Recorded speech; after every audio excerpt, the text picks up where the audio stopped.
these are just test subjects. 3 test subjects. Yeah. Okay, so the immediate data. So when it reached Westchester, New York, the MASH. Human interaction filing itself under topic, subject, repetition, giving them data over 3, 4, 5 years. 6 years, 7 years, you've given them. God created the world in 6 days. Yeah, so yeah, they said that it's gonna, the radioactive waves about Westchester, so yeah, the radioactive highest waves of Westchester. potential fields has a structure of 7. So God already gave us the blueprint of reality, or at least He gave us the cardboard layout. Daniel, are you there? Oh shit! No, he's been sleeping. Why? What's up? No, just talk to me. What happened? Nothing. I just spoke to I could get through to my family in Iran. My grandmother's house, next to my grandmother's house, was bombed. She wasn't there, thankfully.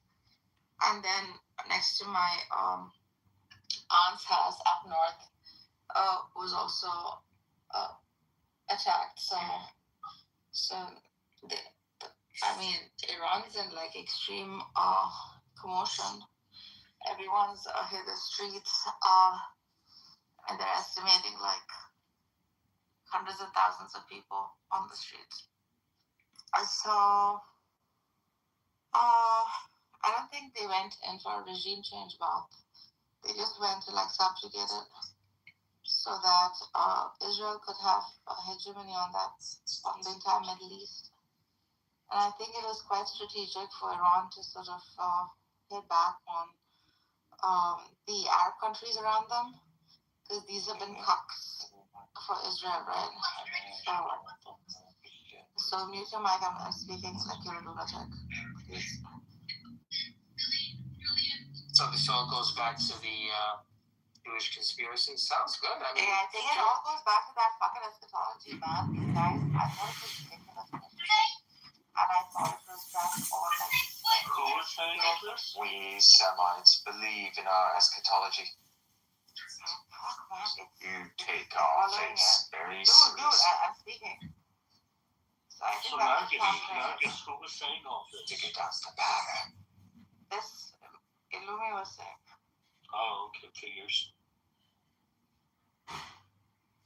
He kind of posited. When do people in life become so consumed with others that they would give their energy to negate their positivity? And it's just so much. I don't know. Yeah, there's so much I don't know. I agree.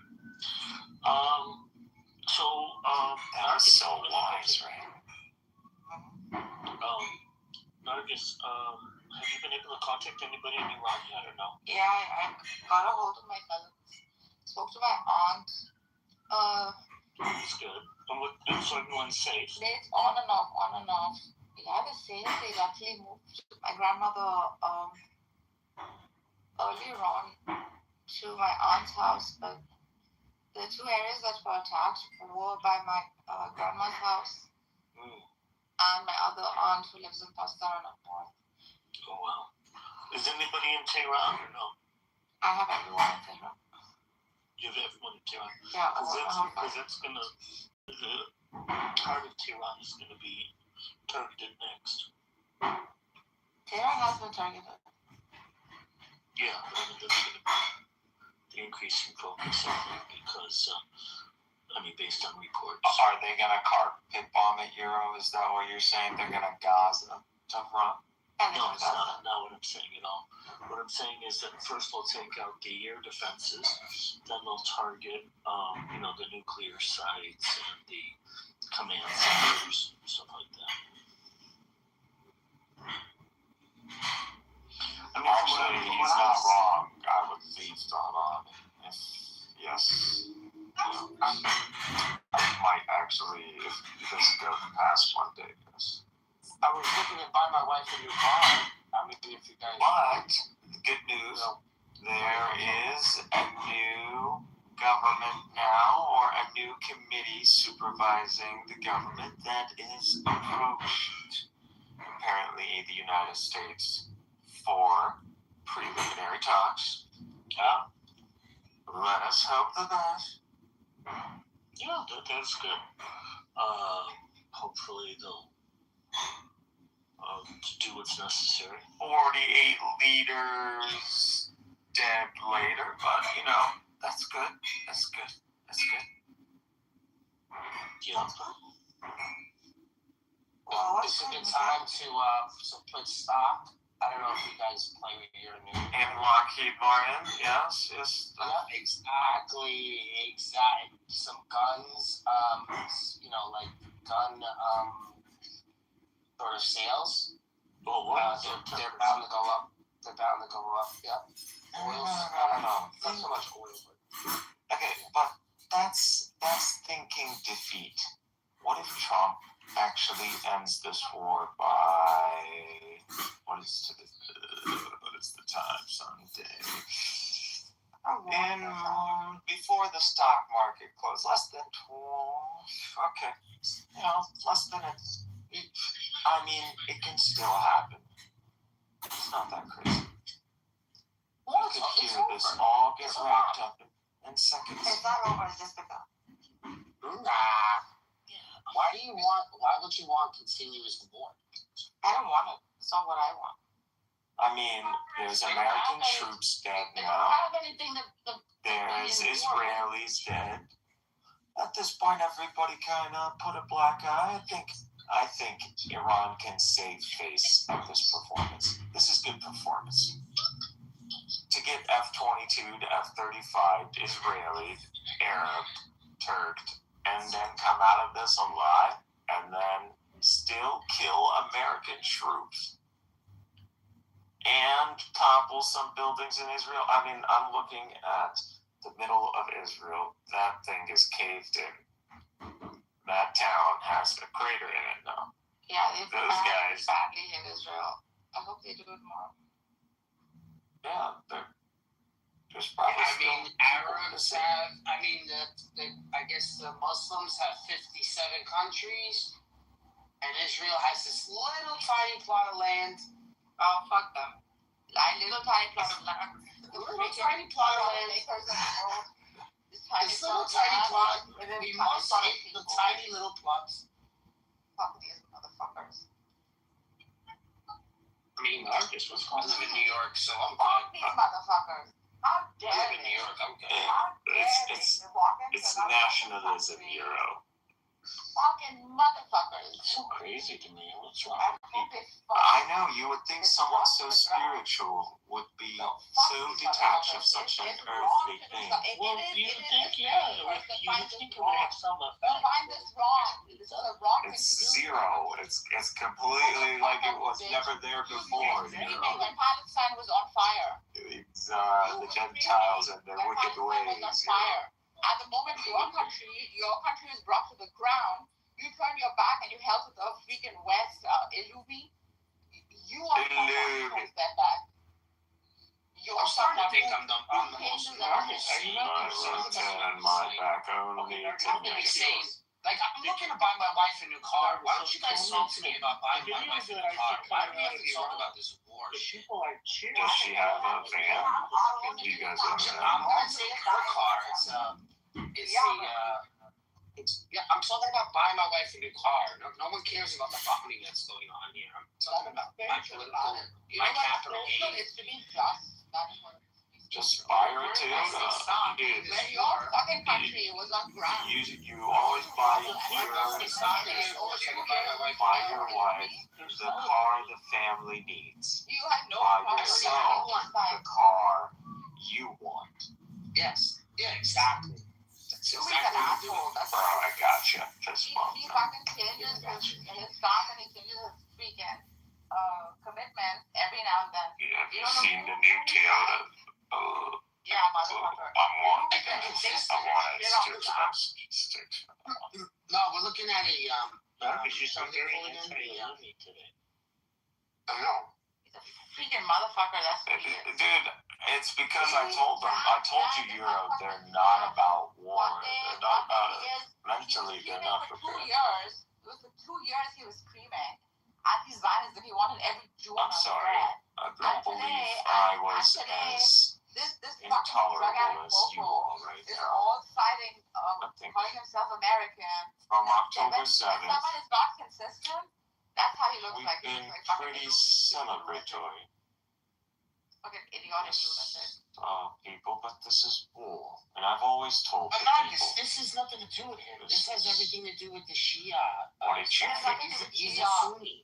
We were going to liberate Palestine without the death of tens or hundreds of thousands. This has to do with Persia.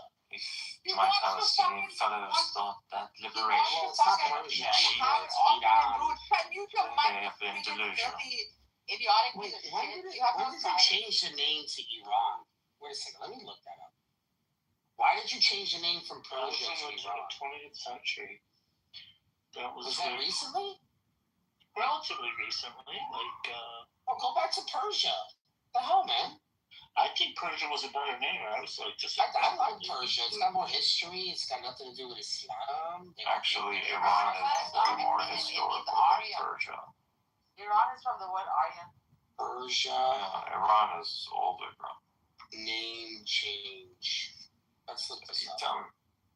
Persians. 1935. Under Reza Shah Pahlavi. How do you say his name? Yeah. It's Pahlavi. They changed it back again, bro. To reflect the country's ancient heritage and unify its national identity. So, historically, the country known today as Iran was referred to Persia in the Western world, derived from a region of Persia, the homeland of Cyrus the Great, and the Achaemenid Empire. How do you say that? Yeah, So Empire. So Persia was actually an excellent. Achaemenid, yeah. Yeah. So the term means the land of the Aryans. All right, good. That's even better. It's older. But I like I do like Persia, but I'm okay with Iran too. Persia comes from Pars. Yeah, from Pars, exactly. The Greek name for the region. Oh, so it was people outside of Persia that gave it the name Persia. That's what I said. It's an exonym. Yeah, exonym. Yeah, exonym. Yeah, exonym. I just saw that. Yeah, exonym. Yeah. A lot of countries are named by, a few countries are named by exonyms, yeah. Oh, so Iran means the land of Aryans. Yeah. That's what I said. Yeah, original Aryans. Your Hitlers came from there. The actual Aryans, the Caucasus. That's why we look white. Oh my God. God. So you're the real whites? You're the real whites? Hey, I can't believe that's what I'm talking about. They're from the Caucasus. That's what I'm talking about. I feel bad for the daughter. And then we got mixed with these filthy Arabs.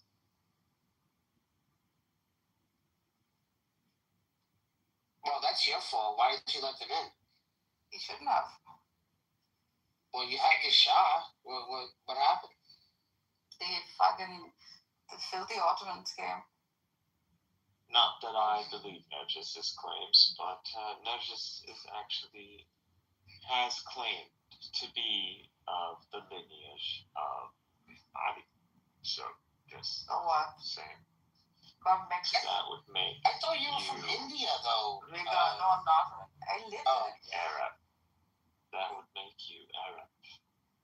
He lived for like 8.5 years in India. Yeah, that means. Hey, listen, if I lived 8.5 years in India. Doesn't make me that, right? My lineage doesn't come from there. You're Lived there as a foreigner. So. That's right. What part came from Persia? How long did you live in Persia? It seems like My you lived in. childhood till I went to elementary, then we moved to India. I mean, how old are you? Are you in your 80s? I'm in my 80s, yeah. I mean, you must be. You're the So traveling. then we had to be also integrated with the Jews, by the way, at some point. Oh, don't start saying that shit. Because I thought you just said F the Jews before, so. I didn't say F the Jews, I never said that. Oh. Zionists are my problem. I think they're a world problem, it's not the Jews. All the important people in my life are Jews and I love them. What are you talking about?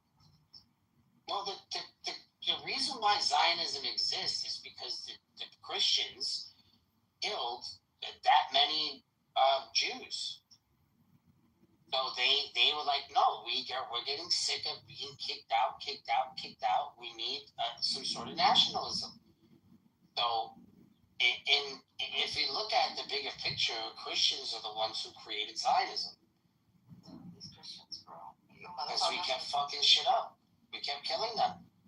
I mean, I wouldn't kill anybody. Fuck, I don't even like putting out mouse traps because these poor little things get stuck in the. You guys, see. Let me give you something. If I can give you advice, Snitches. So then why are you doing it? You want to watch?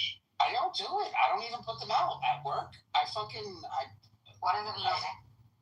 I don't like the way. I don't like them. Okay. I'm just putting I hate mouse traps. in the chat. What do you want? Hello. I'll put it in the chat. See, this is what you want to watch. During war, you watch. You don't sit there being upset about the casualties. You enjoy the suffering of the enemy. Yeah, so put it in the thing so that I can enjoy it. Fuck, I never knew I could be like you. Motherfucker. I never knew one day I'd become like you. There is no enemy. There is always. There's always an enemy. Not in this war. Oh, hell yeah. There's an enemy. Yes. There's an enemy of mankind in this war. Yes, there is. He wants to rename Persia. He thinks we're not at war. Trump wants to rename Persia, us, the and Gulf. these What is this? He Yeah. wants to rename it the Gulf of Arabia. What's happening? Guess what? We're just playing chess right now. The themes have changed. So we went from Gaza theme to we're playing Persian chess. See, and then we're gonna have Turkish And then conflict. we're going to go to Turkey, and then we're going to keep going on and on. Well, the you Persian think conflict. They're going to take the you entire think Iran is winning this conflict so far? No. No. Iran But has we know who's the been enemy. neutralized. It is No, now the regime is chessboard. We I know don't know why you don't see They don't that. care about the regime change. You're gonna have a new philosopher The king. Iranian You're gonna have a people new are against the philosopher king. I mean, regime. come on. Bullshit.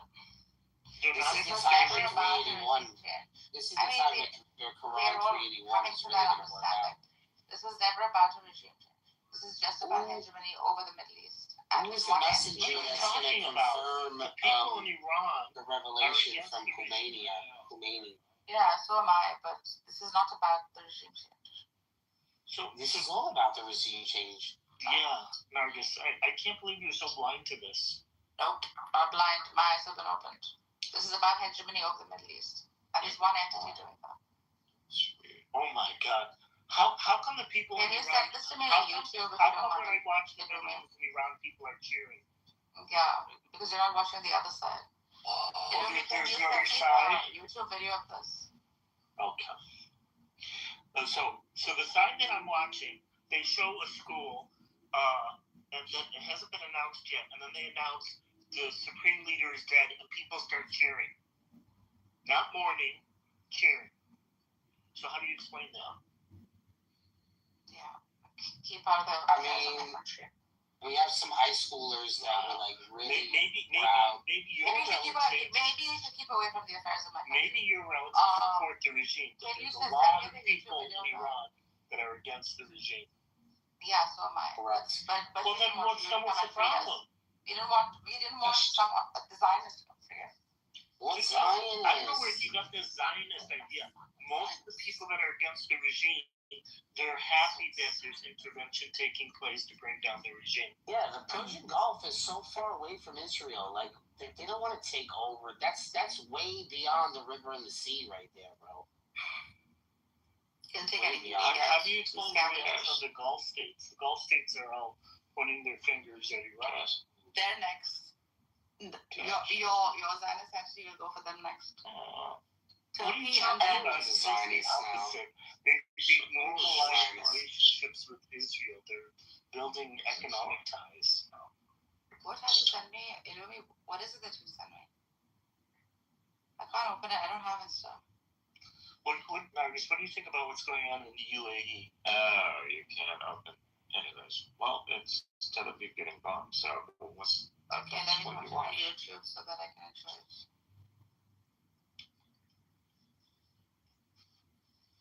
Yeah, I saw the UAE bombings. That was fucked up, man.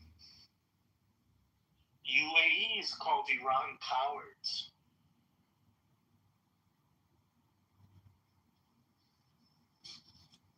I think that shit's fucked up. Those are two nice buildings too.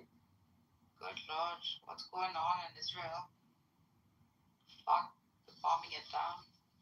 Well, I mean, I want you to understand the chessboard because it seems like Euro might be slightly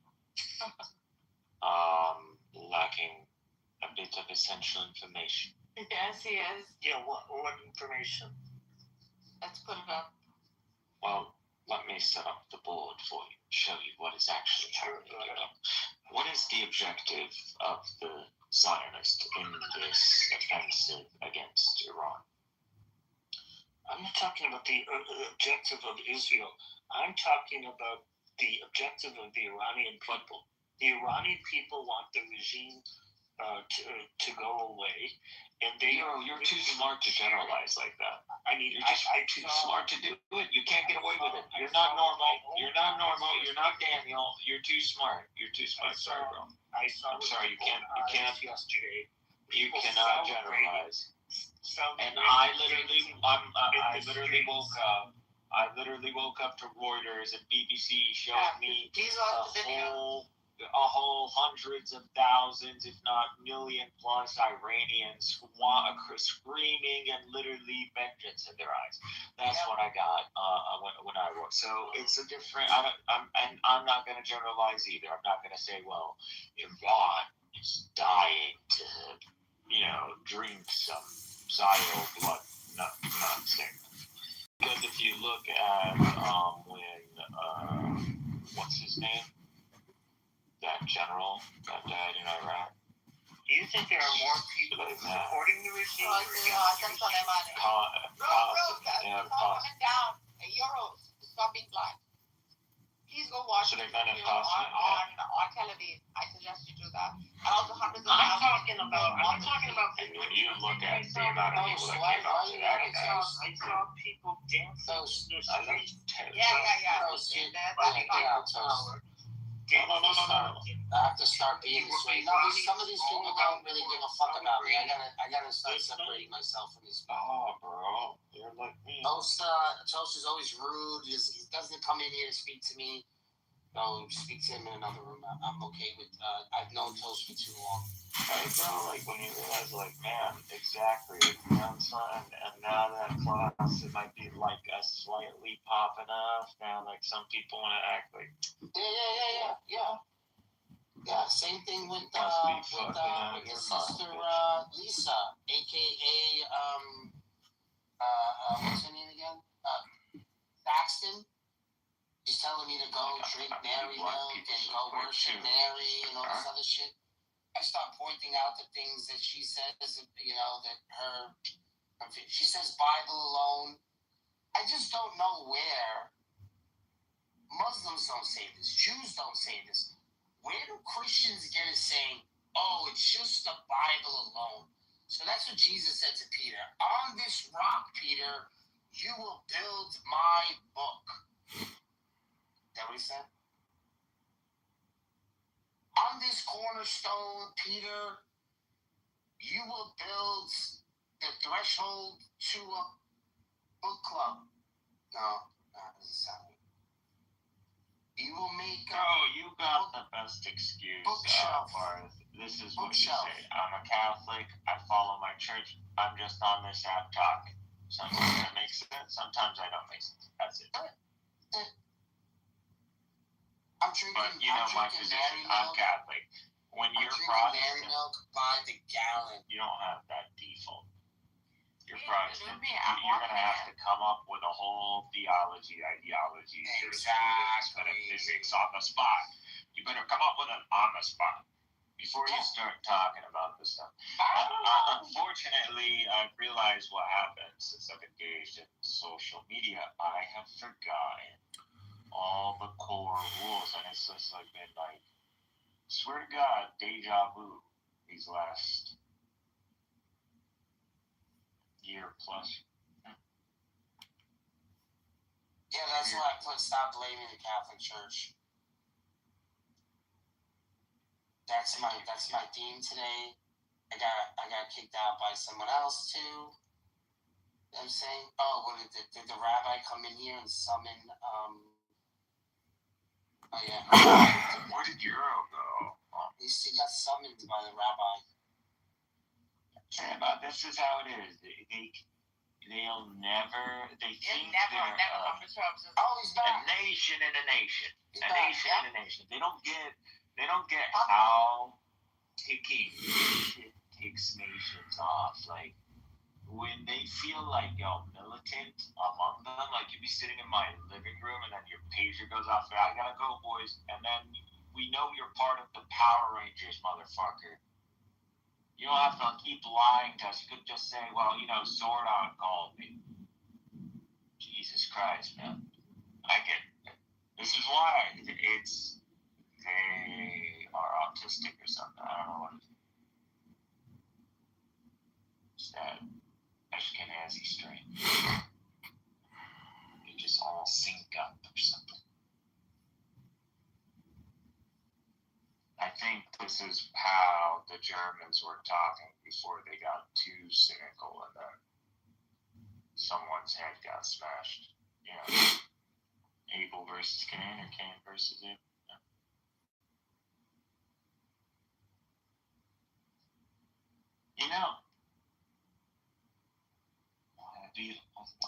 قابيل قتل هابيل. Habil, Abel means we say Habila, we say stupid. Too? Yeah, we've been cleaning their whole chain of command. Where have you been? Cleaning the house. Well, no, I was at the dealer. They had a wall of anything. Bro, you better buy that. Hey. What the fuck? Can someone buy stocks for me too? Like Lockheed Martin, like just can't cash it. Yeah, I'll buy it tomorrow. Everybody just buy stocks tomorrow. All of America, you're gonna have a great pizza party tomorrow. That's gonna be your compensation for participating in this war. Is that you go and you vote for? Actually, don't do it. This is gonna be the test. If you go and you give money to Lockheed, you are gonna go to hell. I'm going to fucking hell. I already have stock. I guess you're going to fucking hell. I'm going to hell. I'm following. You're gonna go to hell. Following the will of God. If I'm in hell and I'm in God, so if I'm supposed to be in hell, I'm following the will of God. That's it. You're gonna go to hell. All because of buying Lockheed stock. If I'm going to hell, if I'm supposed to be in hell, why am I going to complain about it? It's like God is going to be like showing you. He's going to be flipping. This is what it is, Megatron. You're going to be in front of God. He's like, you're one of those guys who bought Lockheed stock, Megatron. She's like, yes, my lord. I got babies, I got rent, I got that mama seat that I go and visit after work that gives me massages. I like those. And then he goes, okay, but what about all these people? And then there's like, what people? And then, that scene changes. And then all of a sudden you're like at the end of time and you're like, one of those, no one can see, but you're seeing all things. observer kind of mode, and then you're just going through the misery of every person your stock money ended up killing. That whole butterfly effect, the before and after. Correct. How long do you think you could go through that before you go, all right, got it, that's fine, I'm going to go to hell? Yeah, I mean, if I go to hell, it's not going to be really, like, because I bought stock. I'm going to hell because I want to be there. Then I just keep thinking of that Biggie song. When I die, We're dealing with a I'm God going to hell. who will send you to hell, Bart. Yeah, I'm fine. If you were living a saint your whole life, and in the last moment of your life, you said God doesn't exist, you're going to go to hell. The last moment, that's it? That's all it takes? That's all it takes. Fuck.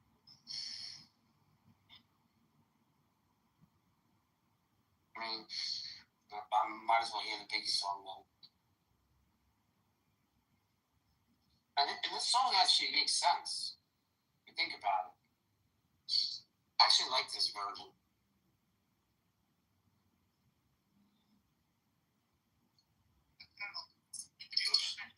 So it looks like they were originally It makes sense going to heaven with the hoodies dressed in white. I wear black Timbs and black hoodies. Got my party had me on some real street shit. No sleeping all day. No getting my dick licked. Lounging in the paradise. You know, fuck that shit. I want to tote guns and shoot dice. That's what I'm talking about, man. What do I be in heaven for? It's just boring.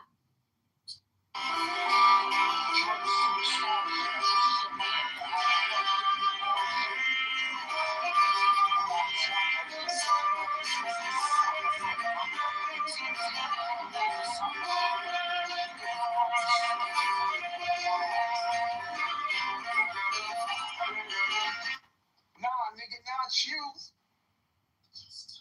And end this bullshit.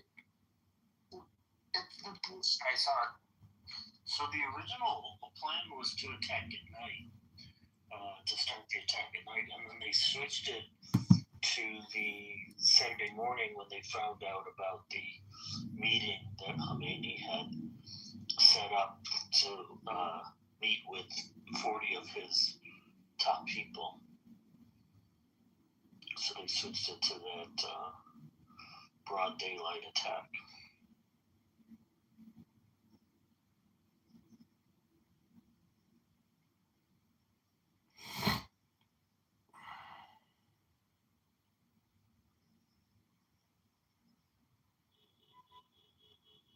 Well, I'll tell you, I mean, Trump took out a lot of big dogs. He took out Khomeini, he took out the president, he took out the leader of the drug cartel in Mexico. I mean, he's taken out a lot of motherfuckers. He took out the military leaders, the rear admiral. He took out a major general. He took out Iran's armed forces chief of staff, the country's highest ranking military official. I mean, the list just goes on and on. Yeah, he's not finished yet either. I don't think he's finished. Dude, he's not finished. It's a kill list. We've told you it's a kill list. The point of the kill list is to get rid of all the figures that are in opposition or standing as a hurdle during negotiations. We still want to negotiate. And I'm sorry, Nargis, there's really not much you can do about it, Nargis. Sitting in a room with a mirror is only going to cause more and more people to die. That guy Amir has caused more people to revolt against their own countries and do shit. That motherfucker is a piece of shit. These are the same people yesterday saying that the supreme leader wasn't killed. That this was propaganda. Sorry, what? Amir made this up. Israel made it up. It's not true. And they're just denying reality. Who is Amir? Who? Some Yes, guy like sitting in some Compton The in guy LA. in Clubhouse. The guy that everybody... The guy in Compton in LA. No, he's the guy that invites me to rooms and kicks me out and tells all the Muslims. He told me to get the fuck out of his room too. He was creating a rift between Iranians. Well, you Called believe him out. I don't sit in his rooms. It's been a long, long time since I sat in his rooms. Well, what's up, Monica? We're just going over Trump's kill list and how successful he is with his kill shots. That's all we're talking about. Straight up kill shots. Headshots. I mean, you know what? Trump, honestly, though, just really it's not a cool thing. This is not a cool thing. I mean, see, these people are not thinking the right way. Why do you say it's not a cool thing, Marcus? No, I'll tell you why you're not enter a thinking. country and kill its people like that. We hate it. Oh my God. Oh my God. Here we go. You don't need your motherfucking ass to come and freaking free out. This is what proves you're nedges. You're exposing yourself. It was them that went to social media asking Trump to help them. How can you have Now we don't need his help. this radical change Backwards, man. Well, not just represents a minority in attitude The thing or in is, demeanor? you know, the thing Now, after everything since October 7th, since the death of Lebanese and Lebanese leader Hassan Nasrallah, Somalia, all the things that happened, the Iranians that have been killed during the I didn't see this reaction up until this round. So It's radical. It doesn't make sense. So the strike that killed the Supreme Leader and the 40 leaders was the initial strike. So he was literally killed within minutes of the attack starting. You know what I heard? Rounded them up? That there was this truck full of virgin girls going to this strip club or whatever, and then They just rounded them up. Yeah, they rounded them up really quick. It only takes. That's what I'm saying. Like, you put pussy over these guys' heads, they'll fucking run. They're running in a pussy. Oh, where's the pussy? Where's the pussy? Get a bunch of Instagram models to go over there. You can kill them too. Gives a fuck. First of all, we'll tell you right now, pussy is the best thing in the world because that is what God, first of all, reveals to us and is what's promised us and is actually by secondary sources also the best thing confirmed that man finds pleasing. I do agree with that. You are meant to find women pleasing. So to say that if you find either women, money, I mean, money is going to get you women. It's like Exactly. they're literally the same. If you're a small content, That's why everybody's confused. Yeah. Can't you see a man? No one cares if a man goes to a gym. He goes. He's bald. He's got red hair, green hair. Rico Basco! No, you got money. What your car is. What you'll see women just stack up, bro. Exactly. Rico Basco! Not all of us wanted outside intervention Europe. Welcome to the ESA News Channel. I am diversifying my employment security by continuing my non-stop pro-Israel rooms with Daniel. But Daniel has disappeared. He's MIA. Hundreds of thousands of minimum. So I have taken over the Eastern Broadcasting News Agency, and I am going to lecture you about libertarianism and how the Democrats and the Republicans are cooks. This is Ramadan. Cooks. You guys are getting stressed. And Rico, you are just a beta orbiter rotating around me, because I am the sun, and you are just my beta orbiter, and I never even fucked you, because I don't fuck unless I get married, which I will never get married, because no one can tolerate me for more than 3 minutes.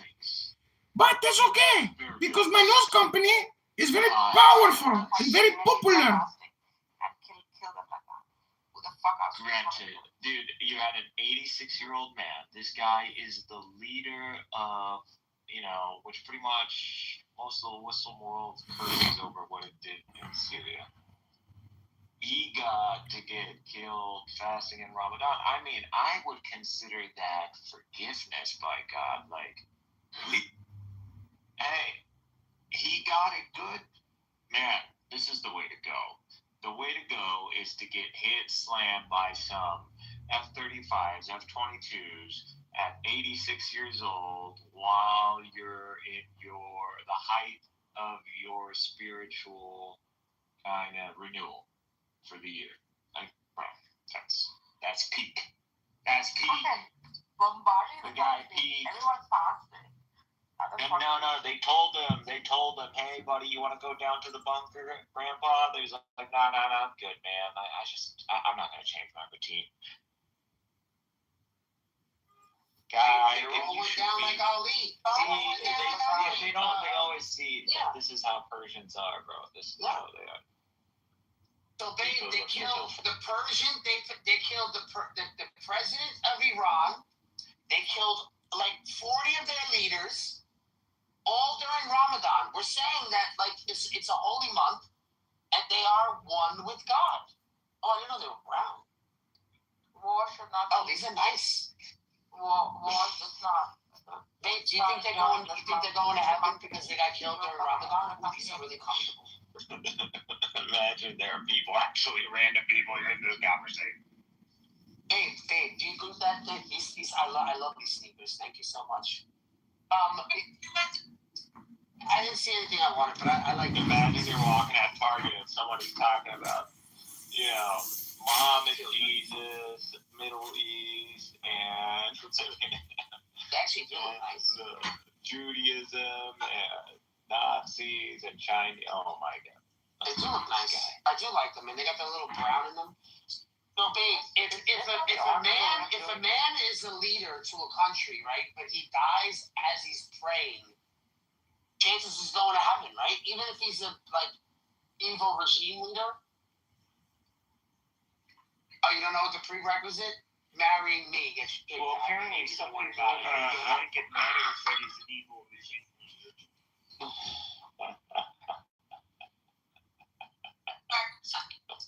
Oh, you want more tea?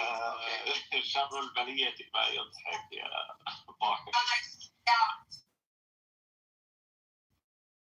I've been trying to watch. We're trying to figure out what stocks to buy since they're attacking Iran, aka The worst of circumstances is that I will wear the tour. Go on the other one. you to laugh.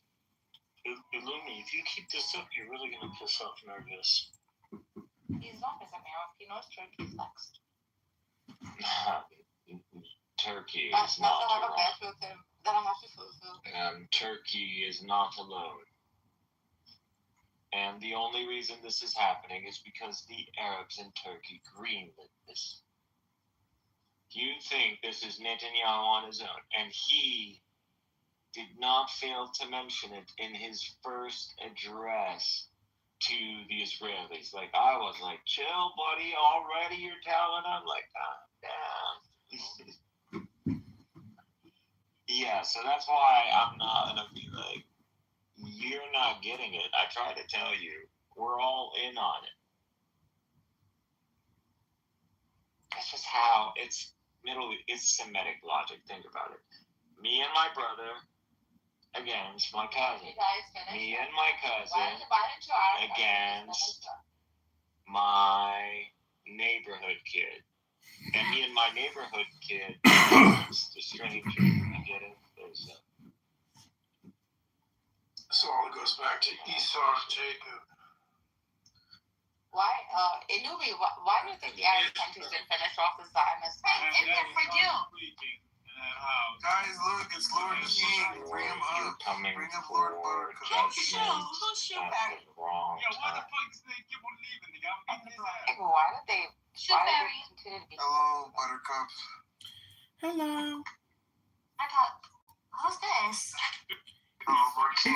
It's Buttercup. That's Lord King. Buttercup! I'm gonna be the prettiest girl at the party! I used to be able to do that voice. Mazel tov and l'chaim on your wedding, Danny.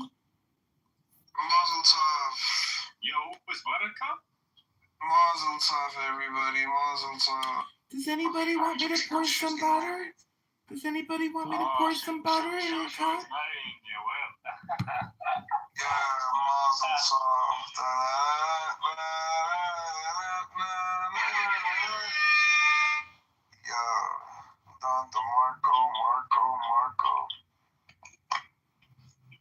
Guys, what are you gonna gift me for this wedding, guys? I know they're the people, but I'll be accepting the gifts in their behalf. Every good Jewish wedding deserves good Jewish music.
Hello?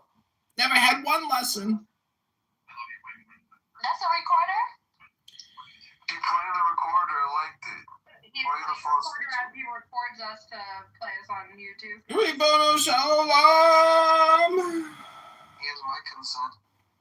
So much irony here. Over there playing the fucking recorder. Get out of here. Hello? Just kidding. Were you not satisfied with my proprietary information submission packet? The fuck did you say to us? This is Buttercup, and I'm gonna play you a new Buttercup song. It's called Danny's Wedding Was the Best Wedding I've Ever Been to. Married. Why are you lying on my name? He's lying because he's a psyop. She did say that. She did say He's that. gonna get rid of you. Excuse me, but I was just notified that the police are outside of Lay's door and they're about to kick it in. No,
Mazel tov and l'chaim, Danny. My wedding gift to you is the death of the Ayatollah Khomeini, and we have proven beyond a reasonable doubt that Muhammad Abdul was not the last prophet of Islam. It was Donald John Trump, the greatest prophet of all time. Rabbono Shalom. But Donald John Trump looks bigger than his ass. Come on. What do you think about old people acting stupid just, to get some attention? Come on, that's so ridiculous. I think it's the best thing to happen. Rabbono Shalom. That's so ridiculous. There are followers of the Rebbe who say Rabbono Shalom is extremely useful to say over and over and over again. Rabbono Shalom.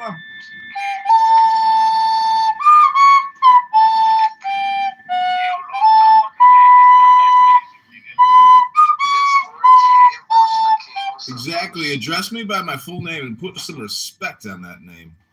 Yo, pause. Calm down, nigga. Hello? 10 minutes before iftar. Take it easy with this black ass music you're playing, my boy. Hello? Bye, Daddy. Bye, Laura.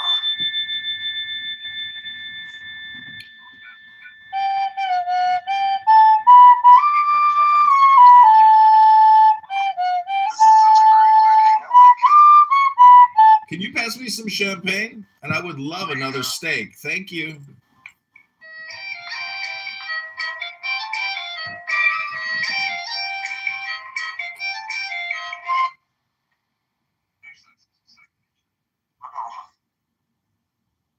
Yeah, for you guys might love this one.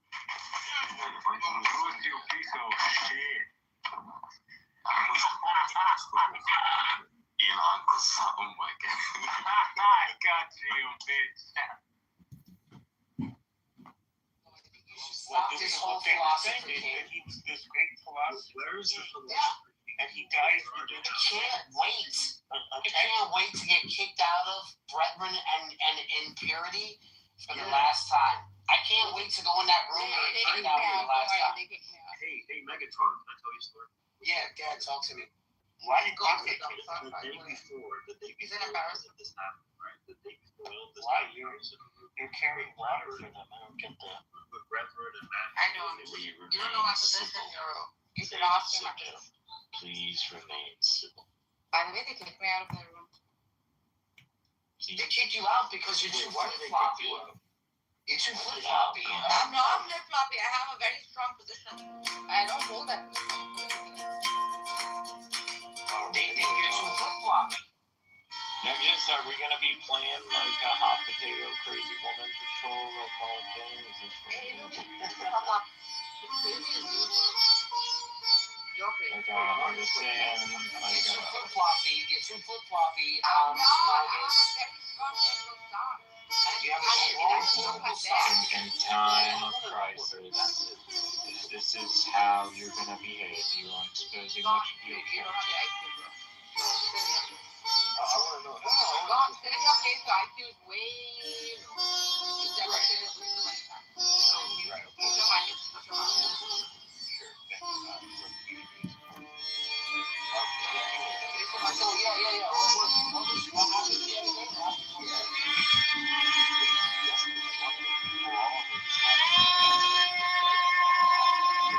Quote unquote rationalist Muslims, right? Yeah, the Khomeini's. Yeah, the Khomeinis, right? And they were talking, like, we just started talking, and, I asked them about their belief because I never did before, right? And at some point, they're like, oh, yeah, we believe that Plato talked about philosopher king, Jesus failed at it, Muhammad understood it, and Khomeini succeeded in it. That's One day not. later. That's not what he said. One day, wait 1 second, That's one not day what he later, said. what happened? Don't lie about him. One day later, boom, gone. That's not what he said. Where's the philosopher king? Where is he? Where's the philosopher king? Come on. You guys are insane. Okay, I can see why you said the comment, or you made the comment that just. Yeah, I know IQ, bro. This guy's so. Yeah. It's very He's a hilarious. dumb One day The later, philosopher king is not meant to be the Messiah, God. whatever it is, The Messiah whatever it been is. Gabe. they should Well, I even think it's just the notion, think it's that just we- the model of how a ruler should rule in times where they don't necessarily It have. was not saying he is the philosopher king. He Where is was Absolutely. like a Where is So you're not the superpower hegemony in the world. So how do you deal? So you need to have wisdom, right? So what is the ideal strategy? So even wise people are going to have an average, a curve. You know, you're going to have some model. So their position is he's the incarnation of the purest man on earth, or was, I should say. He's not alive anymore. It's not this guy. I think he's just A one to set philosopher up king is a an concept. army. They think But they believe that Khomeini was their guy.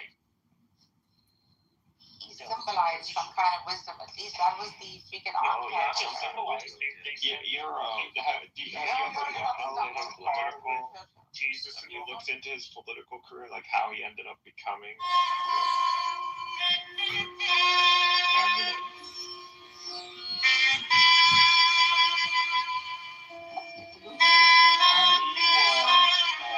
He actually was supposed to be the emperor, or he is the temporary, and they kept arguing about who they actually wanted to replace, who wanted to be the real guy, or who they should make the real guy.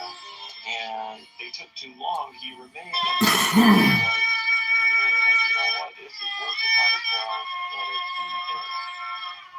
So he was kind of just temporary, ended up sticking. The guy is very simple.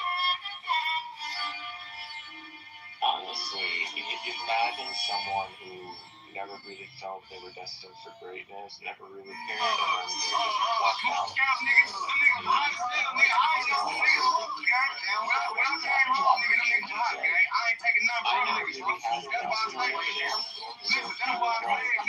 YouTube, baby, come on. Who started the drill shit, nigga? I'm like, nigga, I ain't gonna lie, nigga, I wasn't in the way, but when I came home, them still hard niggas had it, nigga. If you're talking, I mean, you understand the whole name is the whole they. But yeah, the whole name is so to act like he wouldn't know about this. So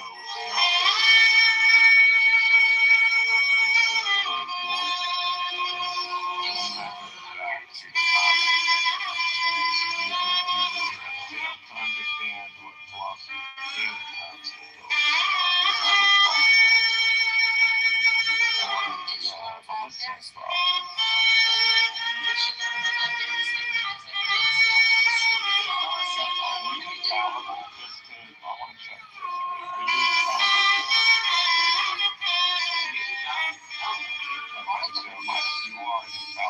So you're Jesus Christ. Must be to come back second time. Please pray to our Father. No, like, so at the end of the day, the reason why I think that the NSA has the right is because they haven't picked the supreme leader. They haven't picked the supreme leader. They're not stupid enough to pick the supreme leader because then like, they don't know who's calling the shots. If they pick a man, right? Afghanistan is in the corner. It's just always written on the side of the group that have nothing to do with that. They're fucking smart. Yeah, because, alright, so in order to be a proper calculator, they need to create a super. They're not following that framework. That framework doesn't work because all it does is exactly what happened here. It puts it out there, and it basically destroys the whole program.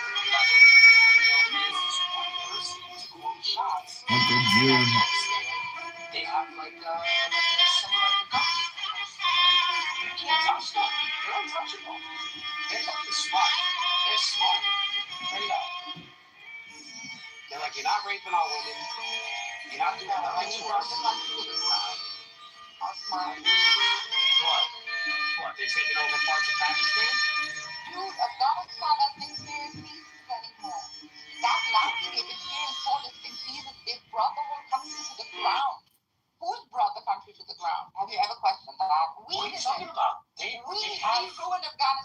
Who's You we? ruined We're Iran. not part of we. I'm not a Persian. We are I'm not a Americans. Persian. We Americans have blood on our hands. Oh, now you're American? Yeah, I've always been American for years. well, Okay. We have brought countries to the ground. So you think the Taliban was good for Afghanistan? I mean, control. He's gonna say yes. He doesn't want to say it, but she believes it, of course.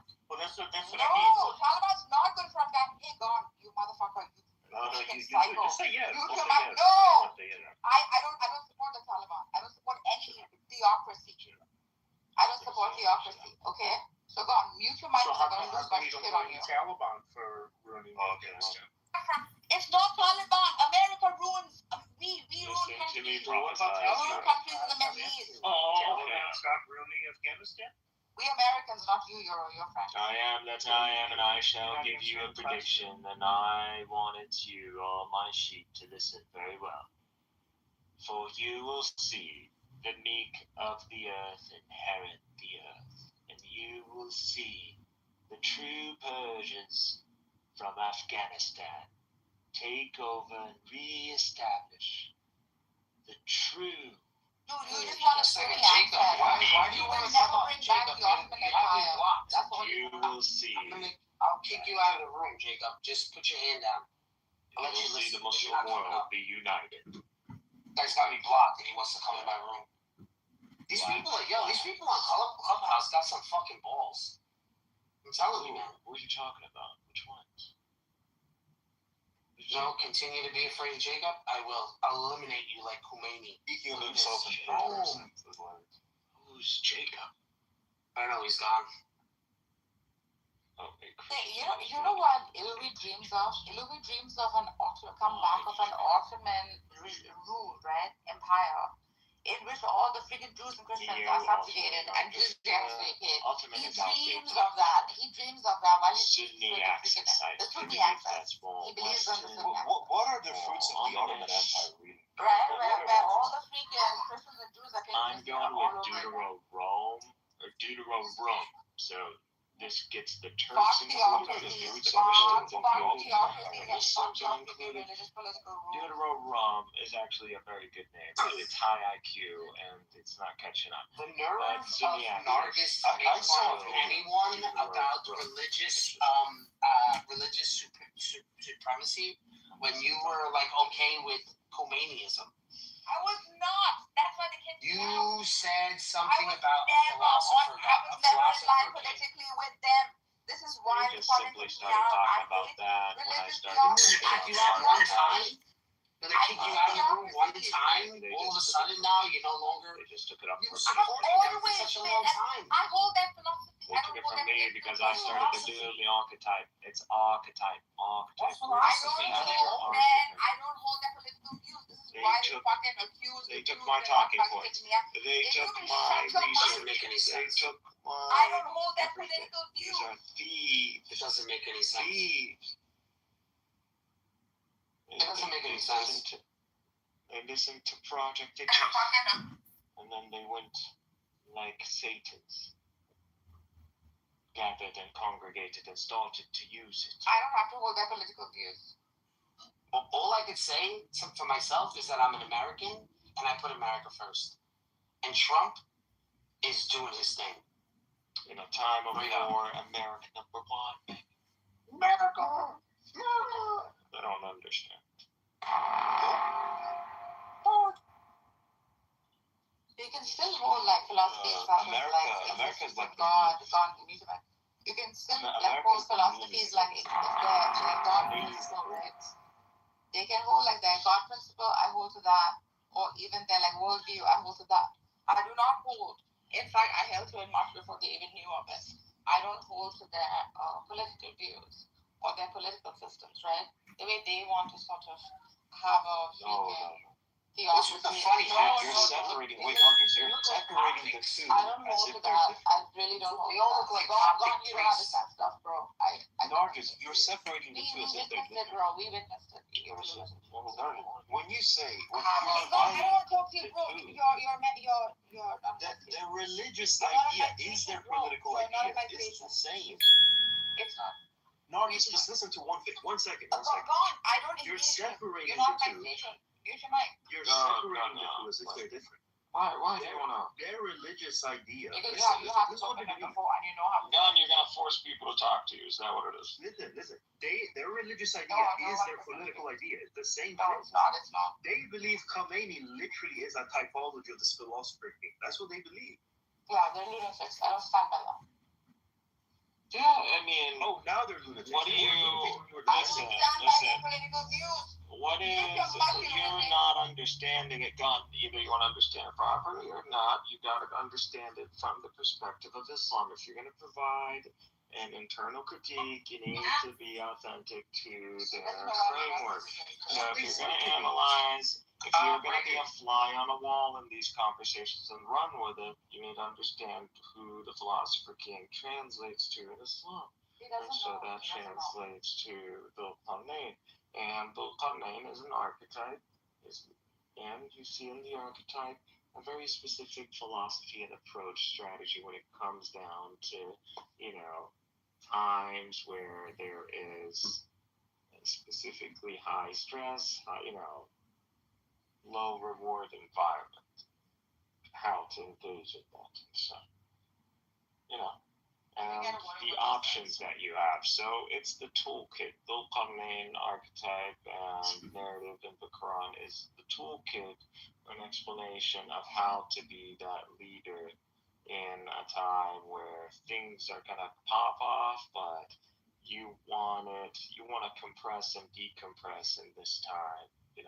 So think of yourself like if you were Switzerland or something like that. An imminent clash is coming. A great time of strife is coming. So this is the strategy they'll come in. Now they translate it because they're non-Semites and they're Gentiles and they say philosopher king because I don't know, it sounds cool. But they'll come in is really cool. Yeah, semantics, but you got it right.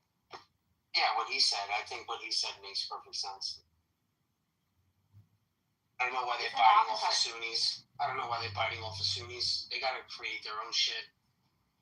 Ooh, Honestly. Right? It's so, not and I funny, told but them, like, guys, it's you guys famous. don't have to be like this.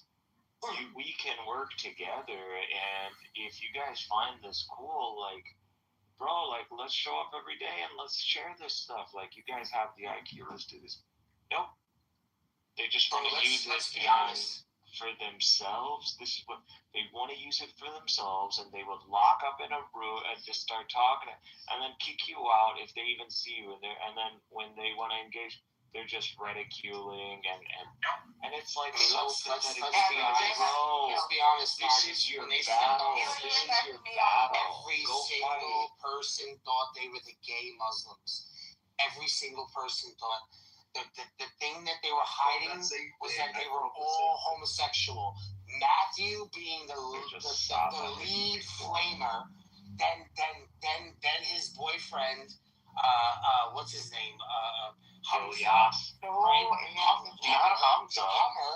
Yeah, Hummer. I think Hummer genuinely is gay. The Hummer. That's actually a good Giving name. blowjobs. And then Elias, Hummer. I think Hummer's Elias, like other boyfriends, they all sounded super fucking gay. They still sound super homo. They're still doing heavy man worship. It's crazy. It's ridiculous. I told them. They're faggots. I told them you're He is as imposing as a Yeah, I told them you're freaking patriarchy. he's a Hummer. And an annoying as well.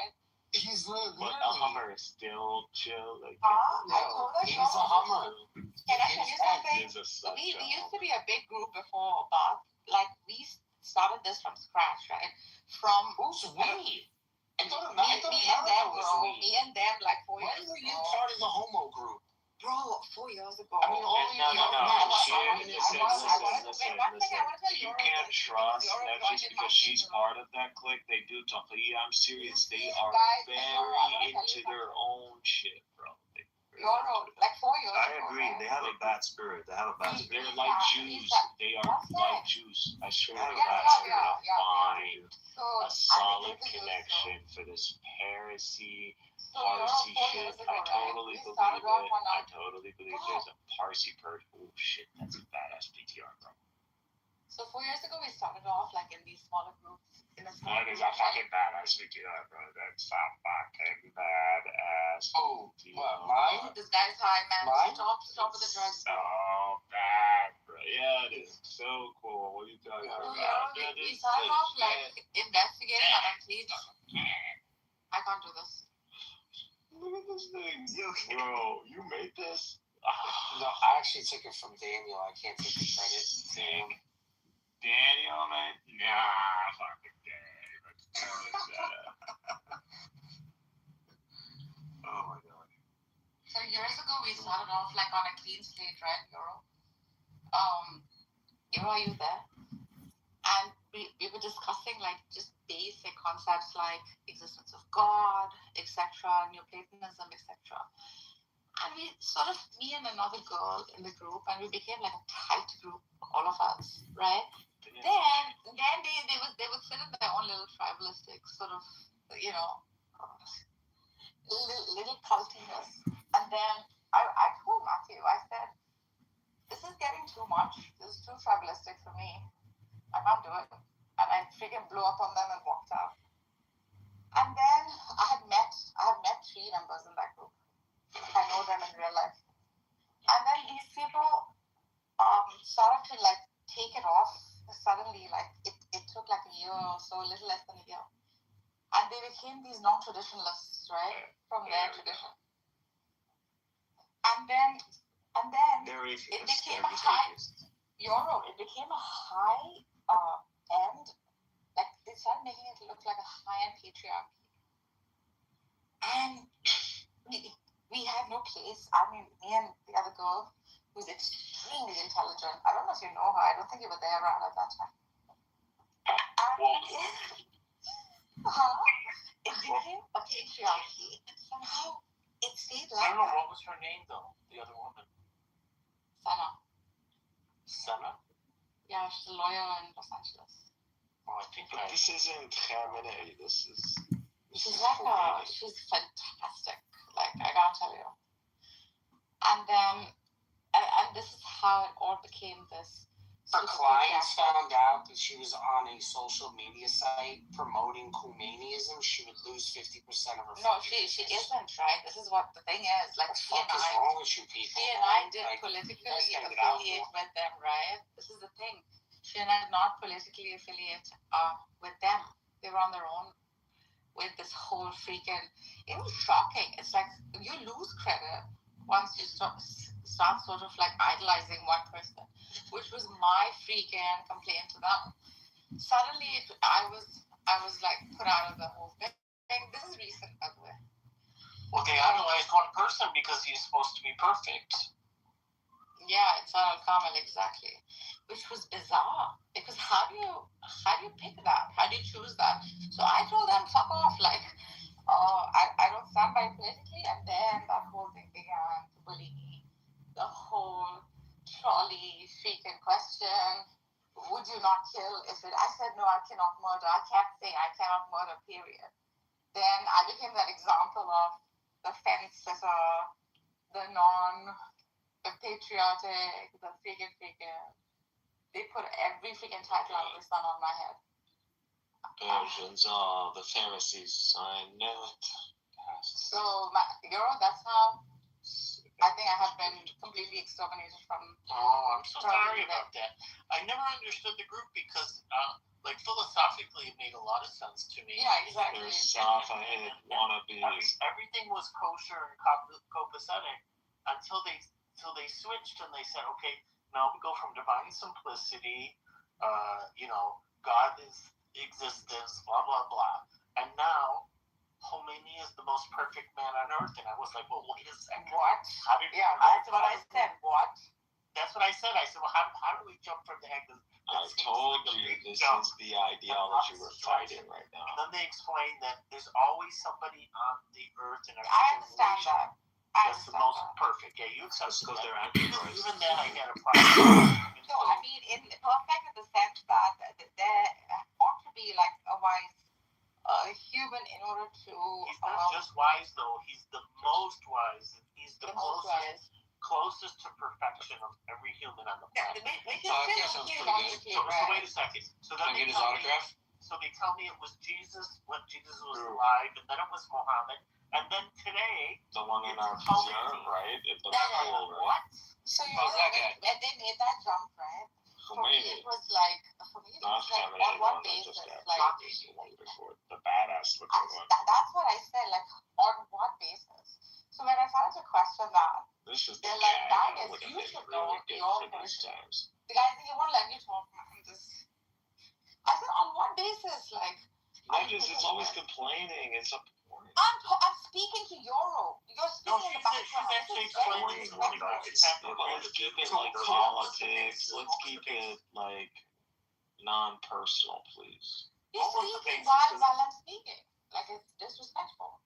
I was talking But to like, Euro. how long are we gonna? Because we both have been involved in Come on, this group. she just so- started like 30 seconds ago. So what was the Oh, basis? my Zed is here. That's what I asked Euro. Like, what is the basis of paying like So, some John, person? What was the answer? Or they deport you. The answer was you should know better.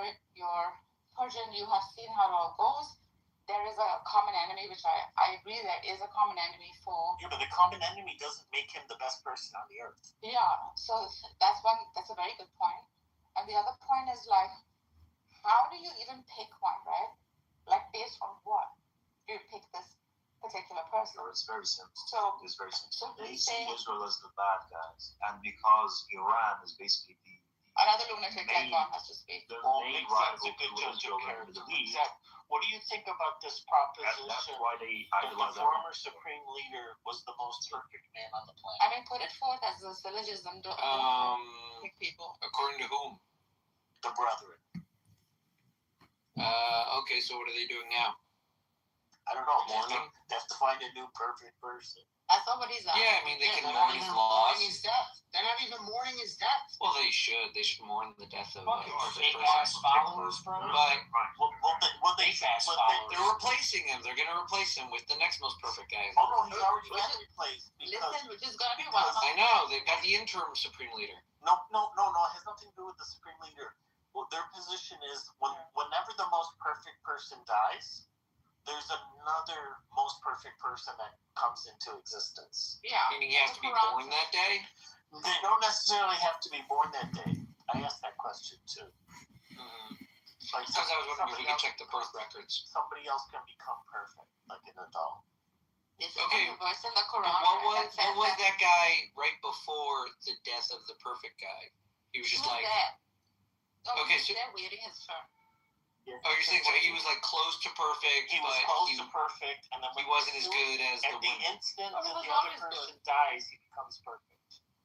So that sounds like you're grading on a curve. Like he hasn't done anything to gain any extra level of perfection. He's just still alive. He's still alive. Exactly. The universe transfers perfection into him. All right, and if we kill that guy, we'll get a less perfect guy replacing him. So No, but that must Zed figured it That out. is always But been Zed, no, he becomes perfect. I think that's doesn't that logic also they apply were just to comparatively perfect. how many Well, messiahs the most does the world No, get no, to it's kill not before the because world gets I the think idea? has been. I think that's I don't know. The world hasn't had its fill yet. It Or seems. not, the Jews get the idea. Like, I've been actually looking into this because I've Jews been are like this stiff-necked whole. people. It's a blessing they I got from agree. God. It is this so. What is it called? Like soteric kind of eschatology. This attempt to recover a civilization post its like decisive defeat. Like I just feel like it's store losing. Like that's it. You checkmate. You don't go and like when I turn my back, you go set up all the pieces and act like that never happened. So I agree with that logic right there. That's it. This should be a moment of clarity. If whenever something goes down, then you know you're not backed by the Holy Spirit.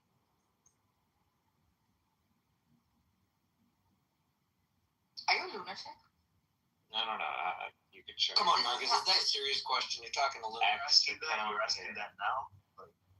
They realized X if you want. You thought before when he was saying that he was the Yeah. alpha and omega, you thought then he was like mentally healthy? It's like you realize today she decided to wake up. Oh, Exactly. Like, come on, what kind of game are you playing, Marcus? So I Jesus you Christ play was killed on the cross, Speak so Holy of Ghost the left Dude. him? Is that None of that was crazy. Y'all just don't understand the meaning of what I said.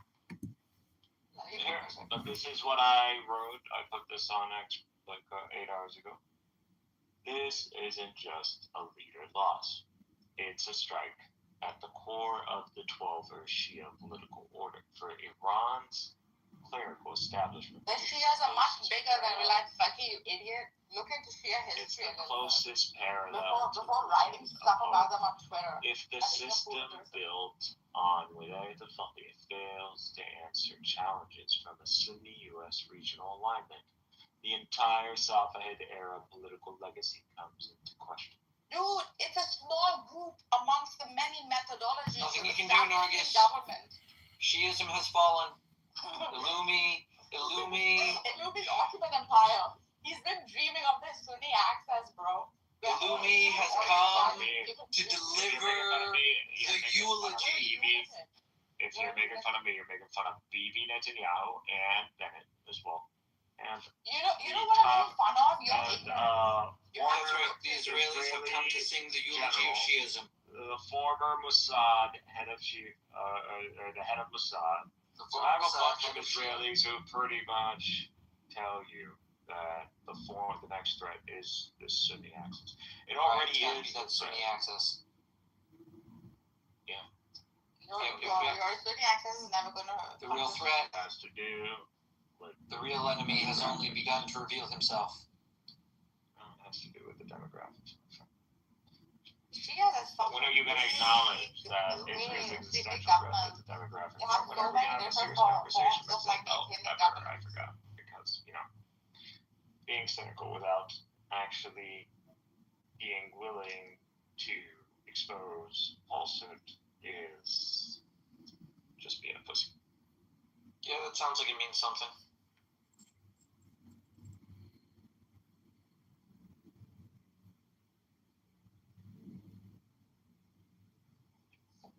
So, Illumate, just for your information, right?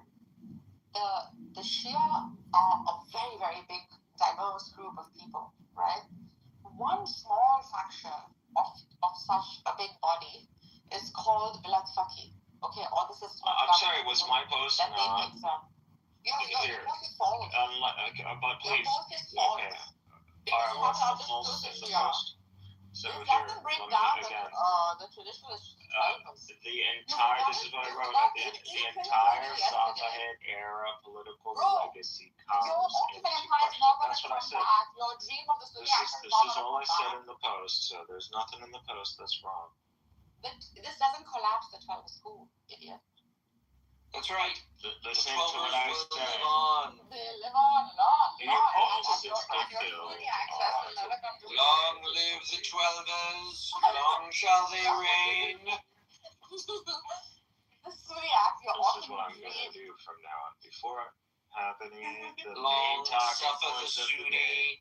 Sunni, long Established shall the they position. relegate. Long shall the Tom Sunni step access forth, never and happen. then let everybody bark at that. Bark at that. It's even Prince told you. Sistani has the biggest himself fan an following. ally of the United States. And he's a pacifist. Most Shia governing schools are pacifists. This one happens Losers. to not be. Sounds like a loser to me. Well, yeah, that's what I think too. Never follow a pacifist. He's gonna get conquered. So, but then, so I want to tell you something. So yesterday they told this Illumi, right, that freaking his own friends are telling him that, bro, Sistani has a huge fan following and he represents, so there are two kinds of Shias, the red flaggers and the black flaggers, right? Okay, the ones that,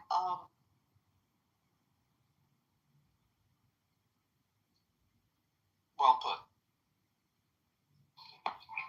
Wait, which ones are which? I didn't get that.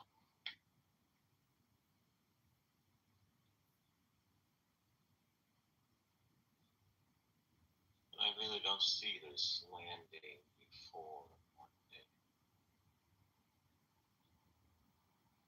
Well, Lumi, I was impressed by your post, I have to admit. Yeah. I didn't even know you could write.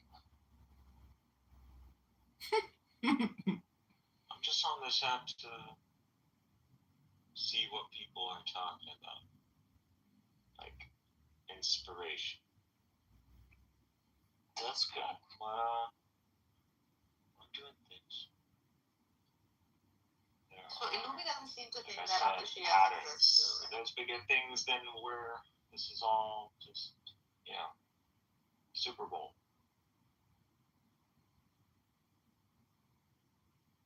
So Illumi, Isn't it who do cool you to me? hate I know. more? I called Who do you out hate the more, the subjugation of Zionists or the Persia. Shias? I've Who do you called hate? out that this will inevitably culminate in war against Iran.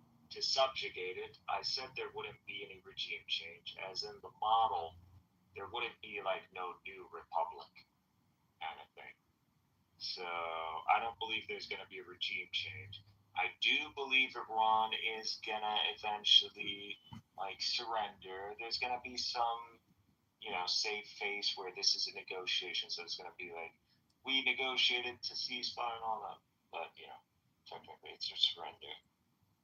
But things escalated and I'm wrong. I did not think it would escalate this fast. This was worst case scenario for me. So now that worst case scenario became top scenario, dividing Iran. But hopefully the dubs win out in Iran. Hopefully that's what happened. Illumi, you broke the most sacred rule of Clubhouse. Rule number 1. I can't believe you did that. Yes. You said you were wrong. That's not something you're supposed to say on Clubhouse. What are you talking about? I say that all the time. Yeah, I say that all the time. Regular thing to say on Clubhouse. Maybe time you are the exception. You are the one. What are we allowed to say on Clubhouse? To admit that you're wrong about something. It's so rare. Well, whenever I'm wrong about something, I'll be sure to correct myself. Very unlikely to happen, except. Well, maybe you could just be safe from the onset, I suppose. It's okay. Except he's aware this is not the environment to get his head chopped off.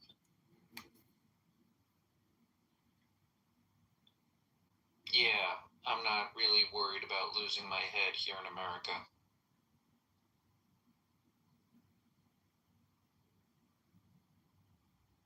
Sorry, I was really angry Exposed before you as this. a When I came non-Semite. into the room, I really removed my hand. Just performed a Gentile mistake. I just want to apologize for that. So. Or feeling angry for some reason. Maybe it's because your supreme leader died. No, I don't have affiliation or liking for that. I don't think it shouldn't. It's just dishonorable. I don't see I'm it. sorry that you feel like what was dishonorable? Wish, blowing him up in I think I see you the want to world talk about it? more like a humanitarian. So for me, it's like I don't associate with a particular people or group. You're just sad that people are dead. Huh? It sounds like you're People just die sad all that the people time. died. Yeah, I don't like people dying. Yeah. You shouldn't like it when people die. People who like it when people die are crazy people. Like, even those who are horrible, I think it's trouble. Don't sit there and act like you did not see what I had to probably as something and that. And I didn't see them as anything, bro. Chill out. You don't know me. You lied. But still, ideal. It's not ideal. You said he was sleeping. You lied. You lied. He sits under the rubble. He died. He died. Yeah, just feel sad for the human condition, I think. That's fair. The human condition is tough. Takes some getting used to. That's it. Yeah, she's learning how to be human. We all have to deal with it. I'm in, Maybe you know, it was denial, right? You keep quiet, man. You'll slip. You're another one who irritates me. 5 stages, right? So irritating. He's so irritating. He flips. The worst. It's like, stay with your stance. If you're standing by some truth, just stay with it. That's what I'm telling you. That's Every right. day it's a new. You also apologize when you're wrong. Yeah. Oh my God! You had to hear these. You had to hear. I brought up that Josephus thing about the crucifixion and about how he wrote about it. They were all so mad at me. No, I don't think he did. Crying? I don't think he did write about the crucifixion. Who said? Josephus. Who He said? did. No. He wrote about a cult about a man named Jesus that they said No. was the Messiah. Oh, I got Yeah. Go find the citation. No, I'm gonna give you the We citation are right not now. going to be active in regime change. Why? What did he say about the We don't crucifixion? like the regime. We don't. The Muslim Brotherhood is our enemy. Yeah, Very clear to use that word. I'll give you the But information. we are not pushing for the regime change. Our And fear it is wasn't what about- will take it its wasn't place about will be worse for Joshua. us. So we're not getting involved in any way, and we're not promoting it. Now that was before this. So it's interesting because I think they've obviously after they've been attacked, and you're right, now that they've done a kumbaya back with the UAE, I think they're going to be taking a different position on it. But And the report, there are reports that Saudi Arabia and Israel pursued the United States to attack the Islamic regime. There is a official report from a bunch of legitimate media that Saudi and Israelis did support what they call them Israel and United States attack against the Islamic regime. So I don't know what happened 3 weeks ago, but now there are reports that they were pursuing the United States to attack Iran, the Islamic regime. Yeah, bro. I saw that at first, you know, they were saying that the Saudis didn't want them to attack and then that they're okay with limited operation. But I think they must have sensed something from the IRGC or the Iranians that, they would attack us, you know, if the US or Israel attacks. So yeah, just go full force and go fuck them up, basically. So we'll see what happens, man. For then, I hope, you know, what I hope is, I guess the reason I'm saying, although it's only been 2 days, is the fear I'm sure a lot of Iranians feel, right, is that they will make a deal, right, or that they'll survive and live to see another day. And I guess there should be some, I don't know, a rush in getting them out before that could happen. So. Yeah, but any deal that they're going to make, it's going to be the dismemberment of the IRGC, bro. America and Israel won't let them get away with keeping power. That's one thing. So, you know, if they're going to make some deal, it's going to be a deal where it's going to be a new government. So. You know, on a side note, something else we haven't talked about. I don't want to change the subject, but if you can't leave this in a vacuum with what happened in Venezuela, and now you have an oil flow that was the oil producer for Russia coming out of Venezuela and out of Iran. Same with China. I mean, you've cut off, between now the two countries, you've cut off a major oil flow into the end user. And this is going to have an effect on the end user. It was just another thought. So far, having the Strait of Hormuz has not been closed by RGC so far. It's just been the one attack. I think it was like a eastern Oman. So far the Strait of Hormuz has not been totally been closed by RGC. China has a big problem with that because I guess most of the oil coming to China is coming from the Gulf Arabs, if I'm not mistaken. So China won't let China is the second supporter of the Islamic regime. I think I don't know, might happen, but so far the Strait of Hormuz has not been totally closed. It's kind of.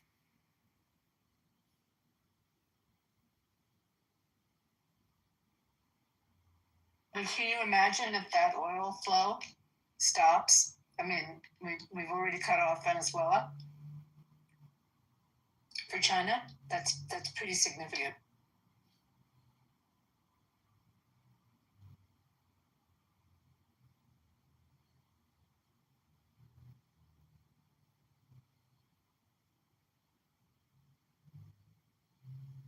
That's 2026 strategic imperative to stop the flow of energy and minerals, as well as rare earth minerals in China.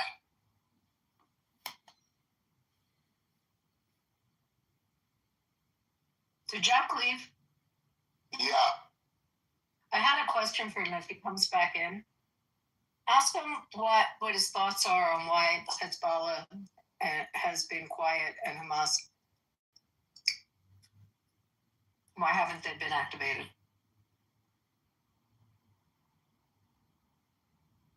You think he knows? I don't know. He hangs in circles that might know. They don't like to be suicidal. That's what they're not communicating. I just think they don't have the weapons that, well, at least Hamas for sure doesn't. Hezbollah, I'm sure they still do, but I think they're just scared. They know not to fuck with Israel and fuck with America anymore. Especially after what's going on now. Maybe the regime ran out of money. Yeah, I think this is a FAFO moment for the world, for the left. They're like, wow, really? Wow, really? Because I remember being in a mirror room like last week, and all these people are like, wait, do you see what's going to happen to Israel? They're going to get destroyed. Well, that's the motto of Amir. You said that yesterday. You say it every day. Yeah, that's their motto. I can't believe it. Okay, so do you remember David on the app, French David? Yes. Yes. So he has a crazy theory. He sent me a text. He thinks that that nothing's in a vacuum. Just like I brought up Venezuela, he thinks that Maduro had some back channel with Hezbollah and Trump when being captured, knowing that they were going to finish off Iran, and cut some kind of deal and had some kind of back work with Hezbollah to limit what their actions were going to be. Does that make any sense? A little bit, yeah.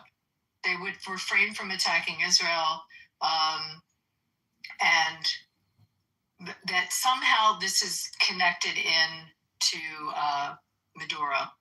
That was his crazy. Trump had a handful of people know or decide to get Maduro at the exact time to work more freely in Iran. And he says that's why Hezbollah hasn't attacked when everyone predicted it would get invoked by Khomeini's death.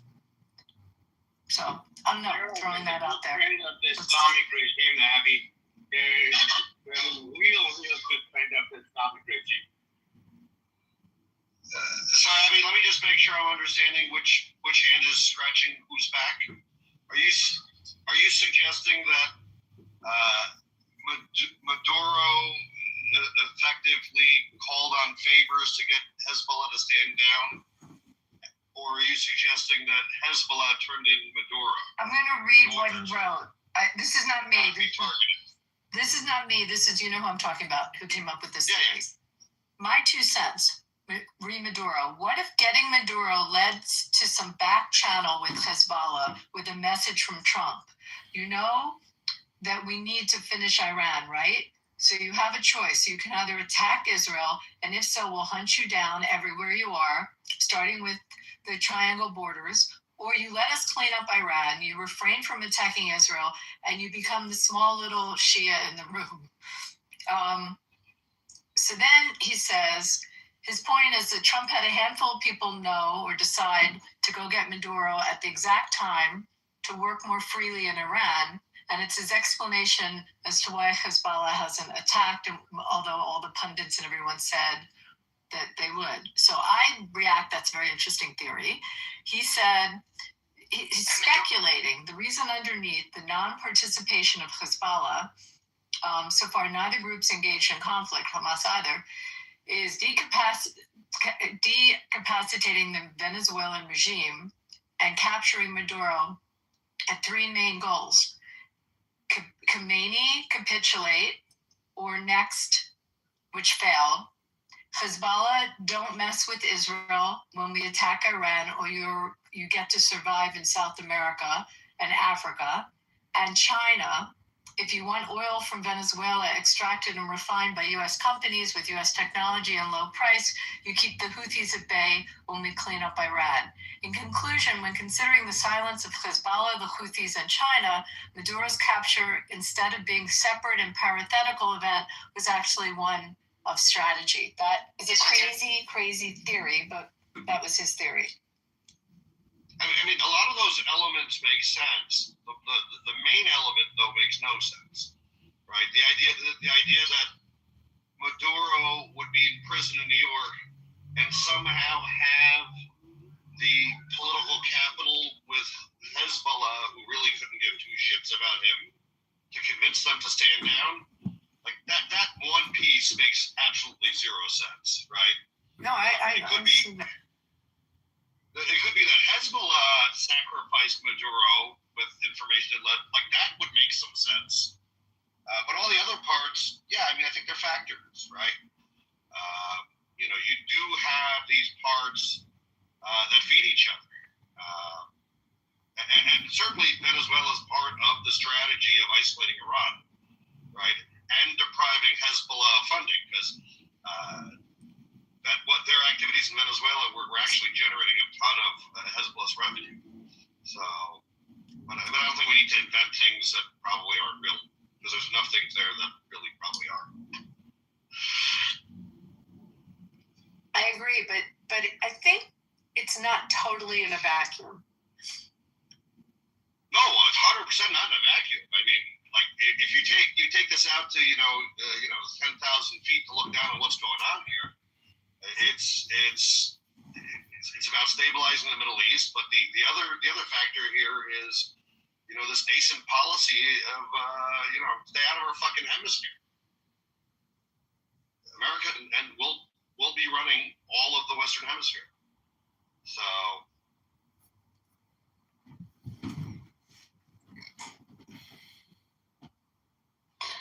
That pillow taken out. Woo.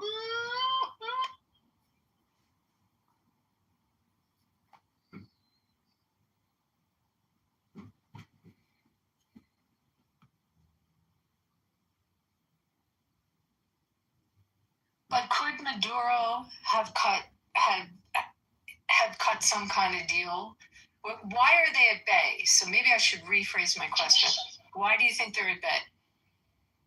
And they're not at northern, there's been no movement in northern Israel. I mean, I'll address your first question that you went through again, because it's the same question that came up. No, I don't think Maduro has any power sitting in a prison in New York to cut it. And I don't think anyone would do a deal because he was involved. Why do I think they're at bay? I think they're at bay because they see the writing on the wall. They are in some of the best position to know the weakness of Iran, because they know the difference between what their existence is like before October 7th and before the June war, and the level of support they're able to get now that Syria's become a giant roadblock to resupplying them. I think they simply don't want to die. Also, I think if you were following the quiet news over the last couple of weeks, Israel's been pounding Hezbollah. So, A, they don't want to die. B, a lot of them are dead.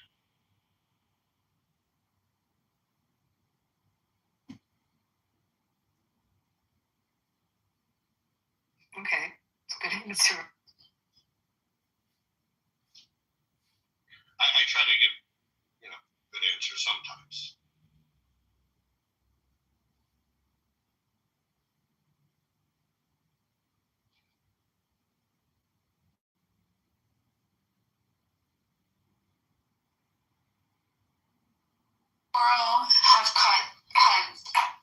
Have cut some. Ask a question for American friends. Do you think the Congress could stop Trump from this operation? Because they're trying to, at least by Democrat. No, I don't think they'll be able to stop it. First of all, you have to get there to vote. It's going to take a couple weeks. So my money would be on no, it won't. because you have Democrats that are in favor of it. You have moderate Dems like Gottheimer and Moskowitz that come out with very strong statements, as well as Dems in the Senate. So they will cross over. You have one Republican that's an asshole that hopefully gets defeated that is coming out against it. So I don't see that. Meanwhile, just general question. How do you feel about traveling to Dubai now? Like, would you go? That's the hotel I stayed at, by the way, that they targeted, the Burj. So it's like kind of trippy. But do you feel comfortable going? I live in Miami. I'm not going anywhere.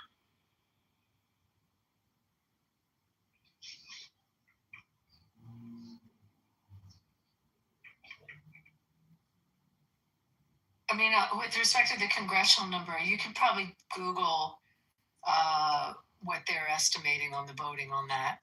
But there's definitely D's that have crossed over. What floor did you stay on, Abby?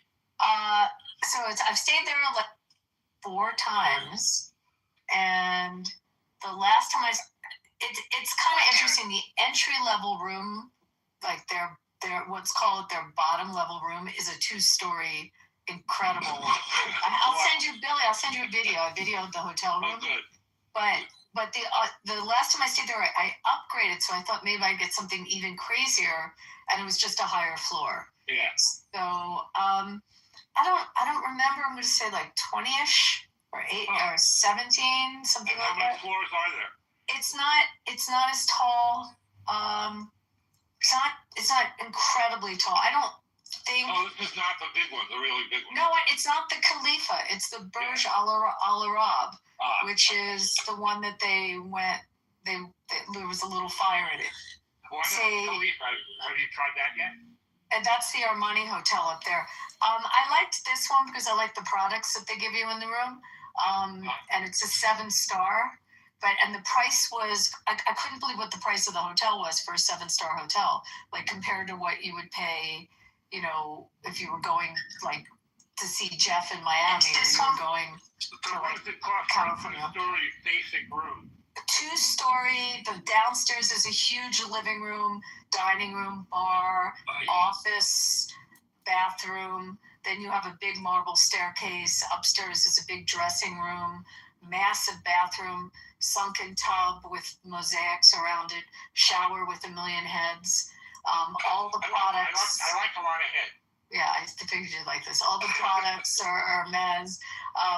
Beautiful bedroom, also with a living room attached to the bedroom once you're upstairs. Yeah. How much for this? What do you think? I just described like panoramic view of the water. And every floor has its own check-in desk on every floor with your own private butler to your room. And hors d'oeuvres. $200 a night. They bring you hors d'oeuvres every night and drinks.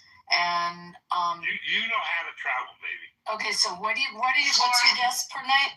22. Okay, now that would be, in most circles, what I just described, that would be cheap for what I just described for 7-star. Yeah. First time I stayed, it was $1,200. I think the last time was 14. Yeah, it's not. Yeah. But it's older. There's all these new beautiful. Sorry to interrupt. I paid more than that at the Ritz-Carlton. Exactly, but this hotel was the first that they did. Then Jumeirah built like all these other incredible hotels all around it, like the Marsa across the street. So it's magnificent, this place, but it's a bit dated, because there's a lot of newer stuff since. But yes, that's the price point for they give you in the room. That's the best place I ever stayed. They're estimating on the voting on that. And you're going to see more in online. Oh yeah, they are so fun. Yeah, Guys, I want to talk about the sleeper cells. Yeah, sorry. Okay, that was a commercial for the Jumeirah Hotel. Sorry, now I'm done. I want to talk about the sleeper cells that are sitting in North America. Today there was a report in Toronto of a pro-Iranian. He has a bomb and it got shot up 17 times by alleged GC sleeper cell member in Toronto. And I assume, and then I also seen Kash Patel, or the FBI, about potential threats in and around North America. And I think that's a serious issue right now, because you have Trump derangement syndrome. You also have religious fanatics that they think that this is a huge blow to them, right? The supreme leader, the Ayatollah, was like second to God for them. And now he's been taking it out.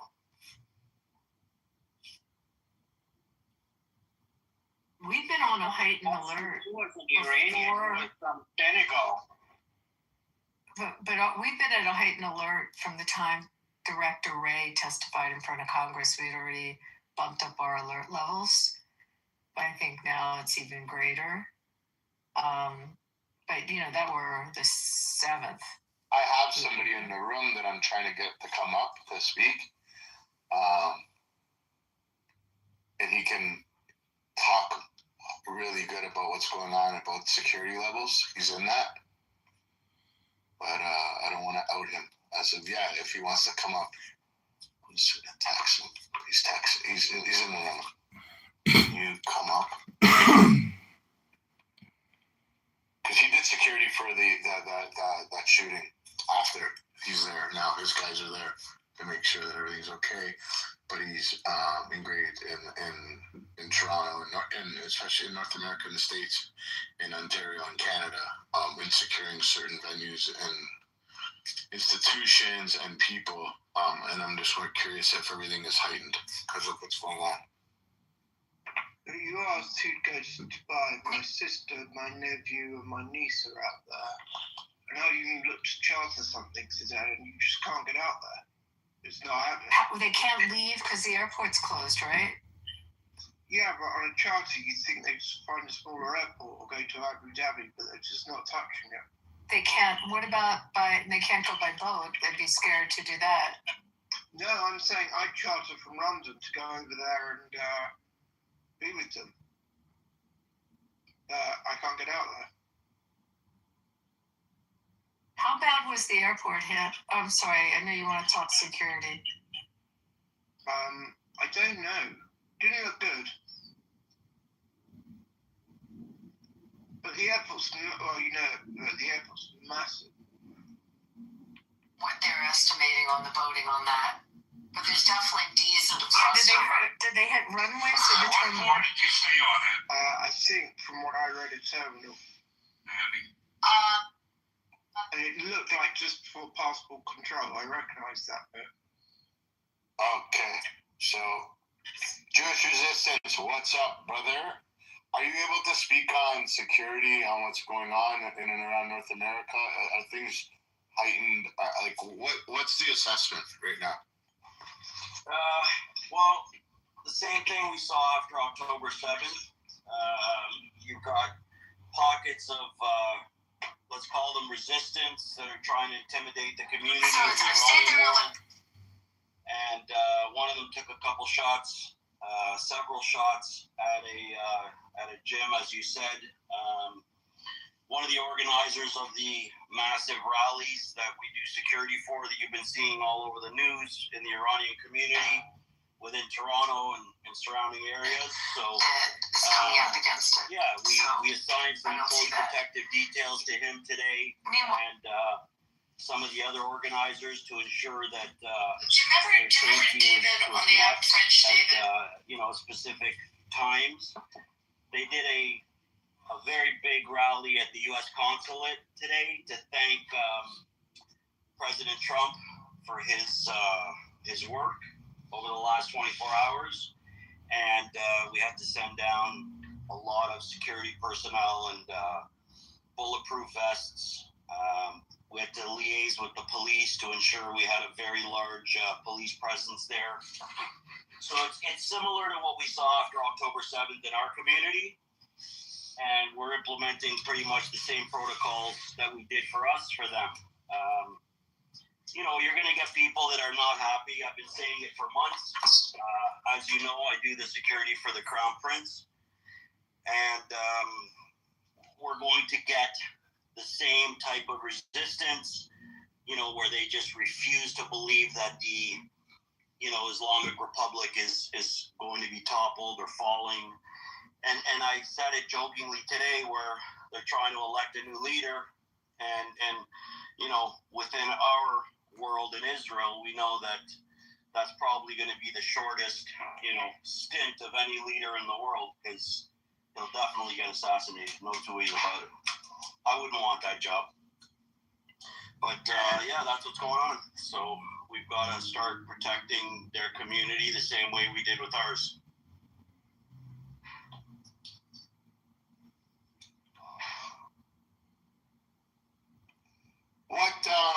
What's going on in the corner, like with Reza Pahlavi? Is there any like chitter chatter, or can you even talk about that?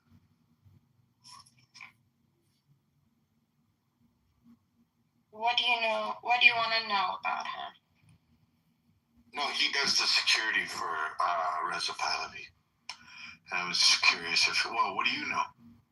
I think he got a phone call. What do I know? I don't know anything about him. Oh, no. You said the Jewish Resistance does security for Reza Pahlavi. Oh, okay.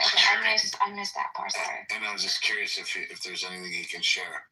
So basically, his protocol is like post-October 7th is what he said, from what I gathered what he was saying.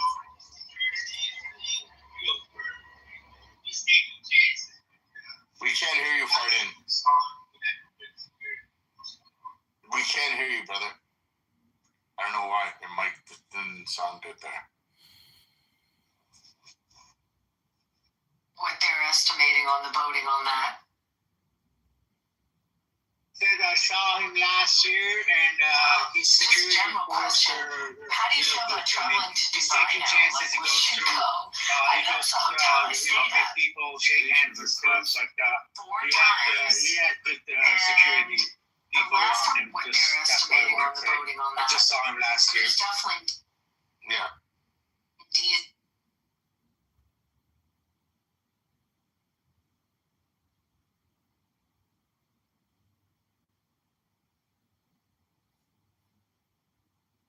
What they're estimating on the voting on that. So I guess Harry was saying, and the great speakers that were saying, this is a one day at a time issue situation. Nothing's going to get solved in a couple of minutes. There's so many different procedures and situations that have to happen. Coming out against it. So I don't see that. Meanwhile, just a general question. How do you feel about traveling to Dubai now? Like, we should go. That's the hotel I stayed at. Iranian people. It's not just simple drop a couple bombs here and it's over. And they're living free, you know. There's economics struggle right now. Extreme, right? There's a water problems. There's no water. People can't afford to eat. There's so many things that have to happen in order. And this is something that we all need to be patient. 2026, and it's fixed. So we have to take time and be patient and help one another, respect and love one another, and understand who the elephant in the room is. You know, who the beast, who the monster in the corner is that's staring and pretending. And just be aware of your surroundings and like Abby was saying earlier, report strange things, especially even on this app. You hear people talking. There was a guy in the room earlier with me and Harry when we just started it. We just opened it up, and there's a guy threatening he wants to kill Bibi and Trump. And it's just the sick motherfuckers. And people think, freedom of speech, there's consequences. There's consequences to your freedom of speech. And that's life. So we have to be patient, and we have to be supportive, and respect the fact that this is going to take some time. And I guarantee you, the world, they didn't believe that it was going to turn out the way it's turning out, and it's turning out good. It's so sad, though, because literally over the last few weeks with Andrew and the Jeffrey Epstein thing, Israel's been out the news. It's sad that it's come back so quickly, with obviously our detractors going to be turning it against us again. What they're estimating on the voting on that. But there's definitely D's that have crossed over. Yeah, absolutely.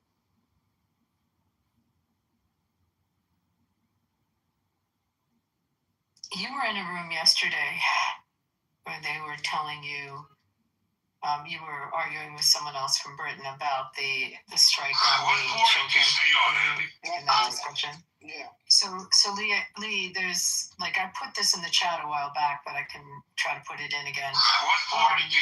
They've actually had an admission out of the Iranians that this was their missile that misfired and went and landed at that school. This wasn't a U.S. missile. It wasn't an Israeli missile.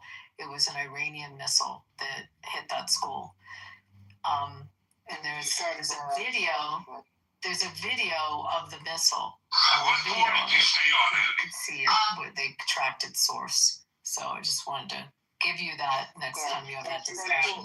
True report. I mean, that was that report is actually true. There was a misfire from the RGC to that school.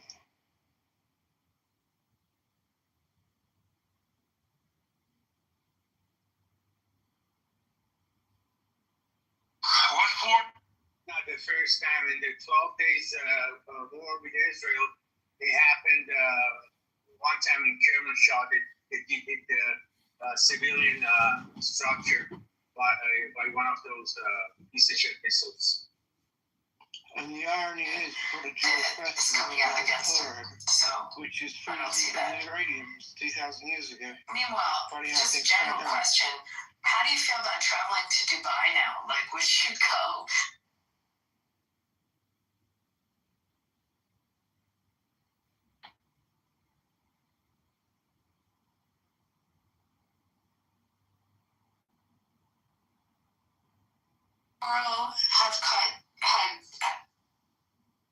Distances like Greece could stop Trump from this operation. Greece could stop Trump from this operation because they're trying to at least by doing that. No, I don't think they'll be able to stop it. First of all, I have to get there to vote. It's going to take a couple. Greece could. That is coming out against it. So I don't see that. Meanwhile, just a general question. How do you feel about traveling to Dubai? That's your friendly crossbody bag. Earn and redeem when you link your WestJet and TELUS rewards accounts today. And with that, let's bring in former Assistant FBI Director Chris Swecker. Chris, good morning. You heard David's report there. You know, Americans are on high alert. The FBI issuing that statement. How concerned should we be that we could see something here in the U.S.? Well, if ever there's going to have a Hezbollah cell or a Hamas cell act in the United States in a violent way, it's now. Because their backs against the wall. Both organizations are Iranian-backed all the way. Both organizations have had a presence in the United States since the 1980s. I was here head of the FBI office in North Carolina when we rooted out a very active Hezbollah cell here that had ties all directly back from to Lebanon. It was a procurement chain, and they were also training with weapons. So we know that they have cells here. We also know that there are lone sympathizers, many of whom have come out. You see in these protest groups, embedded in these protest groups. I guess the upside to that is they're outing themselves. So the FBI is going real time with all of their surveillance. There's a lot of other things that go with that package. They got the primary counterterrorism mission, so they are applying all of their counterterrorism resources right now to this particular issue. Chris, obviously you saw the footage there, peaceful protests in Washington, here in New York. I saw it firsthand. It wasn't a huge group. They were peaceful, marching through Times Square. But as I recall, as somebody covered the Iraq War protests that went from hundreds to tens of thousands, how concerned are you that this protest movement grows and in that lies a threat? Oh, that's definitely of concern. I mean, it's impossible. Look, we just come off 4 years of open borders. And I've said before that was an open door for terrorist cells and terrorist sympathizers to infiltrate. Many were already here, but it's impossible that they would not infiltrate into these particular groups and sort of act as catalysts, as enablers. As I said, the upside to that, though, is they're outing themselves. that's I think the FBI has a pretty good idea of who the sympathizers are. When I say sympathizers, I don't mean First Amendment sympathizers. I mean people who could potentially morph into something more violent and cross that line. But I think the FBI has a historical has had a historical interest in the Hezbollah and Hamas. Hezbollah has a bigger presence here in the United States. They're here to fundraise for the most part. They've engaged in drug trafficking and every kind of crime you can imagine, SNAP fraud, for government benefits fraud, all kinds of credit card fraud. They funnel all that money back to the motherships back in the Middle East. But they now have this platform among these protest groups to also engage in propaganda and recruit people. And the fear is that they recruit that lone wolf, off-balance sympathizer who's willing to take matters in their own hands in a violent way. Pray that never happens. Former Assistant FBI Director Chris Swicker. Chris, thank you for your time.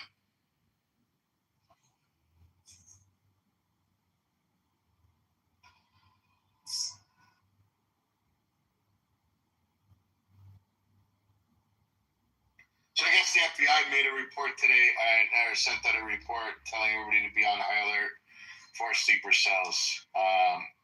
Yeah.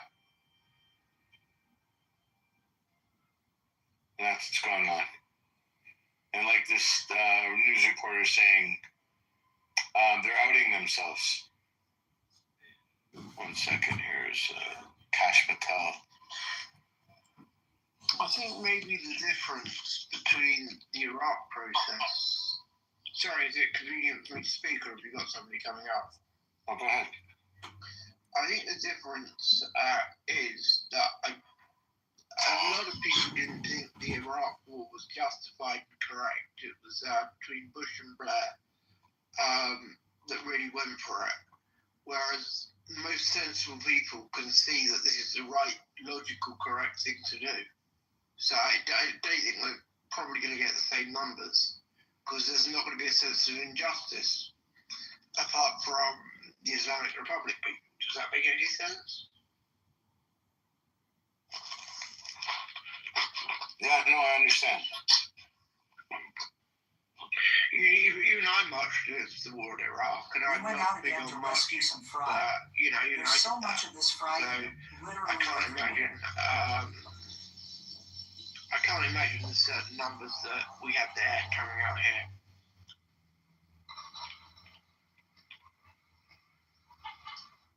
He's a pain in the ass, that slippery guy, damn it.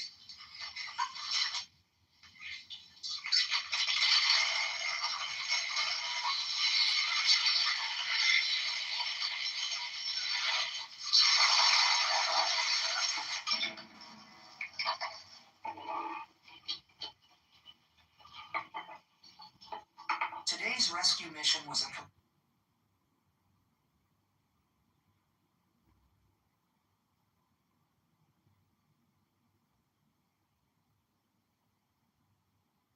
has to cross the water, and we know that food isn't good for us because responsibility is to select a leader. So suppose they do, and suppose the new leader becomes very clever and says, look, U.S., we'll do what you want us to do. We will stop enriching uranium. We have no ambition to produce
I think everybody got a little bit exhausted at talking about this topic.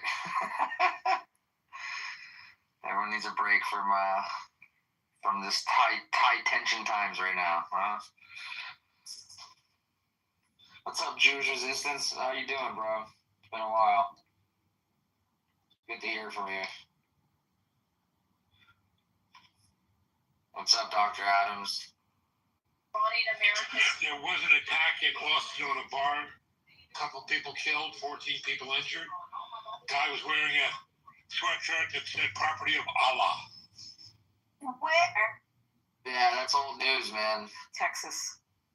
Today? Last night. I just woke up, guys. I didn't sleep the night before last. I just woke up. That's why I'm not aware of what's going on. We've had attacks in the U.S. Sarah, Fuck.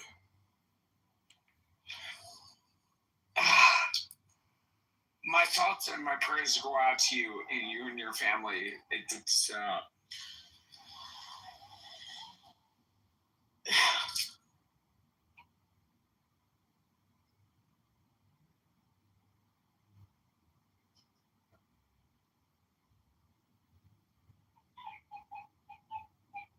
it was really hard to listen to Sarah talk about this issue.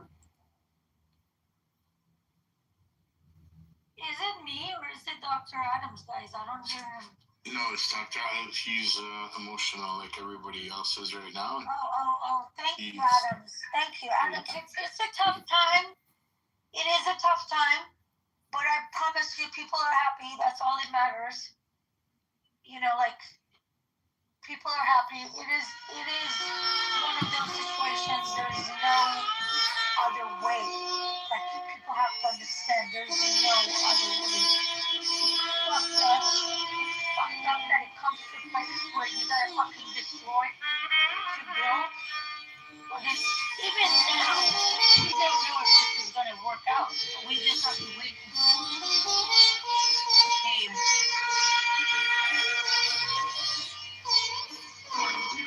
Like this.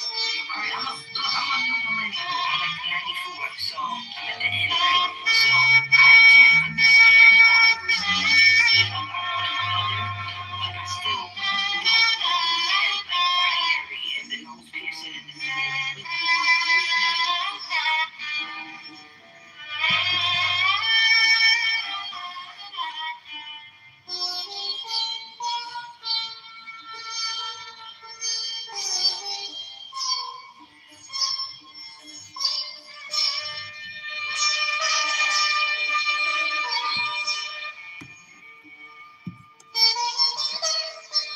Inshallah.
ostracizing is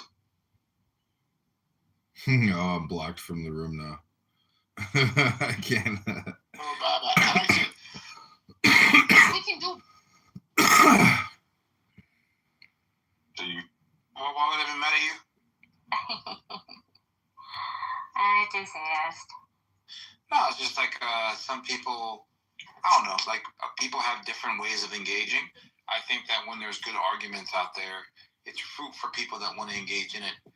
But as you can see, some people aren't really like ready for that. So there's some like obfuscation. There's some like buy you your own house. I already have a house. I don't need you to buy. I'll buy you a second one. Do you own a second No, house? I don't believe in being materialistic. Stop. So what do you want? So I can give you. What do you want? I need. What do you want? What do you want? I need a man who's secure enough in his femininity to not be such a jerk. No, I don't know. I have something missing inside myself that you need to fill. Yeah, you need to see it. No, you sound like you have Like, a that's really just big pussy, and you want Mr. and Mister to deal with it. I love the way. Look, I love the way you talk. You're one of my wives, right? You're the disrespectful one. That's why I want to marry you. You're different than the other two. Well, you're different. We're never getting married. Wallahi, we will. Don't say that. Wallahi, we will. No. Yo, you deserve a guy like me in your life. No, thank you. Okay, I'm done. Nasar, can you continue the room? Wallah. Nothing. I've gone on my I don't want tangent. something materialistic. That is insane. The only thing I want is security for the people around me. I'll provide for your family, and I'll provide for our kids. Right after we have kids, I'll provide I'm for not them. having kids, and I'm not having kids with you ever. Oh, you. Mom, I don't want to go with someone like Hamza, man. We'll come back with an STD, man. Yeah, what does that mean? Hold on. Hold on a second. Shit. I bet you put your dick in and we are.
What do they do? I'm trying to talk to people, just figure out what the main industry is. Can you give me some ideas? Okay, thank you. I'm trying to talk to folks like how you make your money and afford to raise your families. What? For us. But then I finally met this guy who gave me some wisdom. What do you do for a living? How long does the prayer last? When do people go to work? We go from 9 o'clock in the morning, from 6 o'clock in the morning until the night. Sure.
I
understand that's not, you know, I'm being sarcastic, right?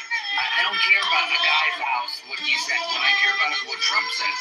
And I'm telling you, Trump is not going to allow that shit to happen. You'll see. You'll see. We'll come back here to Sarah again and you'll be like, damn, you were right. Right? Because all I know, Trump is not going to let this would defeat the whole purpose of this whole fucking thing. Yeah. If he, you know, like, we wouldn't have done any of this shit. What's the point? Right? Trump took a chance. He's not a fool. He knows that with that kind of government, and that's the history. Benjamin Netanyahu said the regime has to change. The King has regime change.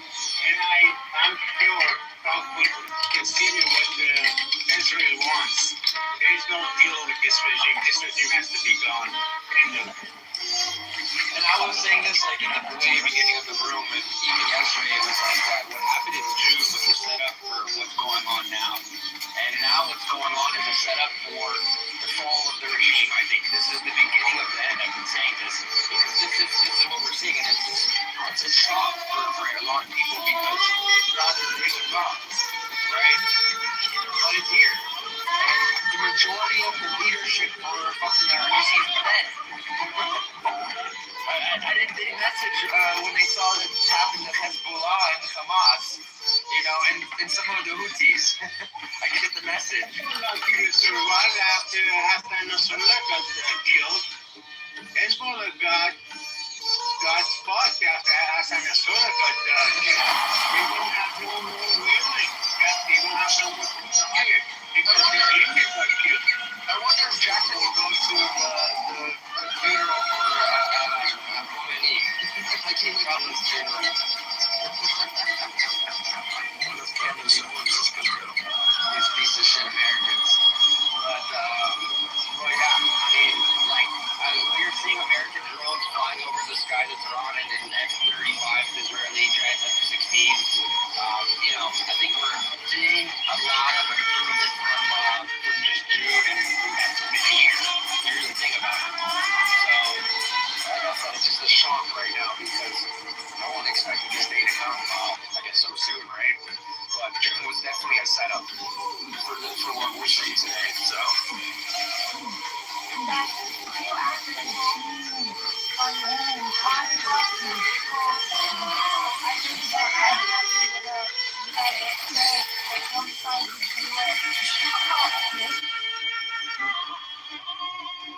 Who said that?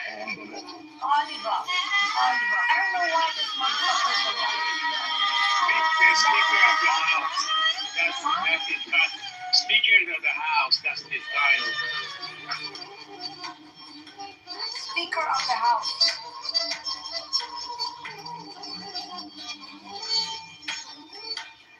One thing, Sarah, after the revolution, after the regime change, you're going to see a massacre at least for 2 months. These people are absolutely angry and fed up with these people. They're going to take a revenge. They're going to be blood all over the place, and they're going to kill every passenger in the car star and every mullah in the street. And I hope it happens. I might get kicked off for saying that, but I hope they go after every one of these motherfuckers. Ferdin, you're speaking of a place of anger. I think you've heard me enough to know I'm not at the middle. I'm far right against this government, far at the end. You know, and this is why I wish. Right now that they're bombing, just fucking kill these motherfuckers because it's not going to be. She's speaking from a place of anger. She's about to tell him not to say these things, and then she goes and says the same thing. That's a fucking civil war. But that's good. That might have to happen, Sarah. Like, nothing is perfect. Nothing is a Disney movie. You know, like. I understand, but I don't know if it's just healthy. I don't know. I mean, that's something. You want a society that's gonna. Is it healthy to go around killing people? Then guess what? Hello? You go out and kill. Hello? If you're a human being, Harry.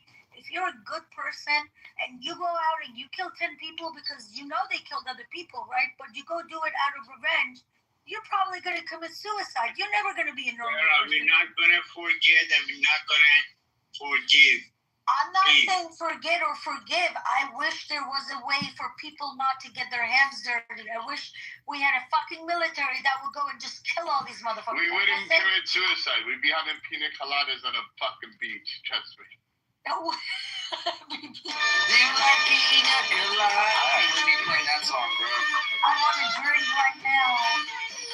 You need to eat, Sarah. Go get something to eat. Come on. Like, you should not be going 2 days without eating. I heard you say that earlier. Just grab some food, eat something. You know, eat something light since you haven't eaten in a little bit. And, you know, just sit back, relax, and just enjoy the show. Because, you know, that's all we can do right now. We can't do anything in here. We don't have fate in our hands. Only God does. So that's all we can do is just observe, right? And report. This is Iranian people for one. After 47 years, we are very lucky right now that we have two militaries that are on the people's side. There's two men that I trust the most right now in this world. When it comes to military and war, Iran, Middle East, America, there's two men I trust the most. Trump and Bibi. No, She's talking about Bibi and Trump. They are the two men I trust the most. We're just lucky, like, because people are like, well, in the perfect world, well, guess what? This is the perfect. We have two militaries that what they want aligns with what we, the people of Iran, want. So this is the luckiest moment Iranians got. This is the one time. This is the only time we have this lucky. You see, Sarah, the rest of the world doesn't do shit, right? And you know what I think? I think that Dubai, UAE, fucking Qatar, Bahrain, I think that they're all gonna do nothing. They're gonna sit back and they're writing all this shit on social media like they're gonna do something. They ain't gonna do shit. The only thing they're gonna do is they're gonna bend over for Daddy America, and America's gonna say you're gonna let us use your military base, and you're gonna let us use the bases to launch our planes from there, or you're gonna keep getting fucked. And and most of the time, majority of the time, they listen to Daddy America, and that's it. But what the point that I'm trying to make is the only two countries that actually do something is Israel and America, and the rest of them they won't do shit, even after getting attacked. So I just think it's bullshit, and the rest of the world, like France, the UK, they sit back and they do nothing. These motherfuckers. Harry, I believe U.S. and Israel doesn't even want these countries to do anything. The reason is you know why I say that? No, let me tell you. I was talking to military people before the war, and they're like, "Oh, this is just." Right. Yeah, I know. I'm not saying she's wrong. The level of coordination required between the United States and Israel in this operation is something that is unprecedented in our history, at least. I agree. And it should involve even more others. It doesn't help, to be honest. It will help, that they will let them use their air bases, for example, but not do anything else. And condemn and go to the UN and cry, whatever they know how to. But Daniel, I think that's just enough. Honestly, we don't need them to help us. You know what he said? Dubai is cross street from Iran, from the Khalij, from the water. They told me like 20 miles across. Yeah, the US. I was told US doesn't even want to use any of those bases because it's too close. They want it to be far away, so they have time to defend when they launch. And they don't. You know what, Sarah? They don't need to. But the point that I was trying to make is that they could have offered that shit a long time ago, so we didn't have to get to where we're at today, right? But sometimes people have to learn the hard way in life. And I don't really feel bad for them getting drones into their buildings there. I don't, because I know none of them gave a fuck in June when it happened to Israel. And none of them give a fuck now, really, to tell you. They only give a fuck now because it's happening to them. So I just think it's hypocritical. And like I said, the rest of the world will stand by and do nothing, or they'll go on social media and say how they condemn it or they condone it, whatever it is, So, and that's it. And, fighting terrorism has to be taken into the hands of the United States and in Israel, because those are the two countries that fight terrorism the most, more than any country in the world. So, and that's it. Macron likes to get stabbed by his wife. So, and England, it's been, I think England's been hijacked by Muslims. You look at all those mayors in all those big cities, like Manchester, like London, every one of them are Muslim. I don't know what's happening to England. You cannot have your England flag. And if you have England flag and try to, rise in front of your house, police come still, you cannot do that. That's why I heard the story. I know what's going on with England. England used to be one of the most secular and most pro-West principle and values. Now it's been hijacked by Muslims and lefties. You can It's the same thing with France too. Honestly, same thing. See, Iran has hit the France building in UAE too. Wait, Yeah, I saw that. Did you guys hear that France? Did you guys hear that France has already surrendered? Surrendered to. That's a good one. And just by the way, like as we're talking here this whole time, there's red alerts going off in Israel this whole time.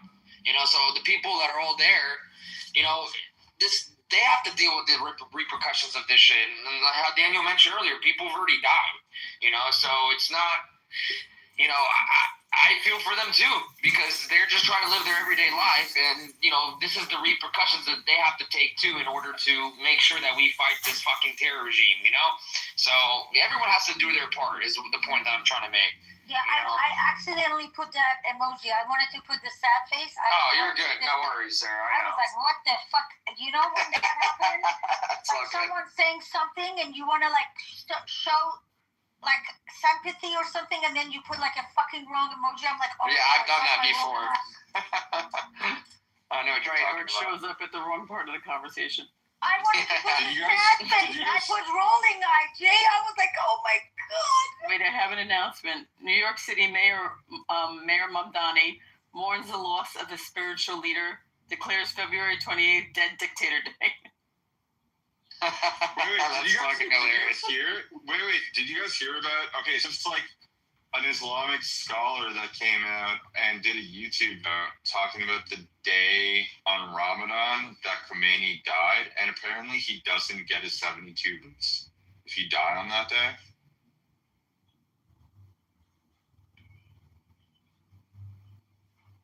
Let these motherfuckers just. No, but it's real too. It's well, real. No, like apparently you don't get your 72 virgins. I'm just saying. It's a fucking real thing. Don't tell them. They want to die. They want it. They're I don't know. Send us to Behesh. I don't believe in the 72 virgins, so it doesn't matter. But like, yeah. I don't understand why they want to have 72 virgins. I mean, I would rather have someone with experience in the virgins. Yeah, but what are you gonna even do with 72 of them? Even a sex addict can't fuck 72 women. How are you gonna do that? You want 72 people that don't know what the fuck they're doing. Give me one dirty whore and I'm happy. Exactly what I said. Well, apparently because of the day that Khomeini died, he's got his hand and that's about it. And he gets to burn in hell with his hand and that's about it. So, yeah. It's like this special day. Like, they literally assassinated him on, like, the worst day to be assassinated. Where during Ramadan, if you get killed on this day, you go to hell instead of heaven. And it's nothing that Allah can do. So I think that's pretty, like, ironic and funny. I'm not gonna lie. He spent his entire life gearing up for war with Israel and the USA. Every day they chanted death to the USA, like in Parliament, and his first day at war, he gets fucking taken out. I think that's amazing. It's just funny. I think they did a very smart thing taking him out the first thing. I don't know if this was planned this way, right, guys? I think they just got intel where he is, and they were like, "Fuck it, we gotta go in." But this is it was planned. It was planned. It was supposed to be like on the 22nd, but then they had like this intel of having a few people at the same place. They wanted this at the same place. So they postponed it a week. You know, I heard that was a CIA operation. That's what it's being told many media. It was a CIA operation. See, I can suck my dick. Excuse my language. This is Israel operation. This is not U.S. operation. Yeah, this is killed to say CIA. But yeah, I mean, listen, if you want the credit, I to be honest, as an Israeli, I would tell you if America wants to take all the credit, so be it. It really doesn't matter. But if we're honest, the intel comes from Israel. Yeah, all of this intel is from Israel. For real, I'm telling you guys. Like, look. But if you want the credit, it's okay. I will not fight But about it. Daniel, let's agree. Let him have the credit. Just Listen, Yeah, exactly. listen. I'm gonna let me say this after I say U.S. can do that. Listen, Israel and Iranian people, we could have never done this without U.S. So we're grateful, and they can take all the credit. But the operation, this is very high level operation. I lived in Iran. I understand the level of like how much you need to be able to integrate. CIA cannot do this. This is all Mossad, knowing who these people are, where everybody is. This whole thing is the operation is yes. Are you saying? But it's, Sarah, are you saying Tom Cruise couldn't do that? you know he couldn't. No, I mean one thing that I find really funny about the Iranian regime with like how they literally like ran a special investigations unit that was like super secretive to try to like seek out all the Mossad agents, and the person running the agency was a Mossad agent. Like that's how fucking retarded they are. Yeah, like it's like they couldn't do anything. Iwan, Every person on if you live in a country where some of the people are against the regime, and then you know there is another country, Israel. Hold on. Ewan. Sorry, I was cooking. She's right. I mean, it is kind of easy in Iran. Mossad agents, and the leader of the group was an actual Mossad agent? Yeah. There are so many people that are supporting what the Mossad is doing, so they can operate in a way that a lot of people will help them. But I mean, this is what happens to a country when, like, the majority of people don't like the regime. They don't like the government. You're gonna get Mossad agents that are gonna like get to the top of things because, like, they want to help get rid of the horrible regime that's like doing horrible things to the people of the country. So it makes perfect sense. Like, you don't get to run a dictatorship, and dictatorships don't run well. They always fall. There's always like an endpoint to a dictatorship. Humans don't function that way. So, and for more information, you can watch Tehran. Guys, Jordan has been really helping. This is amazing. Isn't Jordan a Muslim country, Muslim majority? Yes, they also did it last time. You realize that the majority of Muslim countries in the region are like now helping to like take that Iran. Iran. We're not countries. All the Muslim countries, they were trying to avoid letting this happen. Jordan was the only one that offered to help. They gave their bases, and now I see they had two. Earlier this morning, they had two F-16 in the sky defending the airspace, you know, but it's like they're just fucking helping. They're doing the work. Saudi Arabia has joined now. So Saudi Arabia is literally throwing, I believe, fighter jets into the fight. It's kind of late, Iwan. It's kind of late. Whether no, I think that there's still a lot. I mean, I think that there's still a lot. I mean, Saudi Arabia is doing more than the UK right now. Wait, hear me out. I'm in the UK right now, and I've watched like our country cuck itself like no tomorrow. Literally, the UK has done less than Saudi Arabia has done. Listen, right now they're defending. Saudi Arabia is defending itself. Jordan? Saudi Arabia is doing joint like attacks with the US. After they got attacked, after IRGC sent 100, 200 rockets to their country, now they joined to defend themselves. I know. I understand that, but be happy that Saudi Arabia is doing that because that's a big change. That could mean a lot of good things. My point was we should remember that Jordan sided with Iranian people and Israeli people sided to help these two countries. The people will be free of this dictator. They joined the operation. I don't disagree with you. I don't disagree. Yeah, I agree. But to have Saudi Arabia join in is a big deal. That's all I'm saying. It's positive, you know. Any country goes against the Islamic regime is good. I mean, they used to be neutral. Now they are against the Islamic regime. That's a good thing. I think Exactly. Anne wants to speak. Hi, Anne. Hi. I'm just trying to get an update on what's going on. I was at mass and then it said that I turned on the news and it said that 3 U.S. soldiers were killed. And so what ended up happening? What did I miss? Does anybody have the update? I believe that had to do with a missile attack on a ship in the Gulf. Oh, really? Was it? Yeah, Iran has been attacking military ships in the Gulf, and basically they have their own defenses, but a missile got through and hit one of the ships. I think it's the SS Abrams that got hit.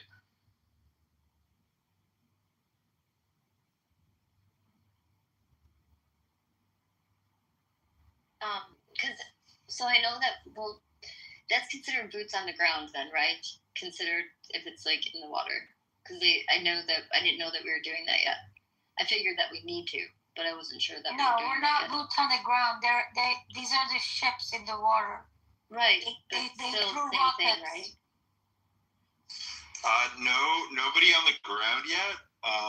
But also, I mean, the U.S. and its close allies in the region have been doing the majority of this work. That's not what she's asking, guys. You need to listen to what she's saying. She said, "Is it considered boots on the ground because somebody got killed?" Oh, sorry. I thought you said if No, it's not boots on the ground because No, she's saying is it considered, Daniel? No, it's not. I understand. It's not. Okay. I mean, they are shooting from afar.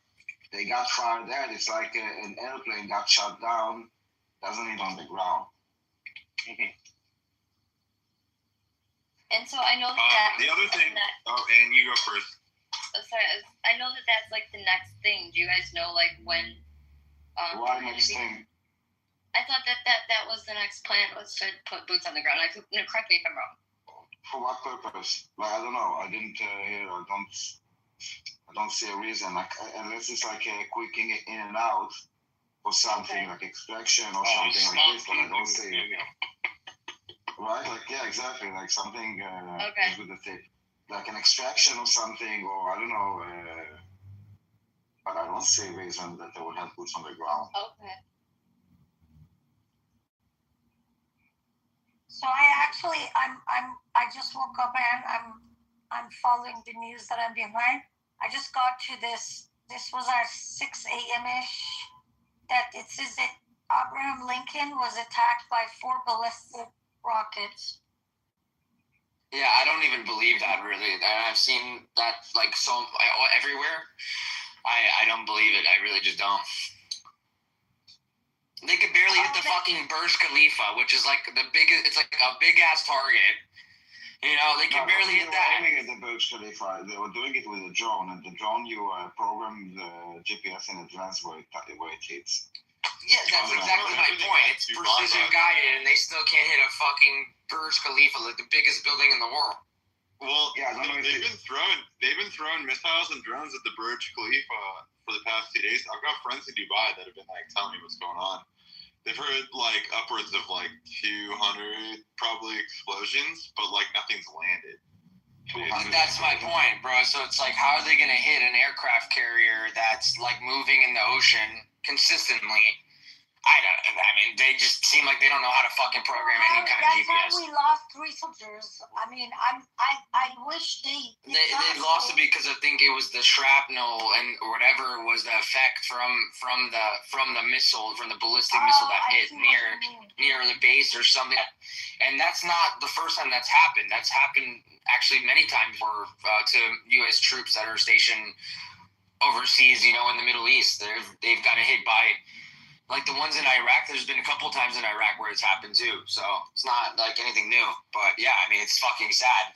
But that's, you know, that's part of what's going on, you know, and everyone was at a heightened alert at that point, you know, after the first strikes, you know, so. the American army is sharing way less information than the Israeli army about And guys, strikes. Ahmadinejad is killed. He's dead. We were talking earlier. Ahmadinejad is. Do you know who I think the real victims are in all of this, though, guys? Who? I think it's the left. They're the real victims in all of this. Well, that's comfortable. I think, you know what? All I've been seeing from leftist posts is rest in peace, Khomeini. No, you're kidding. Yeah, no, I'm not fucking with you. No, you cut you out. Dude, I work in the music industry. Of course I've been seeing this shit. Can I ask No a question for Fardeen? I don't believe it. Can I ask Fardeen? No, he's not lying. He's probably fucking actually being honest. It's crazy. That's the crazy. They're talking about that fucking bombing that the IRGC accidentally hit a school, and they're saying that it was like the Americans that did it, and that's all I'm seeing. That and like pictures of Khomeini. There's some guy in the chat that wrote that, bro. Just scroll up a little bit. Israel dropped a bomb on your schools, killed 2,000 children, and they're saying Israel. Oh my It's God. Israel or America. How many children? 2,000 already? What are you? Hey, Oh my Hero. God! He said there were 20 million kids. 2,000 children dead already. Daniel. No, they say it was 70. They changed it to 120. Now they're calling it 2,000. It started with 5, by the way. The first, I think, initial report was 5, and then it kept growing and growing and growing. Hold on, Amir's room. And then they were like, oh shit, it was Hold on, guys. Amir's room just reported 200,000 children dead. 200,000. In Amir's room, it just got reported 200,000 children. Wait, somebody just 205,000 children. Guys, I So what have a is very this story? important question. Hold on, Daniel. This is very important. Guys, Fardeen, who's Ali Khomeini? Khomeini? No, yeah. So the guy that biggest killed son is Khomeini. the biggest son, the prominent. Who is Sayyid Ali Khomeini? I'll tell you right now, 1 second. The Hassan Khomeini, the biggest son. The other one is Ali Khomeini, and there is another one. I believe there are 3 sons, but the one is Sayyid Ali Khomeini. I will tell you guys, he's gonna be the one they're gonna try to replace Khamenei with. And Who is this motherfucker? I never heard his name like as a prominent figure of Iran.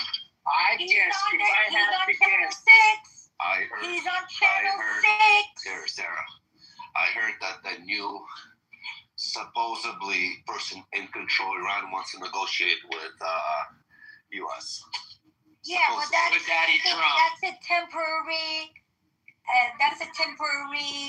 They have like a shura. What is shura in English?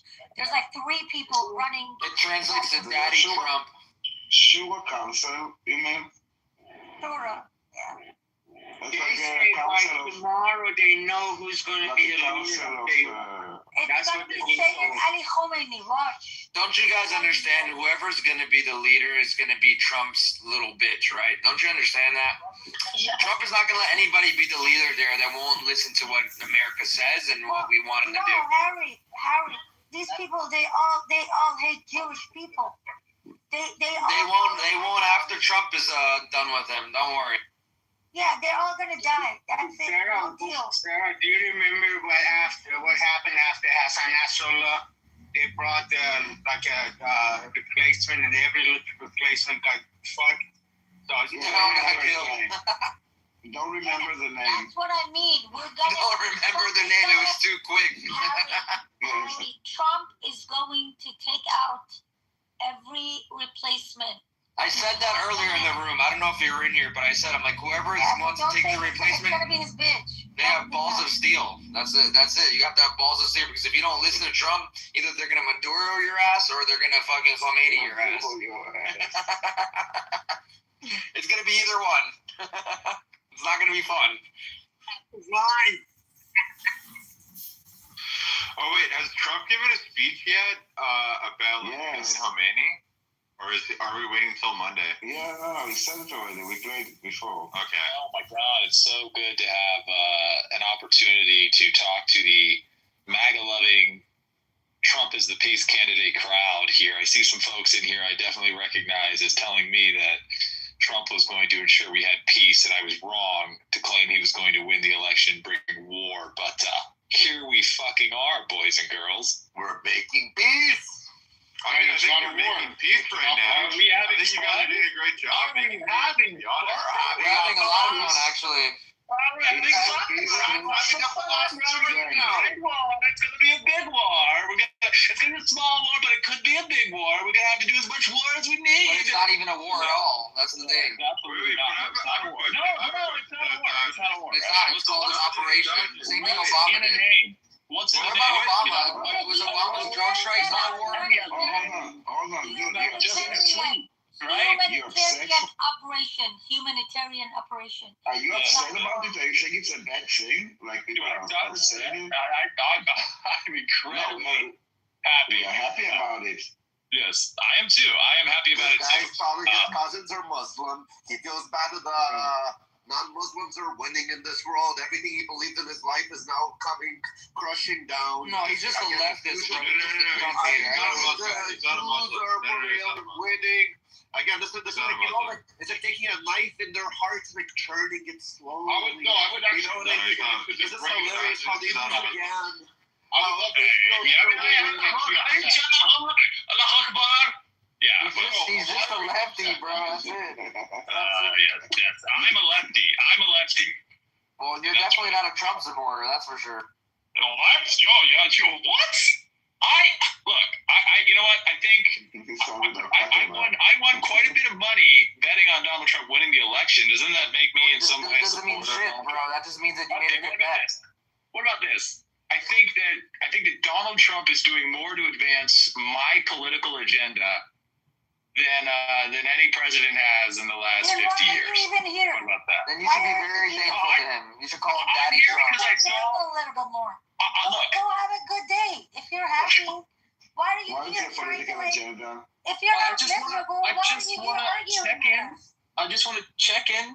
I want to take the pulse of some of you individuals. And look, you guys don't want to be realistic. Look. Here's the thing.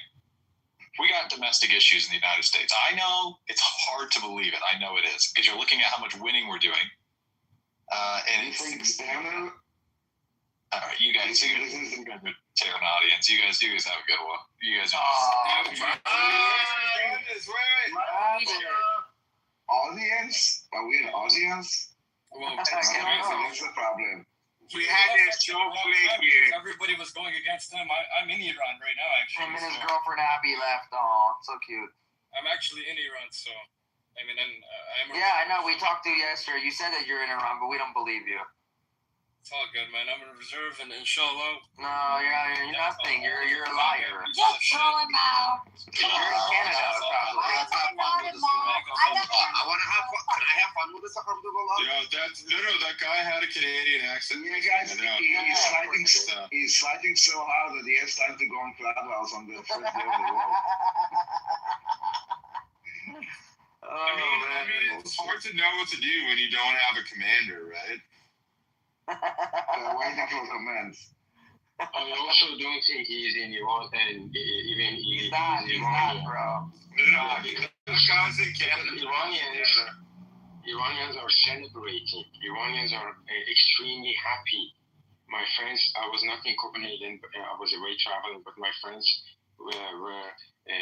got a demonstration in front of Israeli embassy, among others. I said, thank you, Bibi. People are singing Bibi June, which means dear Bibi.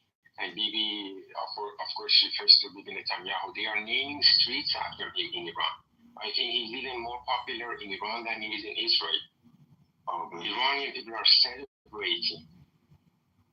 You're extremely happy, extremely thankful. That is the best day of our lives. I don't think anything can top it. I always thought the day of the death of Soleimani was the best day of my life. But Khamenei, it was just I can't even believe it now. It's just like a dream come true. Iranian people are celebrating, and anti-Semites of the world, Tucker Carlson's, Candace Owens, those people have become orphaned. They need to find a new father, and that will not be Iranian. No more Iranian money for those bastards. That's very painful for them, but they need to live with. It's over. Iranian money for the Nazis of the world war. Well, is it Sano? Yes. Sano? Yeah, Sano.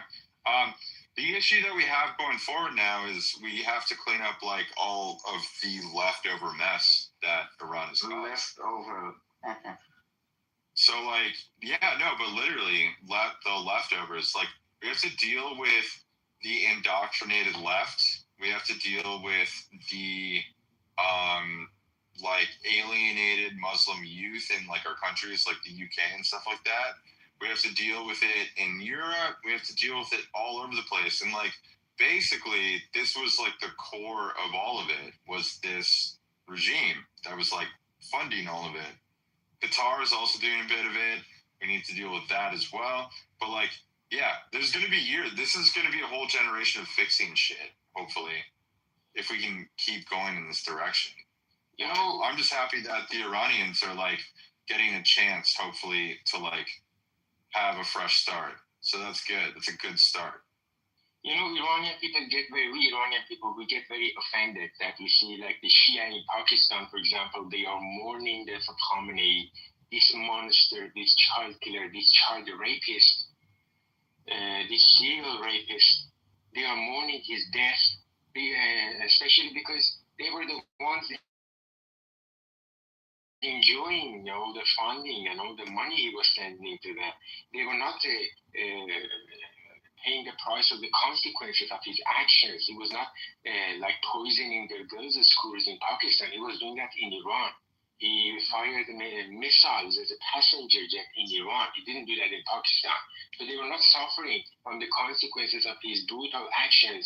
He was like a father for these, inbred Shia radicals, brainwashed retards, and now they are mourning and they attacked the U.S. consulate, and I don't know how many, 8 of them were killed in crashes with the police. Khamenei also did a big disservice to them by spending billions of dollars in brainwashing generations of, especially Shia all over the world, especially in Pakistan, ruining their lives, they just lost their lives for this stupid cause.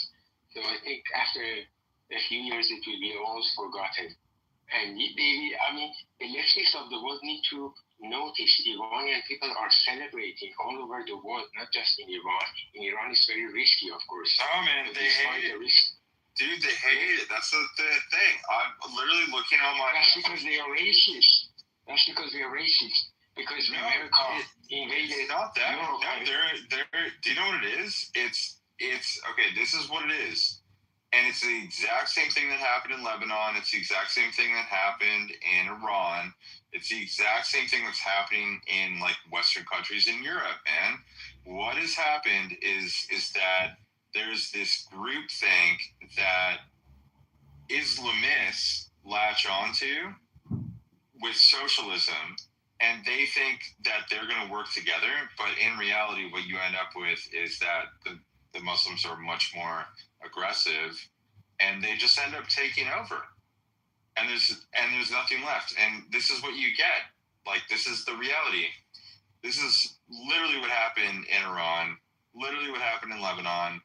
I've heard so many things from Lebanese people. I grew up, like, one of my best friends was a Lebanese refugee in Canada growing up, whose family was Christian, and had to deal with all of the fallout, where even like there was a terrorist attack in the town that he was from, where his little sister, they threw a grenade in her room, and she ended up getting blinded because of the grenade.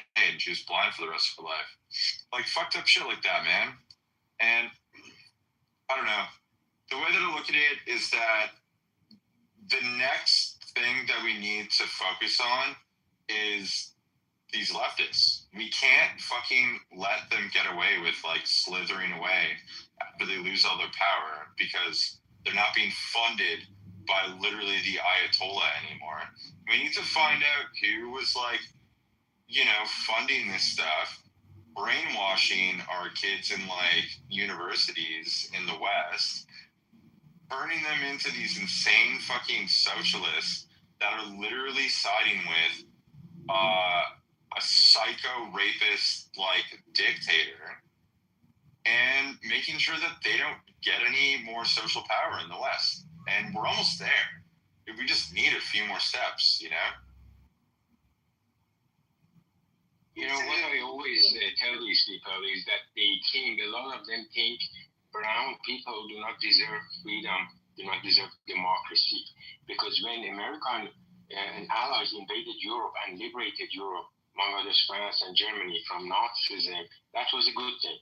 Foreign intervention was a good thing. When they liberated Japan from Hirohito's dictatorship, brutal dictatorship of imperial Japan, that was a good thing. Japan has ever since been a fledgling, prospering democracy.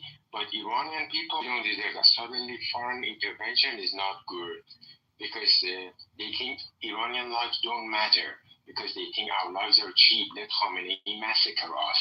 Let Khamenei and his Shia brutal terrorists from Hashda Shabi, from Zainabiyun, Fatimi, from Pakistan, Afghanistan.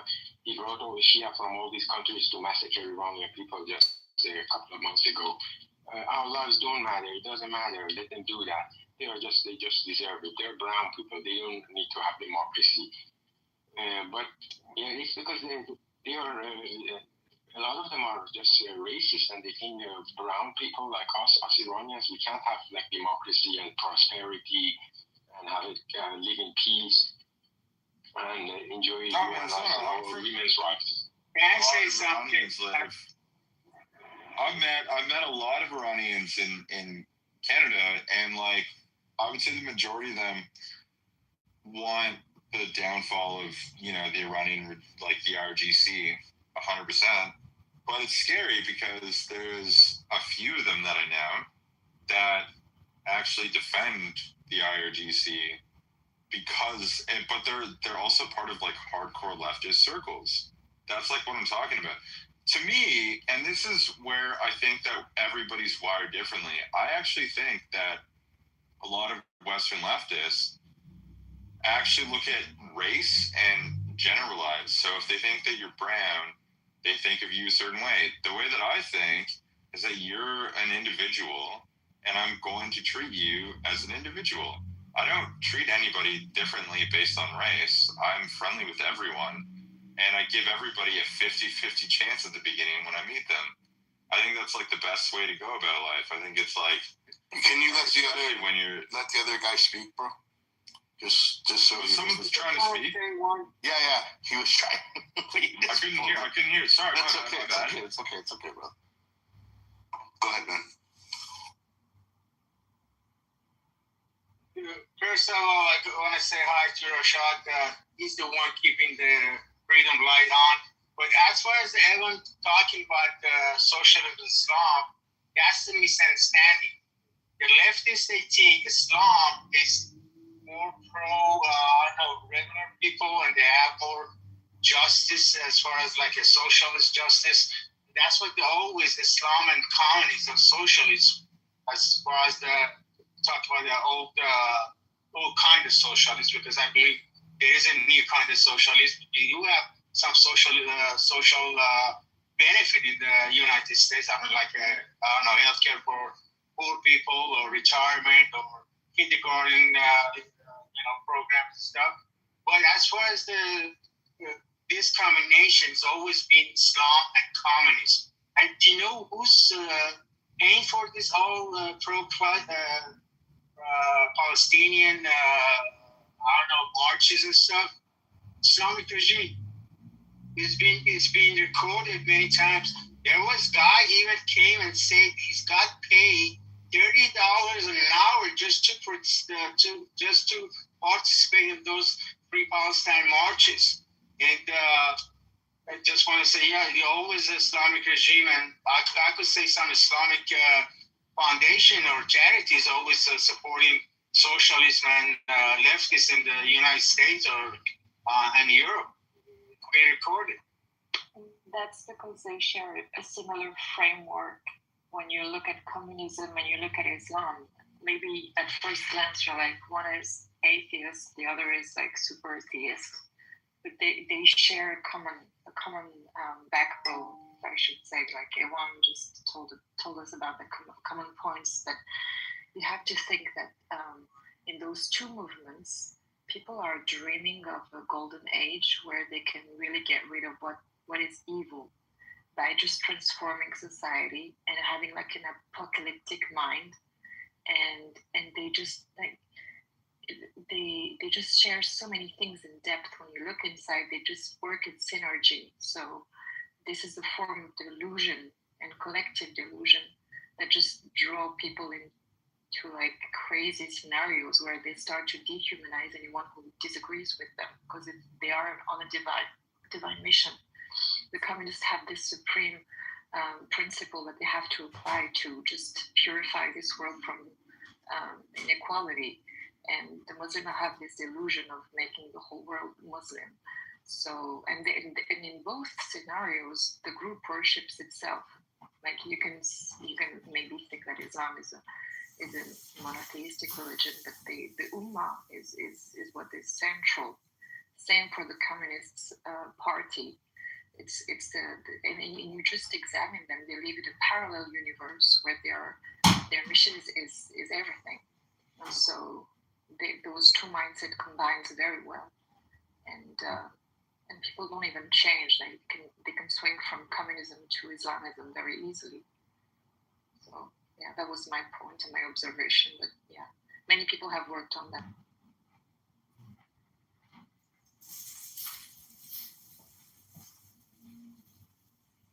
No, but that's what I'm saying, is that what we need to call out is not only the people that are just supporting the IRGC directly, but especially in Western countries.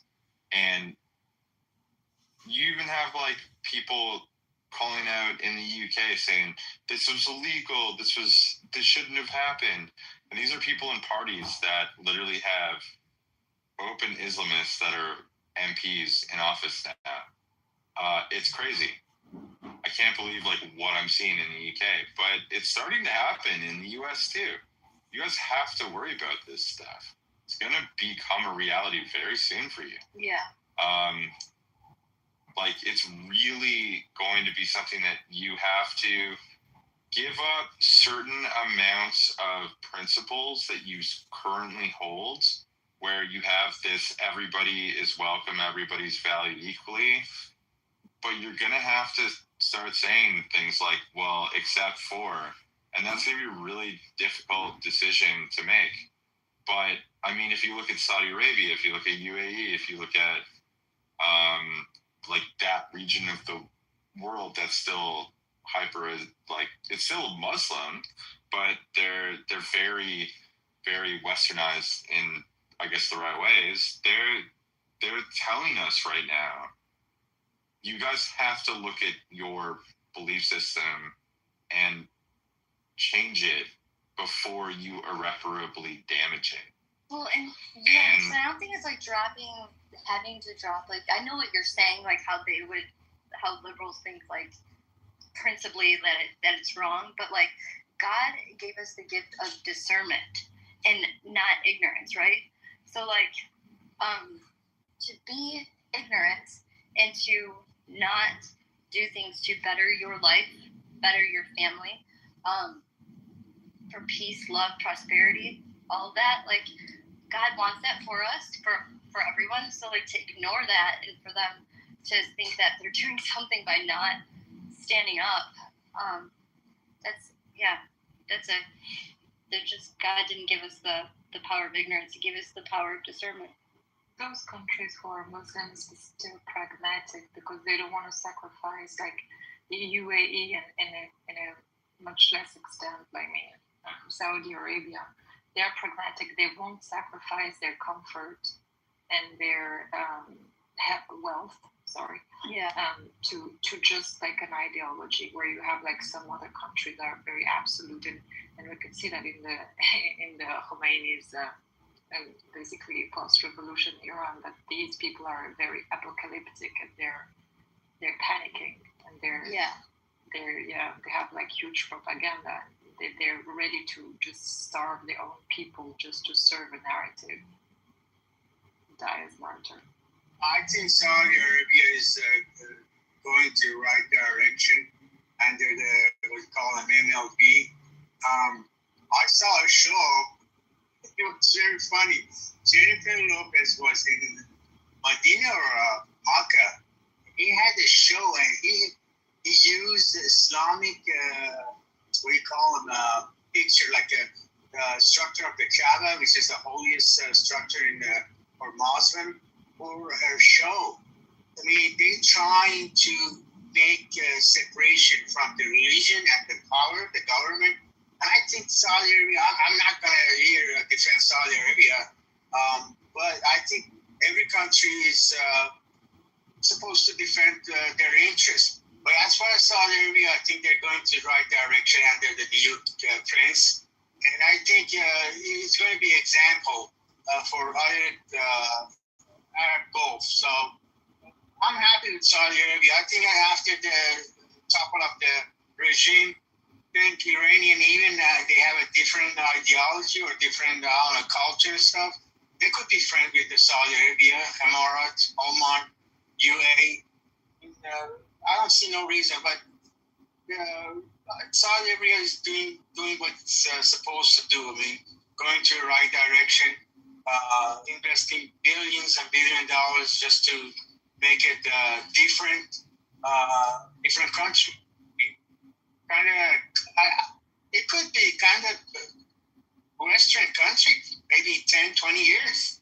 You never know. Yeah, I also think the Crown Prince bin Salman, Mohammed bin Salman, or MBS of the country, he's doing a great job opening up the country to the world and to freedom and civilization. They are making peace with Israel, Abraham Accords. They're doing a great job. With a very conservative country, he's opening it up to the world. He's a role model.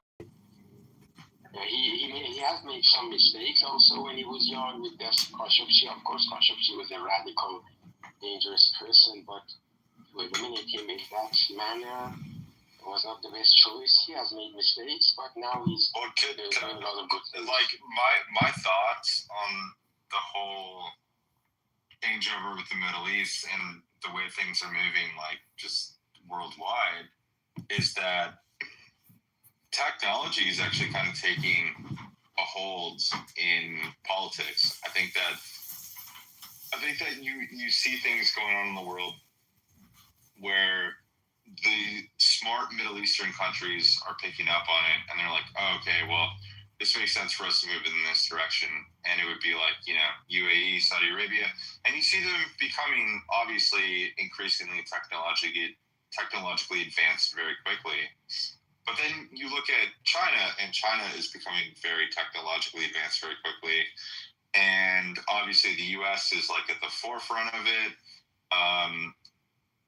You see stuff starting to happen in South America. What I'm seeing is sort of a switchover of like focuses on countries. Like you look at, and believe it or not, I know this sounds crazy because you have Trump as president right now, but the U.S. is actually becoming, believe it or not, like more towards socialist ideals. But it's because the technology is making that happen. You're kind of forced into it. Whereas China, and this includes the West too. This includes like the UK and the rest of Europe. But you look at China, and China is actually, and they're becoming a hyper-capitalistic country, and they've actually like grown a gigantic middle class within their economy, right? And so you actually have these countries that are in many ways starting to match up with each other. There's obviously ideological differences, but economically they're starting to look more uniform. And I think a lot of the reason why is because of like the current rate of technology where everything is moving. And I think that most of the countries in the Middle East are looking at that and being like, well, we want to be living in that ideal direction as well. And so that's why you have the Abrahamic Accords. But then at the same time, you have these leftovers from the 20th century from literally the Cold War that still exists, and Iran is one of them.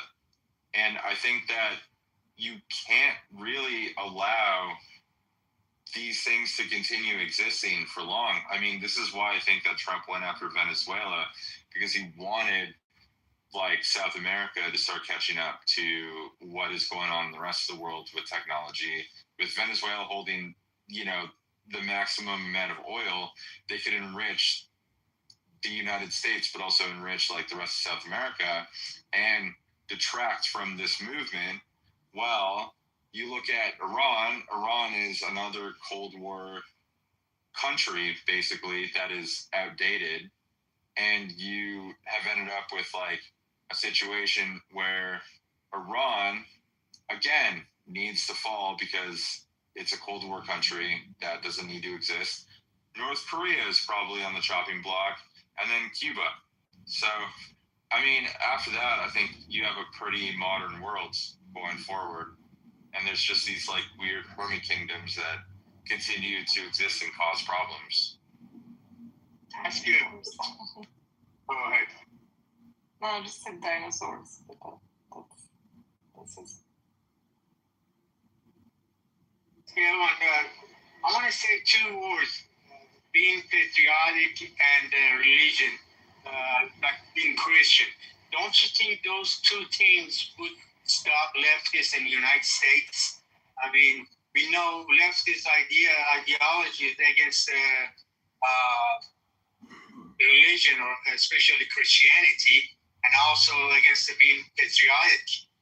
Don't you think those things would stop left ideology in the United States? I think that the leftists actually already had their revolution. I think that it happened back in around like 2014, 2015. But building up like for about 5 years before then, so about 2010, the left has already had the revolution. I think it's burnt out. I think that what's going on, I don't even think it's right wing. I think that a lot of people have disassociated from the left-right sort of way of thinking about things. And I think that people are really focused more on like whether like making a live, like money is a big thing, but also there's new systems of power that are coming into play that we have yet to realize, but you can kind of see like them start to happen. I mean, AI is obviously playing a role, but I'm not even talking about AI as like the main thing. I don't think AI is going to take over in the way that we think it is. I just think that technology in general is going to leave the world in a very weird, desolate place if we don't do it properly. And I think that the U.S. is kind of doing it properly. I think that bringing manufacturing back to the U.S., where those jobs can eventually be taken over by AI robots and stuff like that, is a good thing. Moving away from globalization and securing your country is a good thing. And that's like the right way to move about things based on the way that the technology is working. But your own country has to be creating technology for that to exist. You can't just like be allowing another country to run your government systems, which like the UK, for example, that's been the case in point for way too long. But I mean, in the US, for example, using like, what is it? Eastern European voting machines is like the fucking stupidest thing I've ever seen in my life. Like, I can't believe that there's been.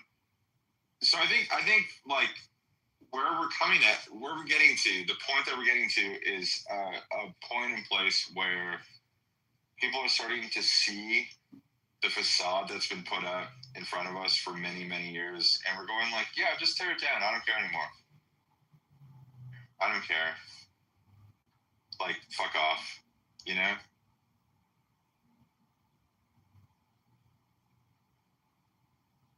Does that make sense, Farden?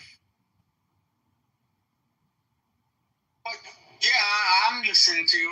My question was, we're talking about the left ideology, which is I think is is against the Western values. What you see from left is more like more communist, more anti-family. That's what I was going to tell one of our friends. We talked about the family.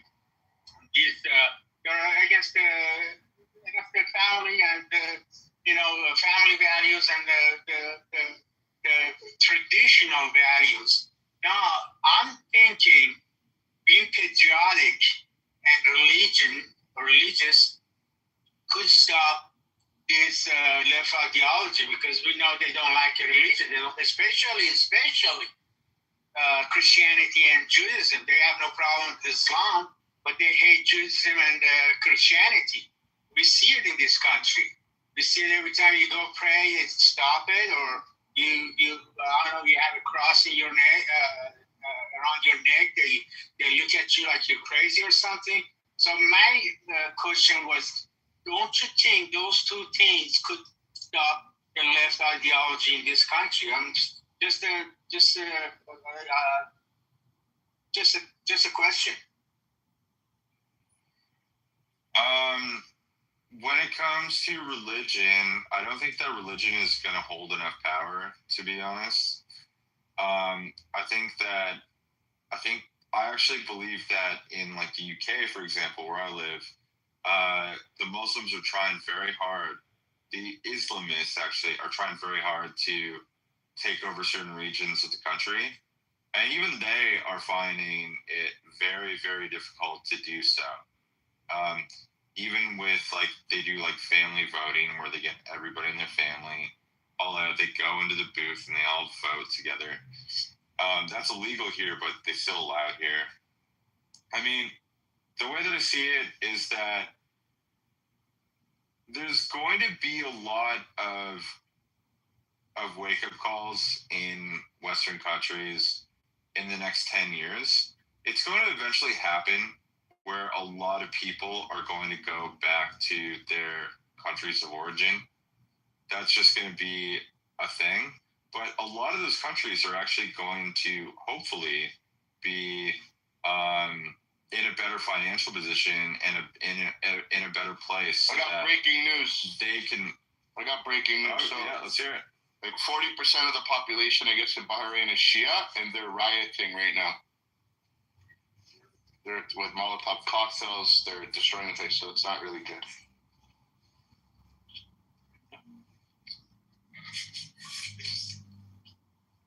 I think 15 years ago, Bibi happened, and they got screwed up. And I believe for sure that's the Iranians' hand, Islamic regime hands, in that kind of riots or whatever they call it. Did you say Bahrain? Yes. Such a small country, though. It's still, you get the copycat award, you know what I mean? People start following the leader and doing dumb shit, and then it becomes a big problem in the whole region. See what happens in Qatar. Serge, what's going on, bro? Welcome. Had a great room today. There were 80 people here at one point. Yeah, guys. What's up, brother? How are you? Oh, I'm good. Which group you are talking about? Like you have today, like room? This room, yeah. We had a big packed room. I think a lot of people came to see her. They wanted to hear her sing. Yeah. And what it was like? People celebrated, or there was some jihadi?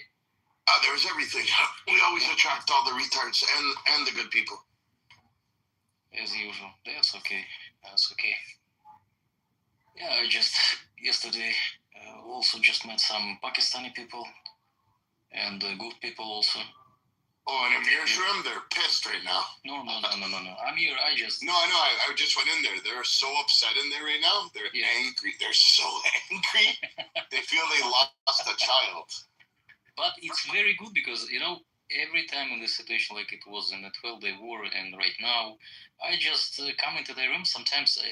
It's needed to go into Amir's room because to say like, Habibi, how's your feeling today? Because Why you feel so bad? Why you nervous? You losing like in a song, like losing my religion. Yeah, you lose another country, and losing my religion. Yeah.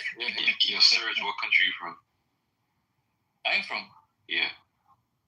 I'm from Israel. I'm Israel Chai. Okay. But what's wrong? Why are you asking me? No, nothing wrong. Just wondering. Okay.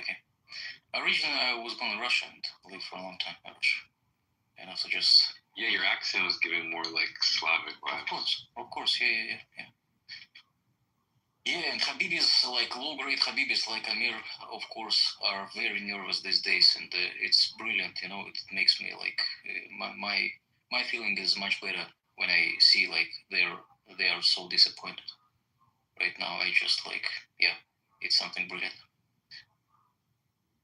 But but now it's war, and today like in Israel also there was a tragedy, and I hope that near days like will destroy all the capabilities inside Iran.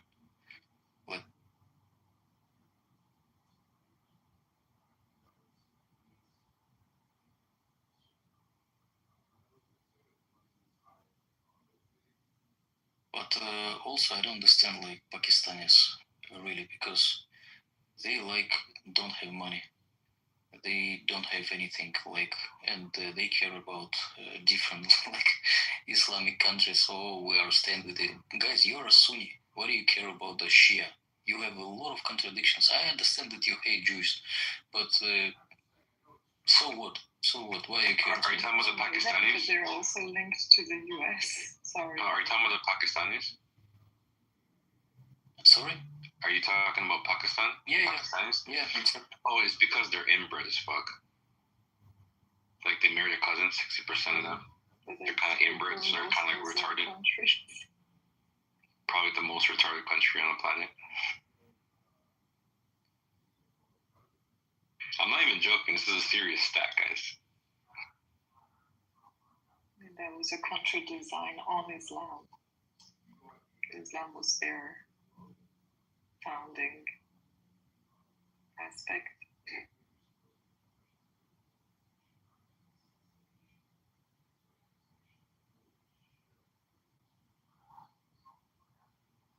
Yeah, but they must hate Shia like as fuck.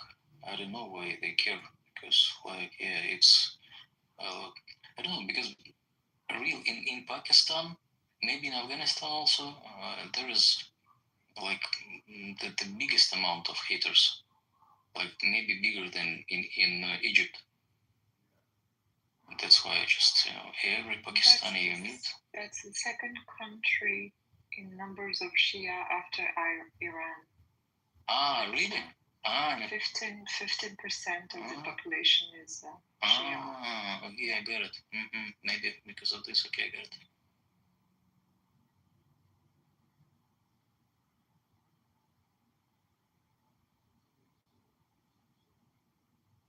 They must care about India. Yeah.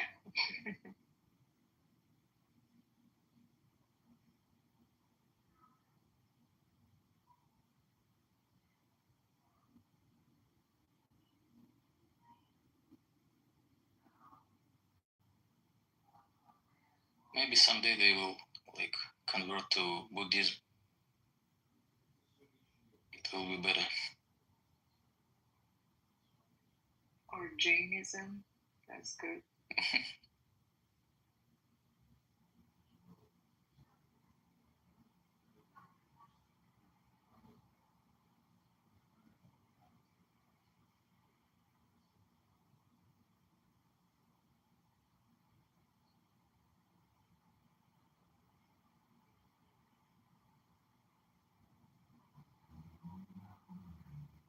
Guy, come up. You want to be mod? No, I just no. I don't see anyone raising their hand anyways. Really? The room is dying, like the regime. Oh, maybe somebody will come. We have a lot of guys. We have also Amir, and I think it's another Amir.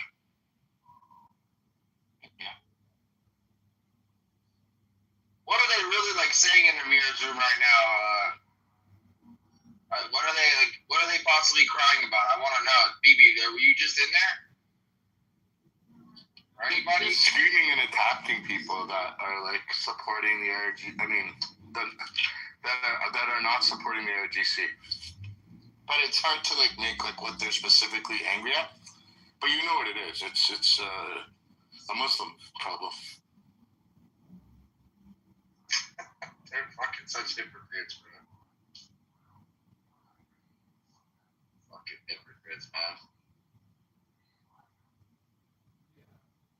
I love when Habib is crying. It's my guilty pleasure.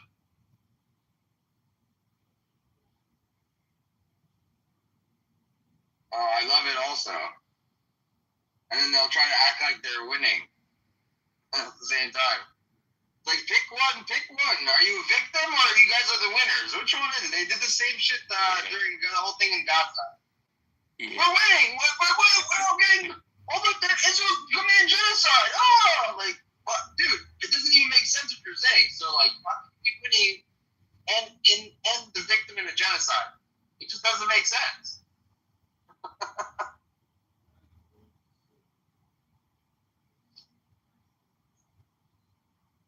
Telling you, this fucking whole thing is gonna be over in the next couple of days. They're done. That's it. They're fucked. They were fucked in June, and I don't know why they gave him this long of a chance to.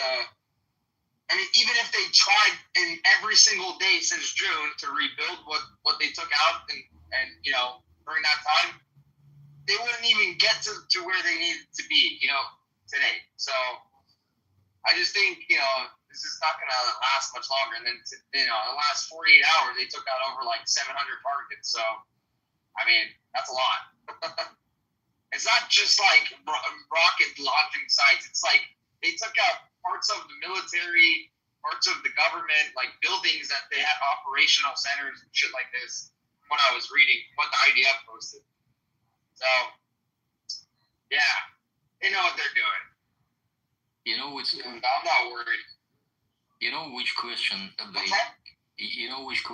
they can handle.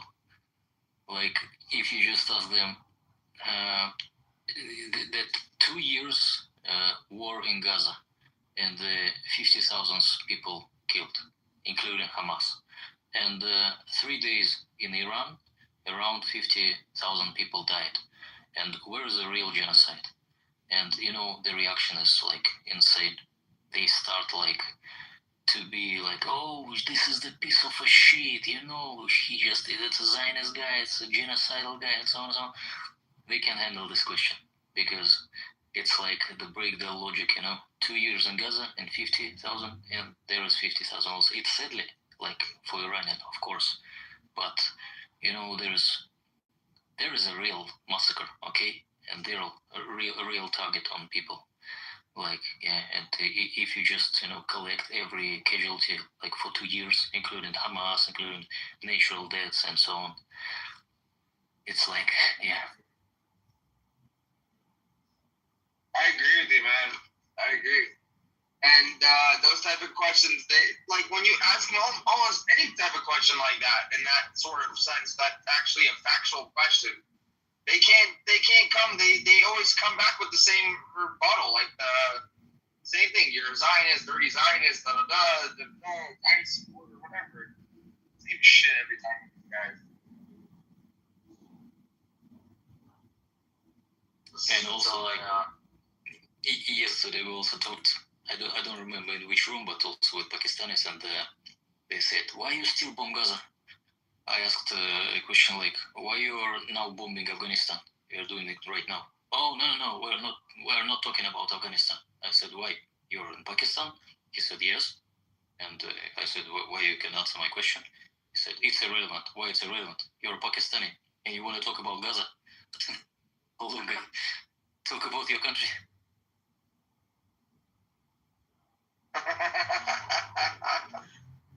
So stupid, bro. Isn't Amir Pakistani? I don't know why he's not talking about what's going on in Pakistan right now. Why is he not talking about? I don't know if he's Pakistani, but he starts to be very angry when you ask this question. Like, a simple question. Amir, are you Pakistani? oh, you're a piece of a shit, and so on and so on. Yeah, he's been all over the world. He was Pakistan, he lived in Saudi Arabia, Canada, the United States. Look, maybe he'll settle down one day. I think he gets keep on getting kicked out. Well, I can almost guarantee you that he is Pakistani because, I mean, no one gets offended by you asking what their nationality is, you know? Usually you'd be proud about it. You'd be like, yeah, I'm fucking Pakistani. You know, but I don't know. Something's up with that guy. He blocked me on my other account, but this account doesn't have me blocked yet. So I feel like if I go in his room, they'll block me right away. I'll recognize your name if you go in his room. Of course. He hates me because I used to fucking, I would give no mercy. I would show him no mercy. So. Are you in your car, Harry? Yeah, I am. Probably hear an echo, right? No, just you sound a little bit different, so I was just wondering. You don't hear an echo? A little bit. It just sounds like a car. It doesn't sound like your normal voice. It was just, I like trying to guess things. Yeah, it's good. But it's good. There we go. You're fine. You're good. There you go. Echo, what am I doing right now? See if you can guess. Is it revolve your left hand? Sounds like you're smoking a bong. I have no idea what that sound was. Sounds like you're squeezing mayonnaise from the bottle onto the sandwich.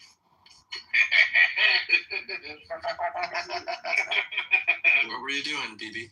I was jerking off, bro. Thinking of you. So I never saying left hand. Oh my god. But I don't do it with my left hand. It's my right hand. Oh, you switch it up. Use your right hand. Yeah. Called the stranger. The stranger. What the fuck? Yeah. So you sit on your hand till it goes numb. Oh my god. And you use the other hand.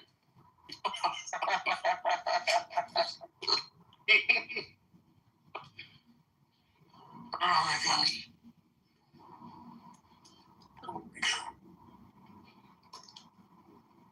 Now I'm actually making pizza, fresh pizza, the dough and everything. That sounds good. Yeah. You can get one delivered in a half hour. I know, but it's not as fun, man. And I like the paper thin. I love paper thin pizza. I get to make it as thin as I growing up. You have a pizza oven in your house, like one of those brick pizza ovens, or not? Yeah. What, on the porch? On the porch outside? And on the inside. Oh, that's cool. That's the way to do it, man. My mom has one in her house, and when my grandpa came from Israel to visit, he made pitas inside of it, bro, and they came out really good. Like he made it in the pizza. They came out fucking great, bro. I don't know. That was the best pizzas he's ever made. I don't know why. I think it was because they did it in the pizza oven and not like in the regular oven. So for sure. He's making falafel also, bro. It's fucking great falafel he's making. Wow. Have you made falafel at home before? You should try it, bro. No, I make shawarma though, believe it or not. Oh, that's also good to make at home. Yeah, so I use I freeze the thighs, and then before they're defrosted, I start cutting like little pieces, like longwards. I just cut a bunch, throw it in a pan, and because they're frozen, it still has a little water, so I don't add nothing. I add a little bit of olive oil, and I mix it. Throw a little bit of onions, and then I put my spice. Like cumin, turmeric, paprika a little bit, and then buddy, but it tastes better than the shawarma places. My buddy showed me this Kavkazi guy, and it's been amazing. The Kavkazis, man, I met one in Denver, Kavkazi Israeli. Great, he's a great guy. Fucking love that dude. They have the heart of a fucking lion, bro. Yeah, they do, bro. He was a nice guy, bro. Yeah, but he was crazy. Hi guys. Hello. which country do you think is going to be next? Like Yemen or Somalia? Or even Pakistan? Next for what? U.S. intervention. Yeah, Israel or Yemen. Why would Somalia? I don't know. Yemen. Somalia is like irrelevant as fuck, honestly. Yemen. Israel will go after Yemen if they continue to shoot missiles. If they get the message that their chief funder is out of the picture, then Israel will go after them. Yeah, I think the next step is Yemen. But the odds are their money supply is about to run out, so. Everything's about to run out. They're not going to be able to get weapons from anywhere, bro. Like, once this whole thing with Iran is done, which is very soon, Hezbollah is going to be very weak. The Houthis will be very weak, and Hamas will be definitely weak, and any other faction as a terrorist organization in that area. Or was it getting funded by IRGC? Yeah. It's plain and simple. We know this already, you know? Hezbollah will shrivel up and die. Exactly. Maybe the ideology and the people that follow it might be there, but... I meant as a lethal fighting force. I don't think they're going to have the weapons, the weaponry, and the supply for it. And costs money. Yeah.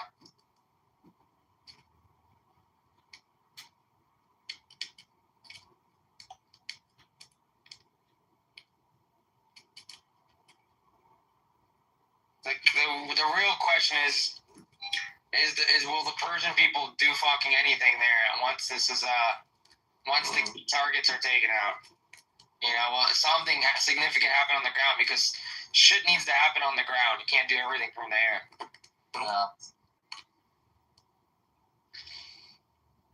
So if the government's able to reorganize itself pretty quickly and crack down again, then people won't stand a chance.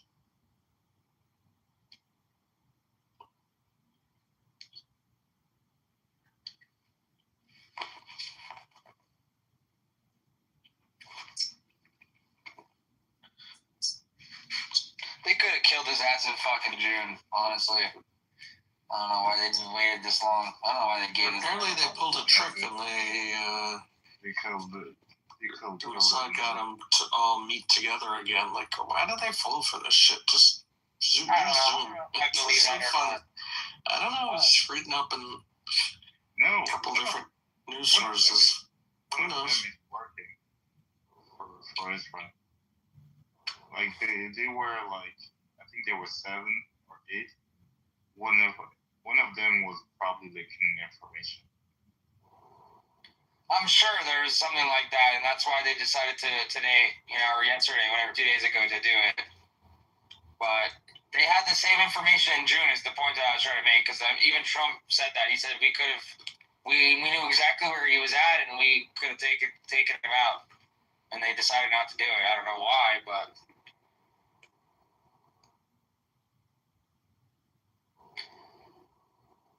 Don't fuck with the United States of America or Israel. That's all I can say. Did you hear that? Were you here last night when... for so long, the Obama administration is giving them fucking money to fund their nuclear fucking program. Like, keep building your fucking nuclear program. Like, I just don't understand. And then now we actually do something about it. And then you have these retarded Americans that come in here saying that we're dragging America into a war. Like, I just don't understand people. They're just so fucking retarded, man. I've never seen a president like Donald Trump.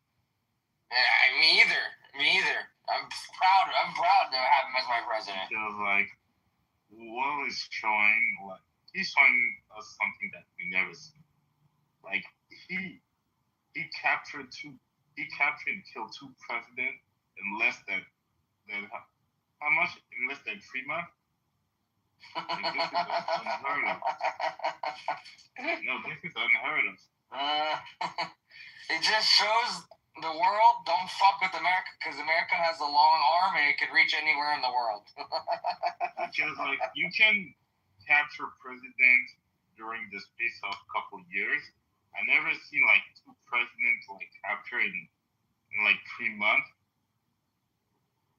And Yemen is I don't think anybody historical moment. This Trump will go down as the greatest president in United States history, no matter how many haters he has. And you know, having haters actually makes you even more of a great president, I think. You know, so because people only hate on success. That's what people hate on. If you've realized that, right? People hate on success. That's it, man. And Trump is very successful. People are happy here, man. You just come in here, you see people are happy here in America. Except in New York City. That's the only other place. That's it.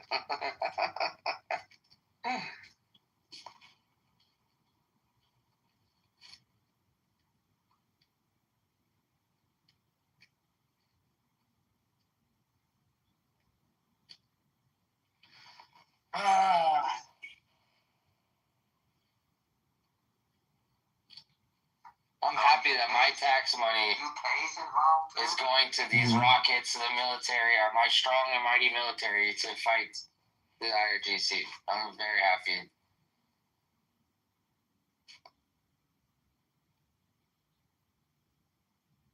Dude.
Is that what you drink to stay up on Clubhouse all night?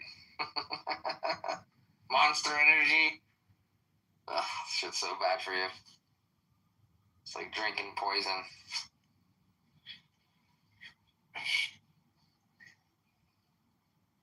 I haven't seen her in a while. She decided to come back on Clubhouse when something significant happens. What's going on in your rooms over there? You guys are sad. What's happening? You guys don't fuck with America or Israel. That's one thing. Everybody's so scared.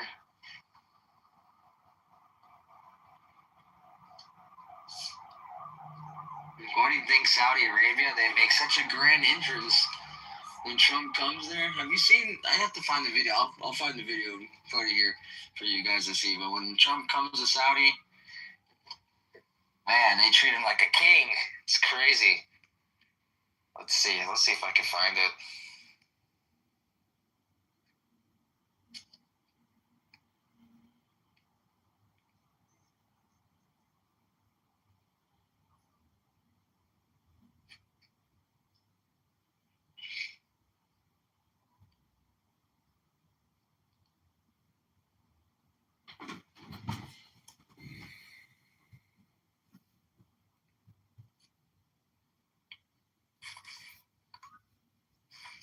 Sorry, somebody. Oh, strength joy. Give us some strength. Ribono Shalom. You know why they treat Trump like a king when he comes to Saudi Arabia? Why? It's because the Sunni Muslims, they always say that Muhammad, aka Abdul, is the last and greatest prophet of the Bible, but they know that the last and greatest prophet is Donald John Trump! Donald John Trump, the last and greatest prophet of Islam. He's had more impact on Islam than any other prophet of recent history, and he has superseded Muhammad Abdul, because obviously he's the greatest prophet in Islam since Muhammad Abdul. So it couldn't possibly be Muhammad Abdul if he was the last and the greatest. Now we have the true, the real, the bona fide last and greatest prophet of Islam, Donald John Trump, Rabboni Shalom. Thank you.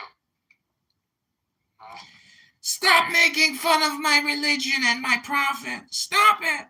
Okay, stop making fun of Donald Trump 24/7. Get the Donald John Trump derangement syndrome out of your head, and then we'll talk. Hello?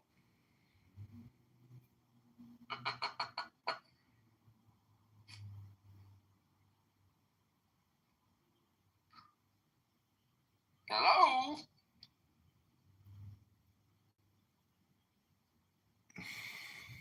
Snu doesn't want to come? Come on up, New. Why'd you leave? We needed a British Moroccan to tell us all about the Middle East.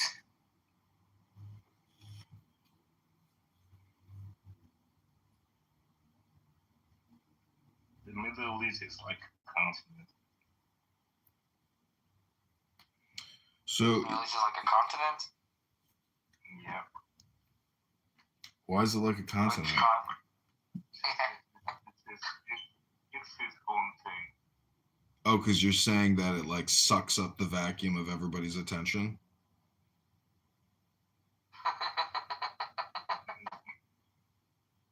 Yes, that's what he's saying. Yeah. Because nobody sits here and thinks about all the horrible things that go on in Africa every single day throughout that entire continent, right? Like, you know why? It's because nobody cares about Africa. But people care about the Holy Land, or they care about, this thing called the Middle East. You know why? Because of all that sweet light crude that comes out of the oil that just bubbles up. That beautiful, sticky substance.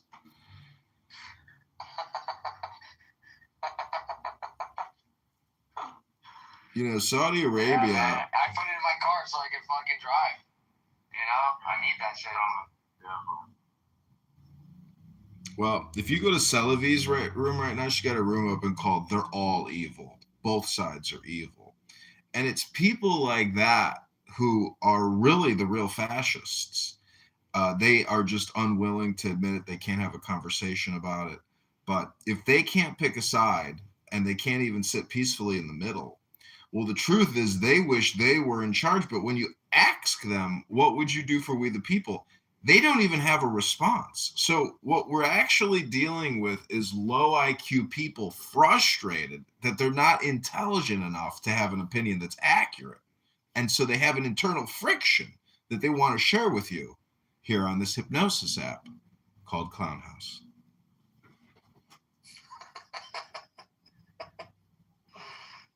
Oh, man.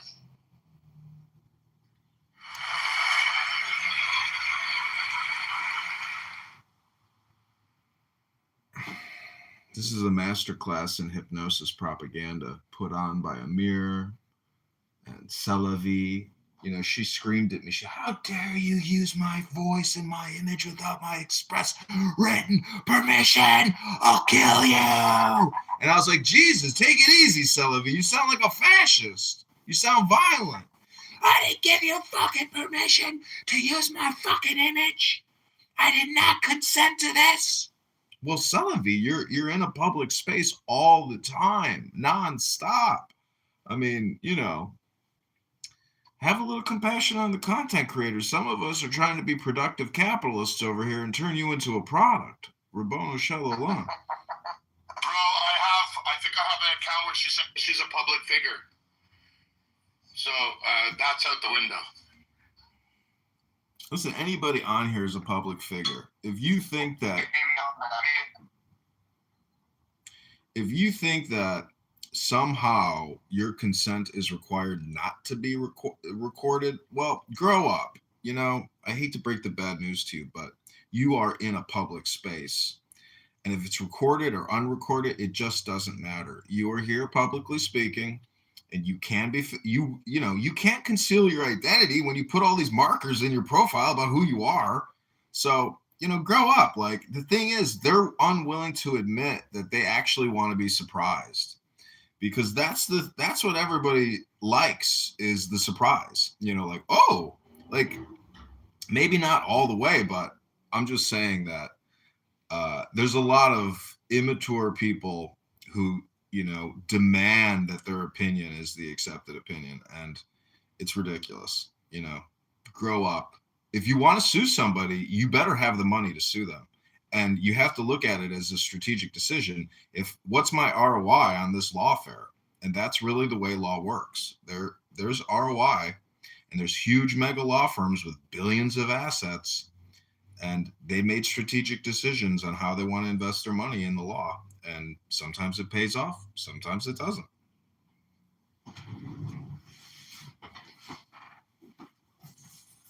Interesting. Hey, Vivi, what I missed?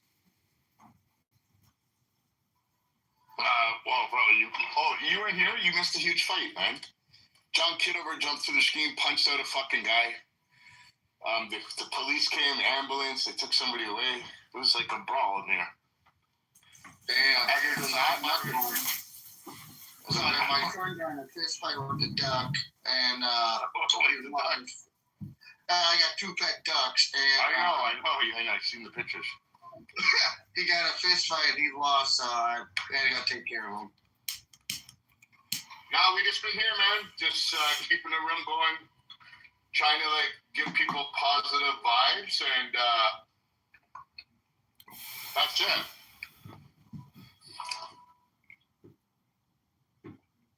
The greatest news about this whole event and this whole, battle and war is that we have firmly confirmed one thing in the Islamic faith for both Sunnis and Shias.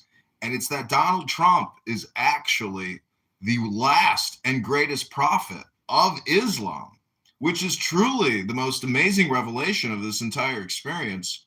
And anyone who says that that is insulting or Islamophobia or, insulting to one's religion and prophet, well, I would just say proof is in the pudding. Prove me wrong, because generally on this app, we have to deal with their all or nothing positions, debate them, and they say, the proof, the burden of proof is now on you, now that I've asked the question. But now I want to ask the question to all the Muslims and the Islamists, the Sunnis and the Shias, who truly is the last and greatest prophet of Islam? Is it Donald John Trump?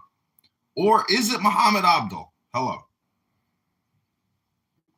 Well, Frank, I would be careful with that. The reason why I say that is because by putting it that way, if you look, I'm only talking on this, if you look at the talk before the second coming of Jesus Christ, it talks about the Antichrist that will come before, claiming and unifying the Muslims, unifying the Judaism, and unifying Christianity before completely decimating the world before the second coming of Jesus.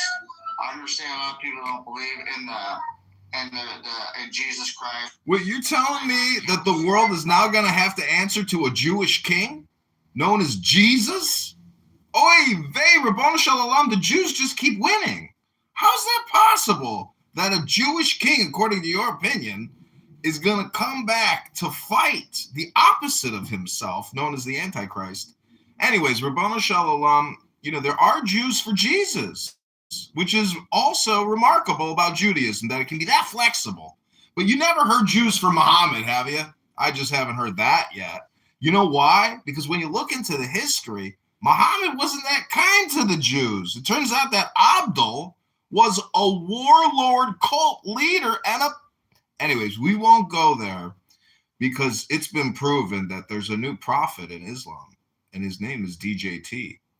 And if you've got DJT TDS, well, Rabbanu Shalom, you can finally get past it if you are spiritual, if you are religious, because it's obvious now that the greatest and last prophet of Islam is Donald John Trump. Just look at MBS, the king, the crown prince of Saudi Arabia, the largest Islamic kingdom on the planet.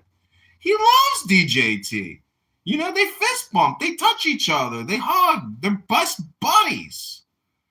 But Rabbono Shalom, there is that photo with MBS and Epstein, and you could tell that they just got done doing something. Like they were shining, a little sweaty. If you know what I'm saying. Everybody's failing to talk about the Indian president that went to Israel. How he's backing Israel. Which is Modi, Prime Minister Modi. Him and Benjamin had a big hug. They're thickest. They love each other. There's so much love between India and Israel, and it's all because of the Muslims in Pakistan that harass and send terror squads of death to India, like, you know, the Mumbai terrorist attack at that mega hotel of those young, stupid, disgusting people. Rabbono Shalom.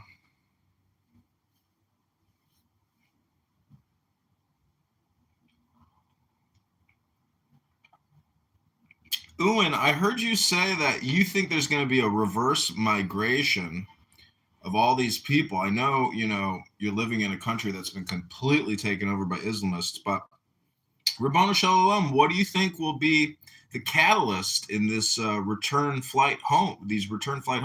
Will the government put together a program to actually pay to remigrate, to denaturalize, and to send back and to strip the citizenship of all these Islamists?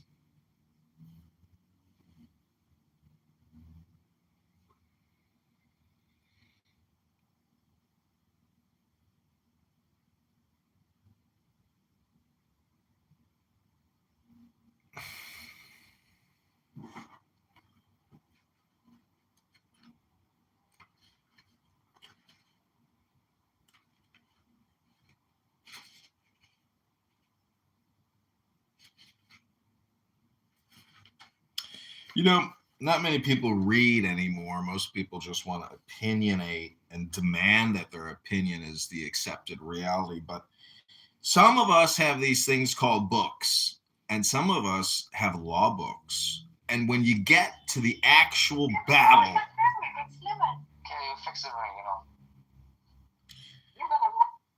when you get to the, you know, to the actual conflict, and then you have to go to court, some of us still believe that the law, or, you know, what's written down is important. Now, I know we have these things called oral arguments, but the truth of the matter is there's a final written report that individuals in the future reference. They don't really hear the oral arguments, but they read what's written down in the final transcript. And this final transcript that I'm about to read to you is really a charter. And every program or project has what's known as a charter. And this is what Section 8 of the Constitution says. It says Congress shall have the power to declare war, grant letters of marque and reprisal, and make rules concerning captures on land and on water and in the sky. But that power is vested to the Congress in Section 8. So, you know, I'd like to keep asking people, is it constitutional what we're doing? Is it within the letters of the law? Because I know there's a lot of conspiracy theories. You know, straight. If you're talking about the law, you know that's based on the interpretation of the law. And the person debating or defending the law has presented an interpretation of how the law should be. Well, there is this thing called the law, but then there is also this thing called human action. And if you look at Napoleon, who was not an emperor, but somehow became the emperor, I'm just wondering, you know, what is law and what is experience? Because a lot of people on this app, if you ask them, do you like Thanksgiving? They will say yes, but they will say but. And when they get into the buts, it almost ruins the question. You know, do you like Thanksgiving? Because apparently you don't like Thanksgiving because of all your buts. So I'm just saying that, you know, if I were to ask, what is a woman? Many people on this app actually couldn't tell you what a woman is. They would say there is a difference between sex and gender. And so we have a lot of deluded people that actually can't identify what is a cock and what is a pussy. And so the men and the women on this app that are incapable of actually telling you who has a cock and who has a pussy, these people are not just pussies and they're not stupid, but they are fools. And there are so many fools that when you add them all up, you figure out that they're stupid. And when you're dealing with stupid people, and it's like banging your head against the wall, it can't end well for you, the individual communicating with a wall and banging your head into it, which is the definition of stupid. And if you keep repeating that process, and you know, if you get the same result, it's the definition of insanity. And so if you want to deal with sane people, you have to deal with people who will not slam your head into a wall. And this app and these rooms and these individuals, they've been going for 24, 48, 72 hours, and they will continue to go 24. So I'm just loving it from a perspective of a filmmaker, a director, a producer, and a content creator. So in summation, I just want to say that super stimulus is everywhere, but it's up to you to indulge or to just observe passively the super stimulus that gets projected out of the mouths of what we have confirmed are stupid people. This is strength, and strength is the law. Law ultimately, that's what I'm saying, like strength supersedes law, because if you can transcend the law, it would have to take surely, truly, a tremendous amount of strength to supersede the law. And if you can do it intelligently, and not get in trouble for it, because there's innocent victims, I saw a video of a hand, and this guy just kept flopping this little hand, and yikes, late-term abortion. My, oh, my. My, oh, my, oh, my. So, in summation, the passing of the Ayatollah Khamenei and Ahmadinejad are truly just leftist late-term abortions. And when we look at it from that perspective, I think we can actually argue successfully that this is not a military intervention. This is a Democrat, liberal, leftist, socialist, populist, Marxist, communist, late-term abortion through a different intervention or a different methodology, technologically. We didn't have to use the Da Vinci machine to go into the uterus, to dissect, chop up, bag up, liquefy, and put into an oil barrel to put into a storage container. We did it with an F-16 and an A3, B3, C-17, 10,000 bomber made out of Raytheon and General Dynamics. Ribono Shel Olam. These are actually just late-term abortion tools that we have at our disposal. And, 3,000 babies or 2,000 babies a day at Planned Parenthood, or maybe, 300 over here or 600. These are all just late-term abortion tools to solve a problem we call life. Ribono Shel Olam.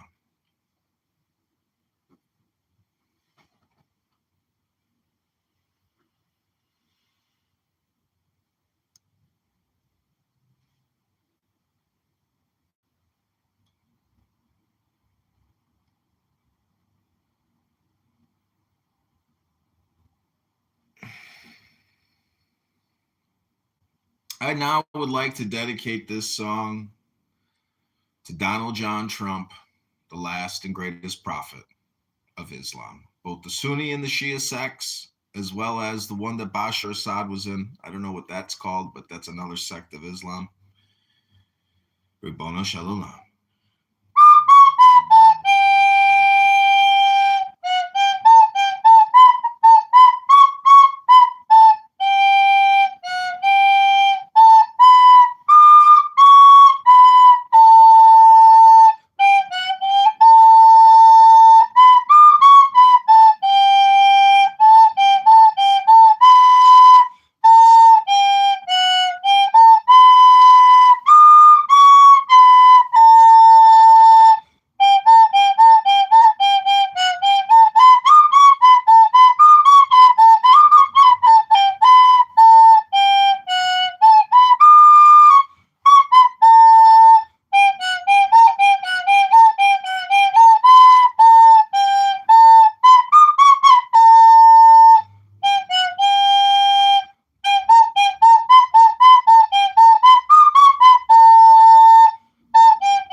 I wonder what the Ayatollah's funeral is going to look like, because he's going to have a big funeral.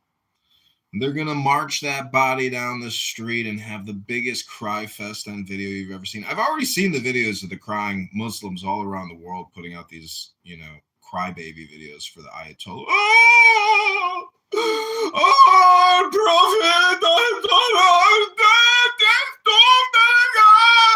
and these big crying videos are so upset and so sad. Ribono Shalom. But, if they were to study, if they were to read, if they were to look at the history books, they would realize that DJT is actually the last and greatest prophet of all of Islam. It's hard to believe it, but if you have the perspective of Islam and that your world perspective is an Islamic world perspective, well, Ribono Shalom, guess what? You can now incorporate DJT into your sacred scripture, into your religious theocracy and history books, and you can actually declare out loud that Muhammad Abdul is not the last and greatest prophet of Islam. And the entire Muslim community throughout the whole world can actually admit that DJT is the new and the greatest and the best and the most wonderful and the most glorious new prophet of Islam. Think about it. Consider it. Roll it around in your head and contemplate. Could it be possible? Could it be possible? Is it possible that DJT, Donald John Trump, could actually be the newest and the greatest and the most glorious of all the Islamic and Muslim prophets of all time? Oh my gosh, I can't believe it. But it could be real, right? Maybe it's more real than your imagination, because it is real. And he's alive. And he's sitting at Mar-a-Lago right now, watching a wedding, looking at his grandkids. Oh my God. Or maybe he's getting an update from Ratcliffe at the CIA. Maybe Marco's whispering something to him saying, hey, Don, Mr. President. Oh my God, you won't believe the news out of Tehran. What is it, Marco? Mr. President, we've taken out the entire executive command of the entire IRGC. Oh. Well, what are the Muslims saying about me? They're saying you're the new prophet of Islam. Greater than Muhammad Abdul. Really? Why are they saying that? And they're saying because the Muslims respect strength. The Islamists around the world respect strength. And they are taking joy in the new prophet of Islam, DJT. This has been a Strength Joy Incorporated production. I do not authorize anyone to record me in any way, shape, or form, or transmit digitally this message I have given to you. As a result, if you do record me and I didn't give you consent, I will sue you. I will sue you into oblivion. And you will waste all your energy and all your time defending my lawsuit for recording me without my consent.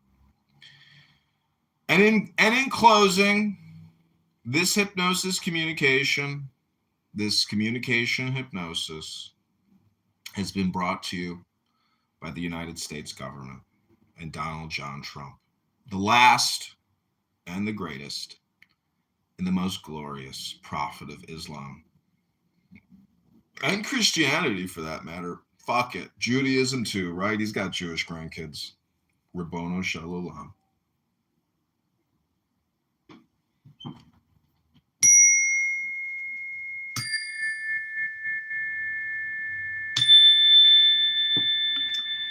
It wasn't long ago that I realized Clubhouse was a hypnosis app, and if you want to come on here and say, it's my turn to have the mic, stop hogging the mic, pass the mic around, and then somebody wants to pontificate and give their little Toastmaster speech, well, give them the grace to exhibit what we call stupidity.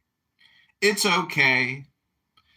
You don't have my consent to record me, and I will sue you into oblivion for recording me talking about nothing. But you know it's all comedy. You know it's all performative. And you know it's all projection all the time. For example, if I were to say, you're a schmuck, that would be a good projection. Because I am a schmuck, right? Or if I were to say, you a faggot N-word. Now, that wouldn't be an accurate projection. But if I was a gay African-American homosexual screaming at somebody, you F-word, N-word, that might be a more accurate projection. See, projection is actually superstimulus, if you think about it. Because outlandish, vulgar, profane communication is by definition superstimulus. Superstimulus is essentially bigger, better, badder than the previous stimulus. It supersedes. So if I had huge tits and a great ass and everybody wanted to F me, well, I would be a walking superstimulus. I was at the beach the other day, and I saw a trans man or a trans woman. I'm not sure how it works specifically. But this man had a massive set of fake tits. And I wasn't aroused. But I was aroused in the sense I said, oh, look at those tits! And then I realized it was a man with tits and a beard. A bearded, titted woman. But it wasn't a woman, it was a man. And so, when you ask some people what is a woman, or what is a man, or what is Clubhouse, or what is a cell phone, it turns out that it's not a circuit board with a gold backing and a super semiconductor chip manufactured by a little China hand in Taiwan. It is actually a hypnosis. It is actually an experience. And every experience is specific to that individual. Just like when you get into a car, it is a very personal experience when you get in a car. And guess what happens when you get in a car or a room on Clownhouse? It becomes a unity. You and the room are one, just in the same way that you and your car are one. Or if you were to get on a horse and be an expert horseman or a horsewoman, you and your horse are one. Galloping through the fields, jumping over boulders, you and your horse are one. Just like this room, and you are one. So it's important to know that whenever you go into a room, if you're in a room with Amir or Prince or Mikhail, and they're talking endlessly about nothing, you have become one with them. And if you want to merge or be in a state of oneness with what you might call stupid people, be careful, because you may become infected with a stupid mind virus. But there is good news, my fellow doctors. if you have a patient who becomes infected with a mind virus, well, guess what? You can reprogram your patients. You can reprogram their health situation for maximum success by dehypnotizing them or rehypnotizing them, simply by communicating with them, if you so choose. But if you want to reprogram yourself and dehypnotize yourself, well, that's also possible too. All you have to do is do this amazing thing called read a book. Maybe read it out loud so you actually hear it. Because many times when you read a book silently, you actually aren't reading, you're thinking about something else. But if you speak out loud and you hear it and you record it and then you listen to it again, well, maybe, just maybe, you will become more intelligent. Because guess what happens when you spend all your time listening to people on Clownhouse? You cannot become more intelligent. You have to read books. You have to get away from Clownhouse. And you actually have to go to sources of information and read those books. And guess what happens? You become intelligent. And if you spend all your time on Clubhouse and never reading any books, you will never become intelligent. It is impossible. Because all you do, it's like reading a book here. If you just listen to it, it's an audiobook. This app is actually just a pre-recorded audiobook. I don't even think a lot of the people speaking are even alive. I think they're just AI chatbots sent from stupid AI Incorporated, aka the U.S. education system of babysitting. In fact, if they wanted to cut the federal and the state education budgets, we could save $100 trillion a year just by saying, go to the library. Stop listening to all these stupid people talking all the time, aka your teacher, a member in the teachers union who is so TDS and absolutely doesn't care about the fiscal crisis. They just want to get their pension payment and get their monthly salary. And don't forget, healthcare is a human right.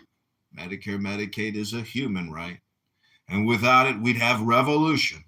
But it turns out that there are hundreds of billions of dollars a year being billed by fraud, by foreign agents engaged in Medicare fraud, Medicaid fraud, advanced criminal networks that span the globe, ripping us off from Cuba to Russia. Oh, look who it is. Hi. Hello, Em. How are you? I'm good. I'm sitting here doing a long-form hypnosis. How are you doing? I'm fine, thanks. You know, I was in Chillism listening to Concrete, and I think he was out on a walk or at a work site or something. And it's just so funny to listen to people who want to do this like lofty dictation on this app. And then you realize basically it's not, they don't even care what the topic is or what the conversation is about. They want to go for like long periods of time doing this like lofty communication. And I was just laughing because I'm like, you know what? I'm going to try that. And so what you just heard was me doing like, you know, imaginative communication for the sake of just communicating, like pontificating, knowing that what I'm saying is actually a hypnosis. And I hope it's funny and I hope it's intelligent and it's like a way to use words you've never heard before. And then you're like agreeing with it. And you're like, how am I agreeing with this? Or I'm laughing.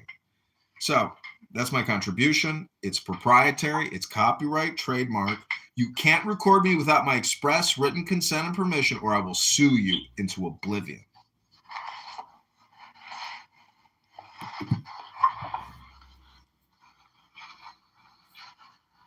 How have you guys been? I'm good. I got a sty in my eye, though. I went to the gym. I had a workout. Yeah, I didn't take a shower that day. I fell asleep, and then I woke up with a sty in my eye because I didn't take a shower after, you know, getting a schwitz. I think that's, yeah, you need to wash your hands.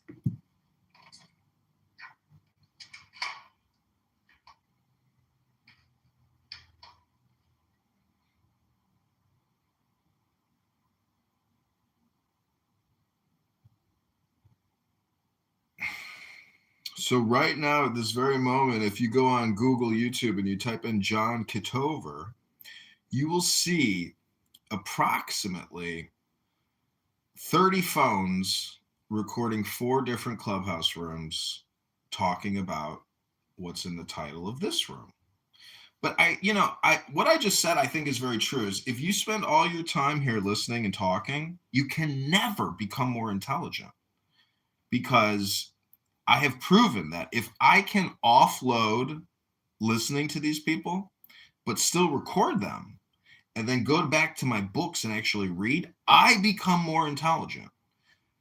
But the people speaking in the rooms just are not, because they're not spending any time trying to become more intelligent or read anything. So I just find it amazing that I can basically avoid pitfalls or like step into a booby trap. And I'm trying to set up booby traps for other boobies to profit from these boobies. And in the process, become more intelligent myself. So on the, in the future, when my intelligence is needed, I will have built up a huge reservoir of intelligence. And the truth is, if you are actually given the ability to speak without a censor, you can prove beyond a reasonable doubt that you're actually having a debate with a stupid person to the audience and win the trust and confidence of the audience, because you're actually far more superior in intelligence. And part of that is emotional intelligence. And if you want to have a debate where it gets judged and an audience gives it a score or a winner, if you can gaslight that other person into extreme anger, the audience hates that, rejects that, and lowers the score of that speaker. So part of winning a debate is showing that that person is stupid because they don't actually have emotional intelligence, that they are easily gaslit by what the other opposing speaker is saying. And you can do the same thing in court. You can win trials by getting the opposing counsel to lose their shit because the judge hates that. But if you get the judge pissed off, well, now you're fucked. You will not win. So it's all about dynamic or relative position, or what Einstein calls the theory of relativity, or what you might call gravity. And the gravity of the situation is that DJT is the new, the greatest, and the most glorious prophet of Islam, with the blessings of the royal Saudi kingdom, to the dismay of the Shias. This is a Shia-Sunni conflict just as much as it is a Jewish or an American or a British conflict. Like, everybody's got their fingers in that pie because of that oil. The Chinese, the Russians, and who suffers the most? Your local abuela living in a condo funded by IRGC terror money. And then, oh my God, grandmother's house blew up. DJT dropped a J-dam next door to a terrorist cache of weapons. And the next thing you know, a black extremist, Muslim Islamist here in America wears a t-shirt in Austin, Texas that says, "I am Allah's slave," and then kills a couple innocent people who were just out having a dinner, and wants to get attention for himself. I mean, occasionally the water filtration system lets a turd get through, or a tampon. Unfortunate, but look out. Keep your head on a swivel. They're out there, and they're looking for you. They're just looking for their next victim. They might set you on fire in a train, slice your throat in a train, and say it was the white supremacist, white structural racist system that made me do it. And then I was just going to suggest that you go read to children at a school, but I take it back.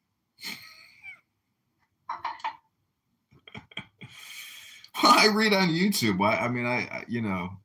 But I make all my videos, not for kids. Like, there's that option on YouTube to say, is this video made for kids, for children? And I always choose no, This is definitely not made for children. This is an adult communication. What's new in your life, Em? How's your love life? I heard you got engaged. Did you? That's cool.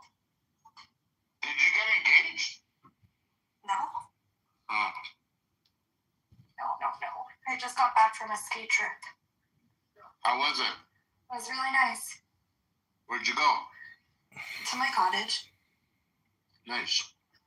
Is it near Mont Tremblant? Yeah, it's in Tremblant. Oh wow, that's beautiful. Mm-hmm.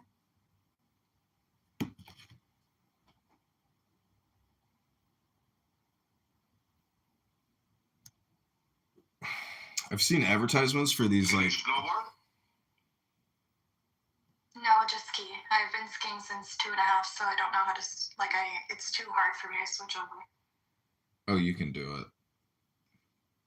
I saw they have skis now that are just like boots with like mini skis on them. They look pretty cool. I don't know if you have as much control, but these guys seem to have like a lot of control. Like mini blades? It's literally just the boot with like a perfectly fit blade on it. You know, it doesn't extend really past the boot tips. It sounds like a skate. They're skis, but like the base of the boot is an actual ski. Like they're new. Yeah. I assume they're new. I saw an ad for it like on, Instagram. Yeah, no, I don't know what those are. I've never seen them. I know that they banned mini blades because my dad used to do that. They banned it? Why would they ban it? I don't know. I think that you don't have as much control. Like they go super fast. Oh, I see. I don't know if it's banned everywhere, but it is banned in Canada. Oh, they're trying to prevent injury. People getting hit and stuff. I've seen people get seriously injured skiing. I mean, people die, regularly skiing. I just had a kid come into the hospital and he's paraplegic now from a ski accident. Oh my gosh. Serious? Yeah. What did he hit? Did he hit anything or it's the way he fell? He hit his head, but it injured his spine. Like, I guess the shock. Wow. Yeah. Sucks. And he was a good skier too, like. Crazy. It makes me think back, like, when I learned to ski when I was younger, like, nobody wore helmets. Like, how crazy is that? Well, it says a lot.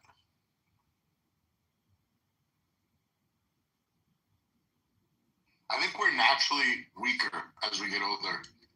Like society, humans. Yeah, but also, like, as you get older, your bones are not the same as they used to be. Like, you don't heal the same way. Yeah, who's that person, that famous person that died skiing recently, like the past couple years ago? Remember? No, I know that there was, like, this super famous. Hold on. There was an actress or something who died, but that was but that was a long time ago. Sonny and Cher. Sonny died in a ski accident. Hey, but somebody, that famous. You're gonna find a lot of famous people died from skiing. I know, but skiing it was specific. It was somebody like really fucking famous, man. Yeah, I think it was in where I live. But that was like decades ago. Wow. Okay, so Sonny Bono. No one. No, this was somebody like recent, like a couple years ago. Well, but I don't know. It happens every year. Probably hundreds of people die skiing. Just like every year, 60,000 people die in car accidents. I mean, you're dealing with what's called physics. I think more. Yeah, I'm sure. It's like insane. I mean, God, it's just crazy. Like, I know somebody like their mother, like old mother was crossed. There are streets that are like known for like consistently killing people. You know, Michael, so Justin Trudeau's brother died in a skiing accident. Yeah. Wow. And his brother. Natasha Richardson is the person that I'm thinking of, and she died in a ski resort that I live in. Wow. Well, not that I live in, but that I have my cottage at. Did you see the interview with Trudeau? Like when he was asked about his brother's passing, it's like very creepy. Wait, say that again? I was saying when Trudeau was asked about his brother's death, he was like a robot or something. It was like the weirdest. It's on video of him like talking about it. It's very strange. It's almost like he's emotionally like completely empty inside or something. It's strange. Yeah. Oh, wasn't Natasha Richardson married to like Liam? That's what I just seen, where she was married to Liam Neeson. Yeah. And it was like about in 2009, I think, when she died.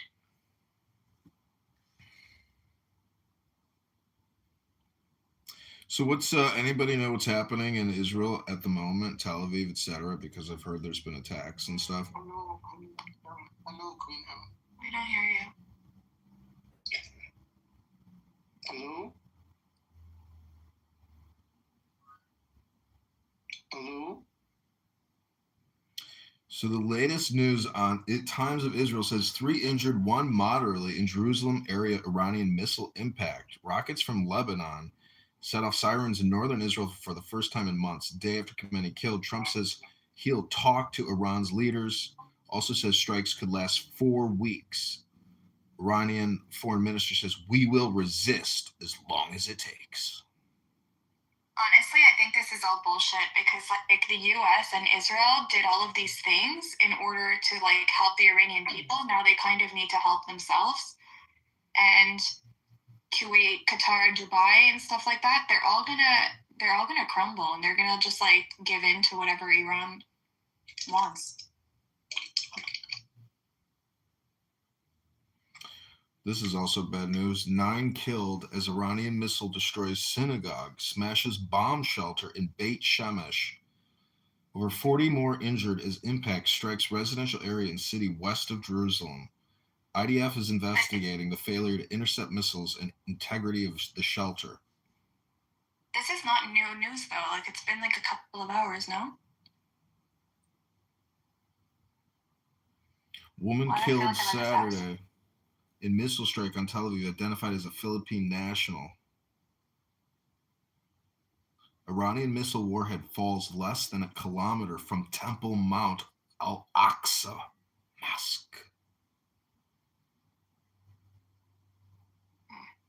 4 of the 9 victims of the Iranian missile strike on Beit Shemesh named by authorities. Ronit Elimelech, an emergency service volunteer, was killed alongside her mother, Sarah Oren Katz. 16-year-old Gavriel Baruch Ravach was also confirmed to be among the victims. Was it confirmed that because I saw a post saying that the IRGC confessed to firing a missile by mistake at the school? Yeah, I heard the exact same thing. Okay, my turn. It says here 3 American soldiers have been killed, 5 seriously injured in war with Iran.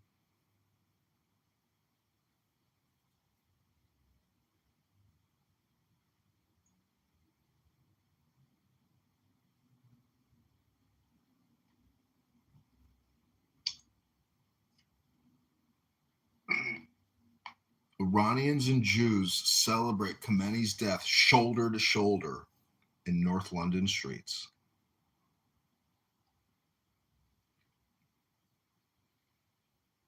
Freedom, freedom! Jubilant crowds across Iran celebrate killing of Khamenei.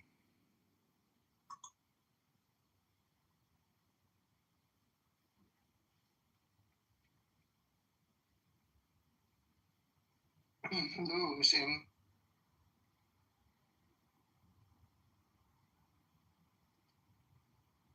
The IDF reports over 2,000 bombs dropped on Iran in the first 30 hours. Air supremacy achieved on the first day. IDF says dozens of top Iranians killed within seconds of Khamenei as CIA role emerges. Before the strikes, Trump was told attacking Iran is high risk, high reward.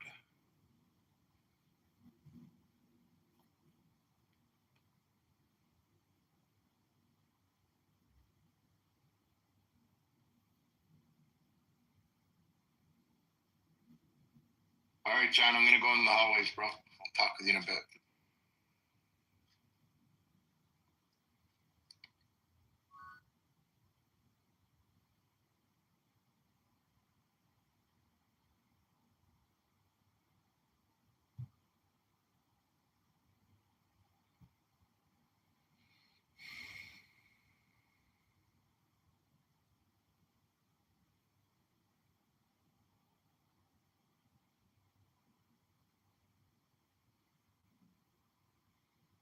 I want to live my life like I see. I'm sorry, boo. You know.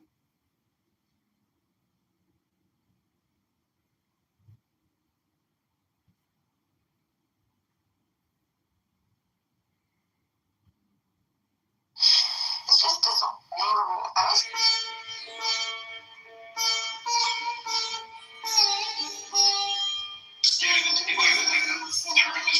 It's just to get us back.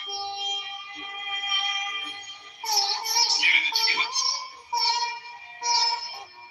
Get it together.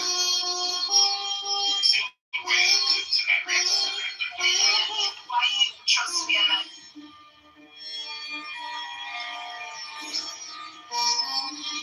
Whatever. Now you're running. No, it's not. No choice. Something that was maybe 100 YouTube. Someone that can be very, very mean as far as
Power,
strength,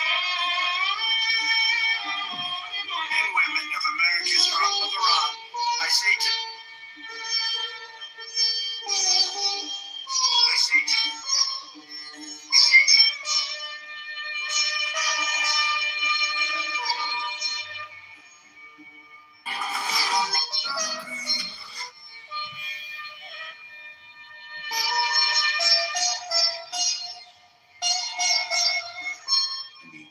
how does AI responds to it? Okay. And AI doesn't know, of course. You know.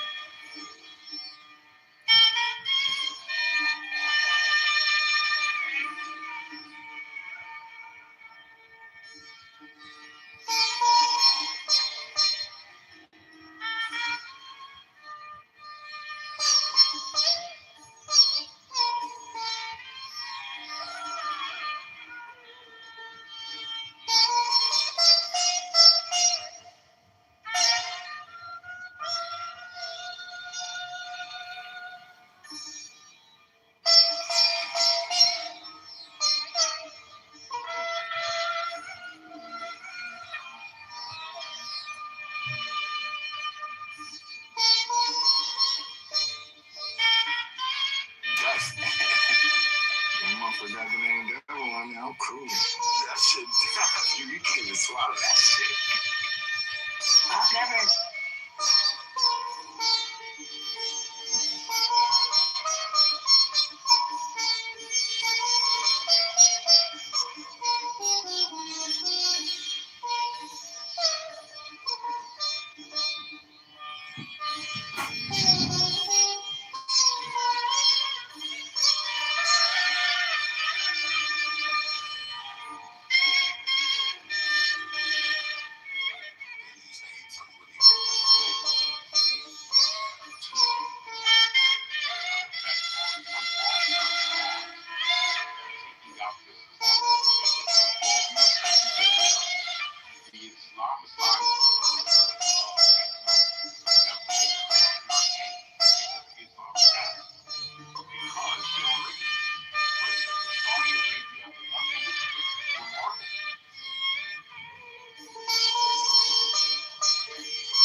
Was the T in Rome or was it T only T? T. There was nothing else. No Rome. No what? That's all right, man. Just kidding. Okay. So they just took me somewhere, and then T means they wanted to talk about stuff. So for 6 hours they were talking to me, and this one guy was talking to me, and I thought it would be very hard, but it was okay. But after 6 hours.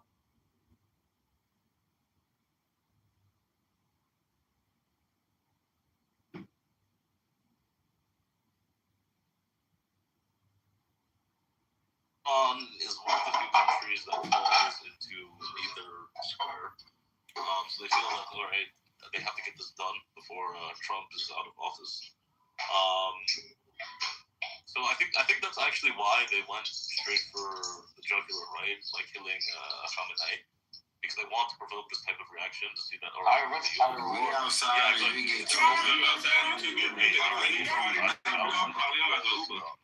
No, I ain't calling her Uber. She not. I gotta make sure she get home safe. Damn, so you would drop me off? That's so rude.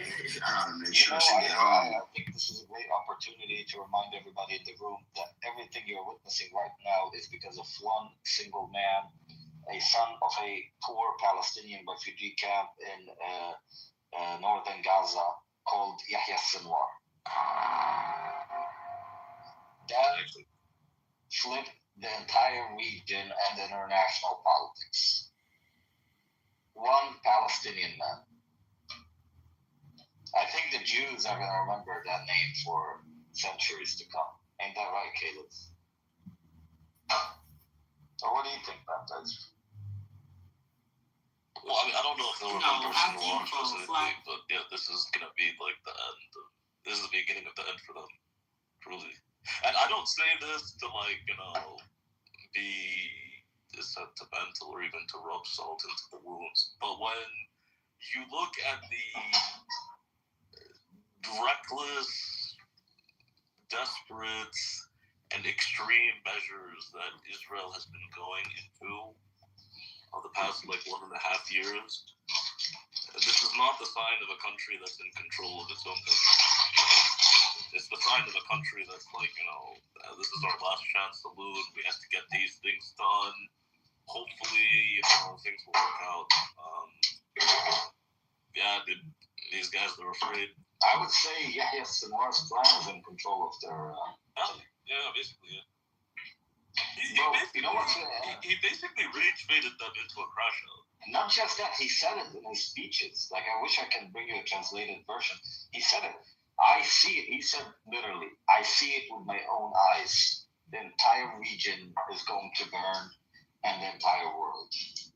And they want a religious war. They're going to have a religious war. And that's another thing too, because this will, of course, also worsen the economies of the West.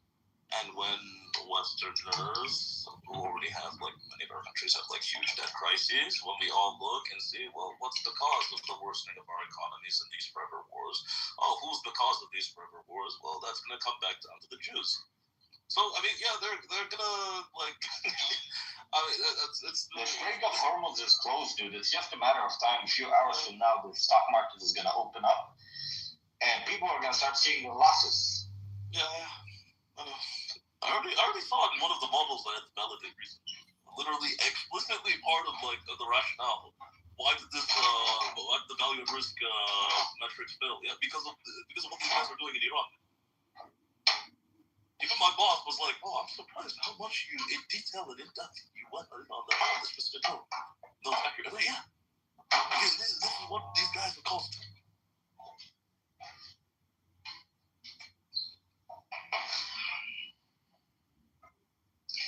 The Jews are gaining nothing but more animosity.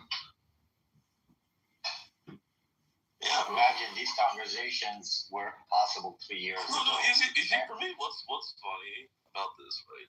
Is he right now? They always overplay their hand, bro. Historically, they've always done that. It's not that. It's not even that, right? Which is true. But see, right now, they hate people like me, people like you. I don't think they realize what comes next is much worse than me, you, blah, blah, blah, blah, blah. You guys to convert. The people that come after me, bro, like, you want to talk about actual Nazis, those are the guys coming back.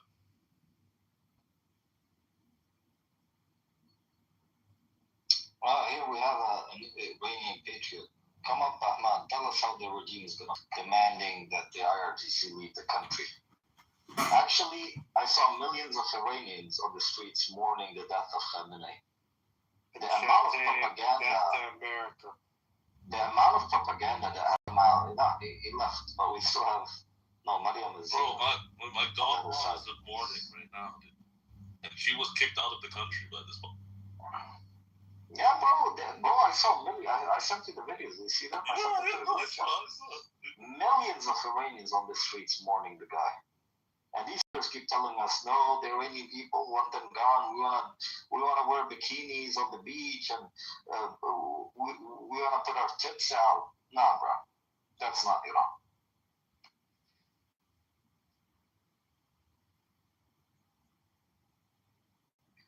Any updates? Let's see.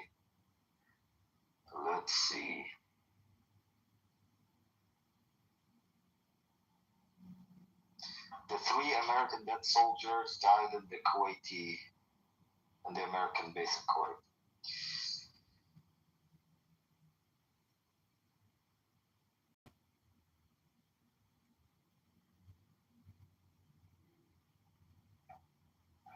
I'm waiting now. I'm more focused on the Lebanese border.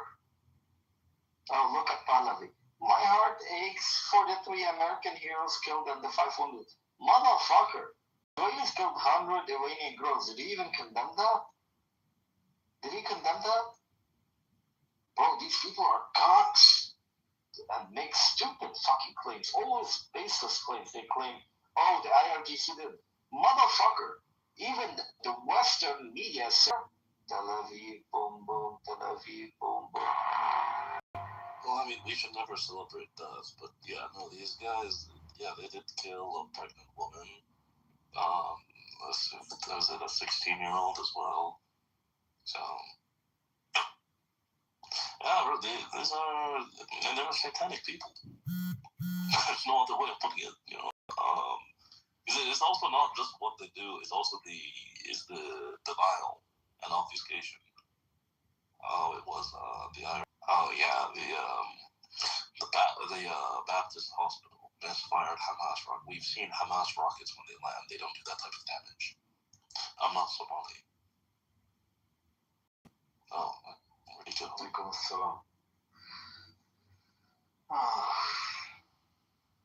I think it was Iranian. Well, I'm not Somali. Kitover.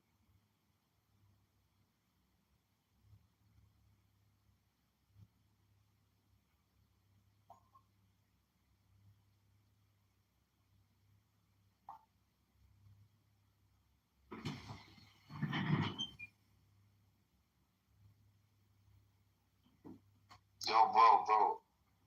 This is Al Jazeera. Watch this video, guys. Look at this. You won't believe it.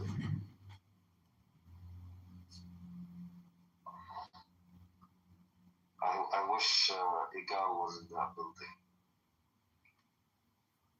Oh, we have an Indian Zionist. Come up, Cowbower. And now we're gonna speak to somebody who thinks the cow is I am not a Zionist. I am an Indian though. India, fuck Israel. That's okay, but you should check my picture. Oh, okay, I see the picture. I see. You're Sikh, yeah? No. I am an atheist. Okay.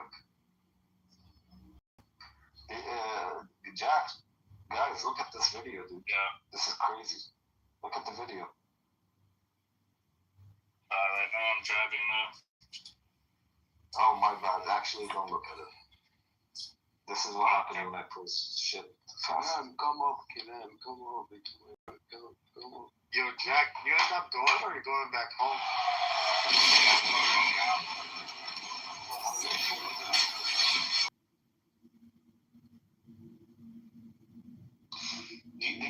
something though today. The Iranian missiles.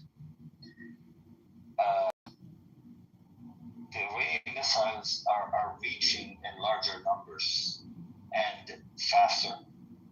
I suspect it has something to do with bombing the American radars in the Gulf. Because if you look at the amount today and the efficiency today, it's much higher than yesterday and much higher than the 12-day war. Yeah, I see why they did it. Yeah, makes sense.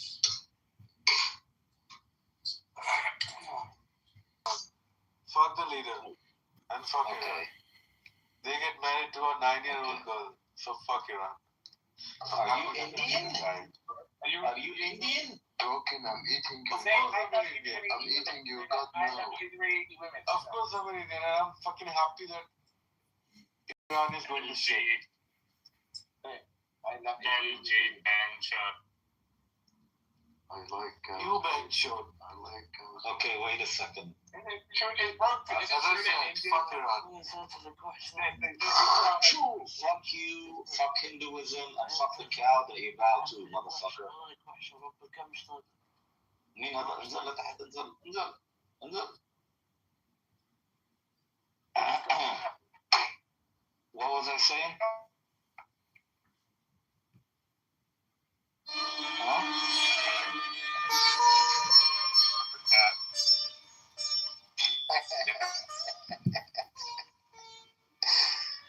Assalamualaikum.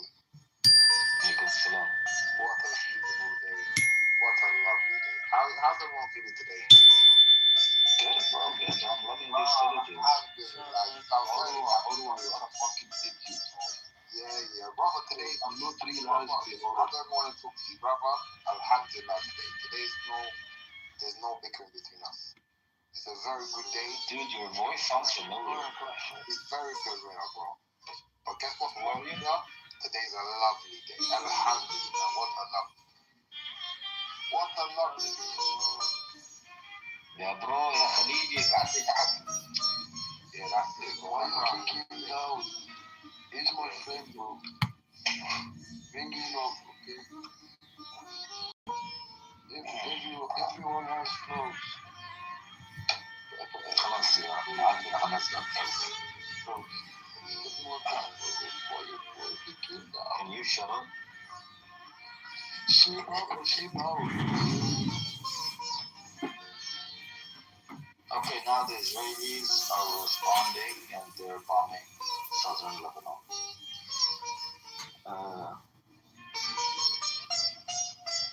CNN says the Pentagon is investigating how the Iranian drone was able to penetrate the defense systems at the American base Kuwait.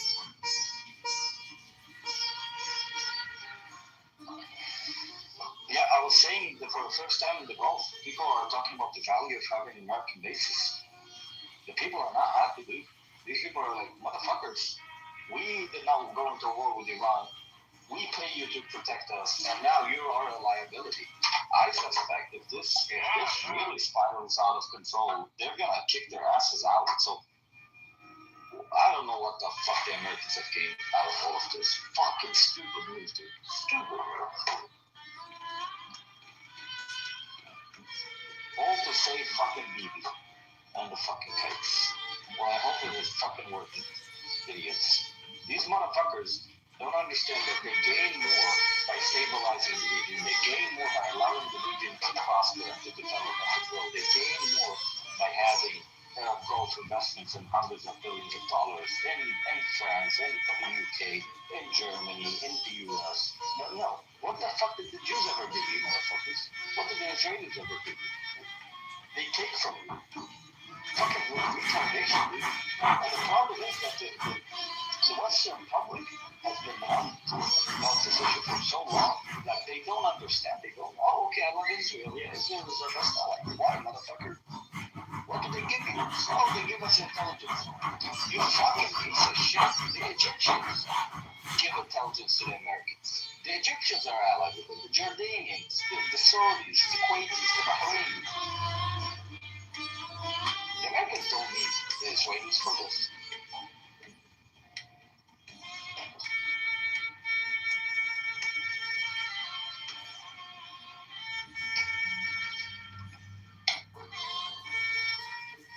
The future is very dark for this country. Very fucking dark.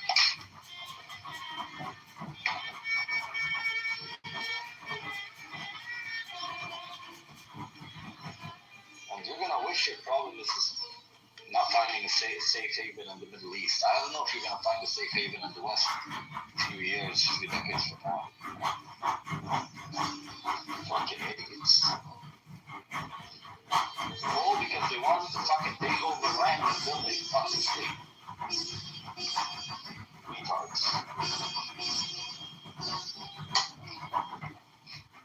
And no, they're not even satisfied with what they have. You know what? Honestly, maybe if they were satisfied, it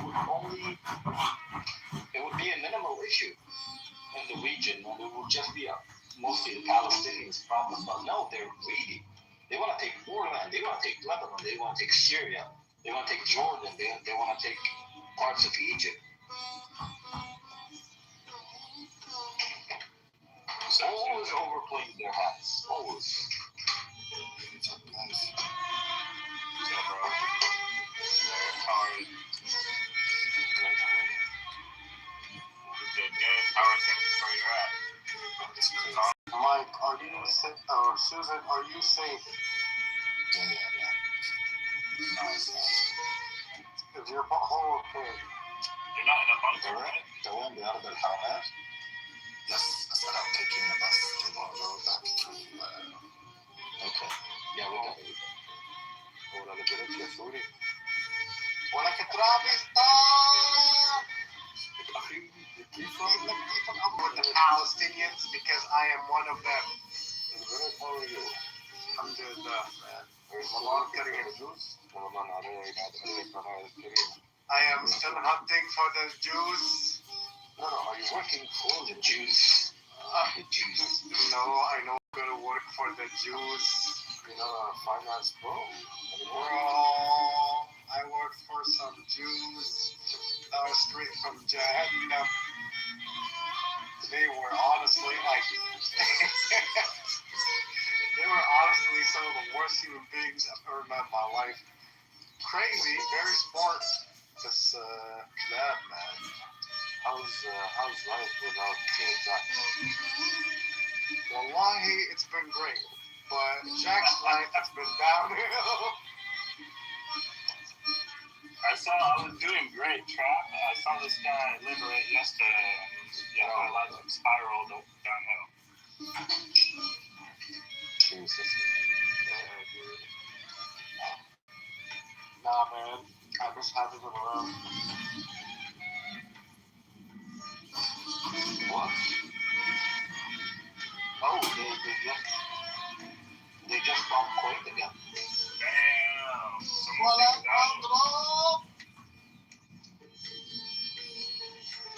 The Israelis are bombing Lebanon. Susan, did you hear about Hezbollah attacking? Trump started here. Military politics. Well, no, this is not politics, though. This is a war. This is a war. And you're right in the middle of that stuff. Always. Not everything is, I saw that there are certain people don't go out unless it's very necessary. Are people mostly at home? La. Okay. Yes, I think that's gonna move to Poland. Should live like this. Why? You shouldn't move there. Just make Jews move there, bro. Make the fucking kites move there. لا يا ترابيستان وين بيضاتك؟ Go راحوا. Go to a place that doesn't have oil. Yeah, but you have Russia. Wait, Dad, baby, come. Why did you go here? Who's crying? Who's crying, baby? Come on, tell me who's crying. All I see is rockets falling on Tel Aviv and Haifa and Jerusalem, so I'm not sure who's crying. How do you see that? I think your people are How do crying. we're not crying. Yeah, go on Twitter. Just go on Twitter. We're not crying. It's the sacrifice we take to get rid of pedophiles. Okay, where are the Israelis? Why are they? Where are they? What do you want them to do? Catch fucking missiles? There's no Wi-Fi. What do you want them to do? To catch missiles? Oh, so okay. Then but you don't have covered in the bunkers. What are you talking about? So are you talking about how the people that are in Jerusalem, the Palestinians that are in Jerusalem that are also getting hit? Yeah, they will be. They will be. You're not upset about that? But why are you laughing about it? Yeah, it is. So wait, hold on. You took out Saminai, and tomorrow morning, I promise you, by tomorrow or Tuesday at the most, they're gonna appoint a new supreme leader. Bro, you don't even know like what's white and what's black anymore. Like last week, you were saying how it's so important that the IRGC stays in power. Then yesterday you said, "Oh my God, the IRGC needs to get out of power." You just keep like set tripping. I've never said that. No, you don't keep flipping sides because you know what the biggest I'm not. I don't. The IRGC is out of power. No. And then you guys are not. That's the problem. Welcome to the world of fuck around and find out. That's not what I said. Welcome to fuck around and find out. I love the IRGC waiting hell on you, but if the how are they raising hell? How? The Supreme Leader got fucking smoked along with 50 of his buddies. How are they raining hell? Tell me. It doesn't matter. It doesn't matter. But tell me how they're raining hell. So if you're the leader of the faction, okay, hold on, and you get smoked, then you're in fucking hell right now, right? No 72 versions, no nothing, right? How are you winning? How are you winning? I got it. You're redundant. That's all you do. You're redundant. No, because you fail to answer the truth. That's the problem. No, but if you shut up, I will answer you. Right? Saminai was a fucking old guy, dude. He was 90. You fuck, he was gonna die anyways. How about 50 of the other top generals that were with him? Hold on. Were they all 90?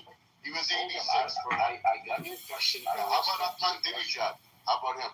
I will respond to your question. Just calm down. And even if he wasn't that old, it doesn't matter. You're winding up like you're jerking off, like you need me for content. Dude, I heard you, and now I'm responding to you. What a triggered kike. Can't even take it. He knows the truth. He knows they're getting fucked. He doesn't want to admit it. And this is the last war they will have with Iran. If they fuck this up, if they fail to achieve their objectives, it's over. There will be no other war with Iran. It's done. What Trump has given them, I don't think any future US president is going to give them.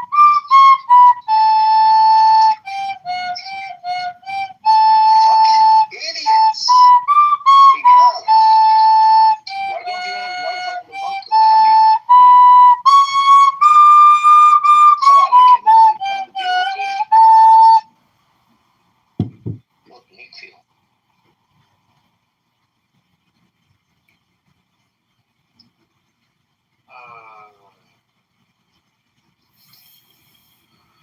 I'm reading the news right now.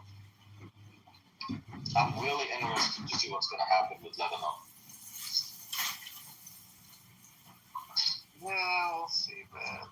I really hope that this is Hezbollah's their thing. This is Hezbollah's time to shine. Hezbollah needs to restore its glory and its reputation. Yeah, dude. This is their chance.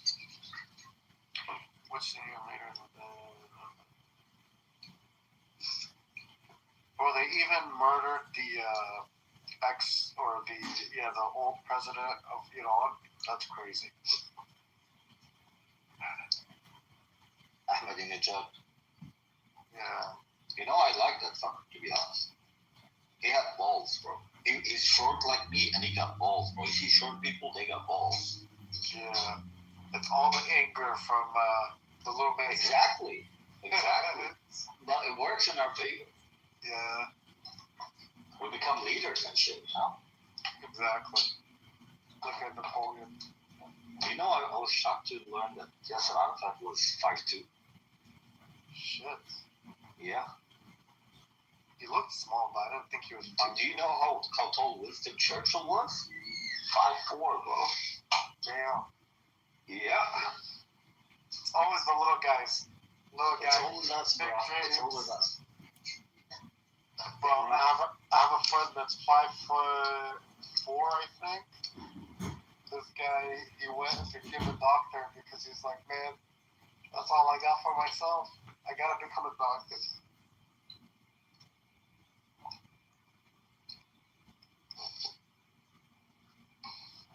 We're like Susan. Come on, Steven. I'll be back soon. Just gonna finish it. Are you safe? Are you safe, Susan? Yeah, yeah. شو عم بصير هونيك؟ ولا شي coffee shops على الفطار. That's it? Oh, well, a casual missile just flies by? Yeah, it's not that deep. Okay, that's good. Hi, Susan. Oh my god, Steven. A bitch? What the fuck? Where's bitch? In Saudi Arabia right now, actually. MashaAllah. Good for you, man. Yeah. A step up from San Francisco? Yeah. As it should be. Nice. Yeah, how you been? I've been okay.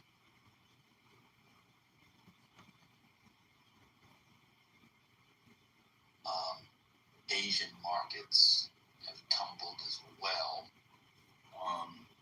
Excuse me. The Nikkei 25 fell 1.5%. So the water boy might be calling the plays, as Trent said, but he certainly got people spooking. Spooked over it so far. We can't use points anymore. Now that 50,000 or 48,000. So I said 500 points. Yeah, I know. So what I'm saying is, look, back in the day, not what you could go. What's going on? Just let me. What are you doing? I'm just giving the news, man. What's going on? What? They asked me to get. Go ahead, Trent. Yo, I'll be honest with you, bro. You're really annoying. I'm just giving the financial news that the person asked me to do. I took my time to get it. Go ahead, Trent. Make it one. Apologize. I allowed you to finish. It's okay. Go ahead, Trent. You didn't think I was done, did you? I didn't do that. 500 is down 500 points. It's 1%. I mean, it's hard to put it in. Back in 2008, that would have been a big deal. Now, but now, because of down, it's now what you want, but it's not the worst. And yeah, the equipment manager is all in place. That's why they put in this inner console, because nobody wants to be responsible for what happens when this thing falls. Because it's gonna fall. It was yesterday. They wouldn't pick a leader in 12 hours. It happened yesterday. I don't think anybody wants to lead this movement. How do you know? What Farsi can you speak? Because you speak like an expert. Did you get a master's at Yale in Middle Eastern Studies? Okay, so just come on, bro. Just calm down. They got struck down yesterday. They have an interim council. They wouldn't have pick a leader the day of. I don't even know what the rules are. Oh my God, man! You make it hard to have a convo. You know, I gotta be honest. When you do this, it's so unfun. Okay, well, look, here's what I'm saying. It's like the equivalent of like it was the CIA, the Pentagon, and the FBI. You mean the buildings that the current FBI director said he wanted to move people out of? It's just buildings. What? Oh, God. What did you say? Nobody said, no one here thinks they'll win, but it doesn't mean they can do considerable damage to the region and considerable damage to the global economy. That's what people are talking about. Nobody thinks that Iran can beat the U.S. and Israel in a war.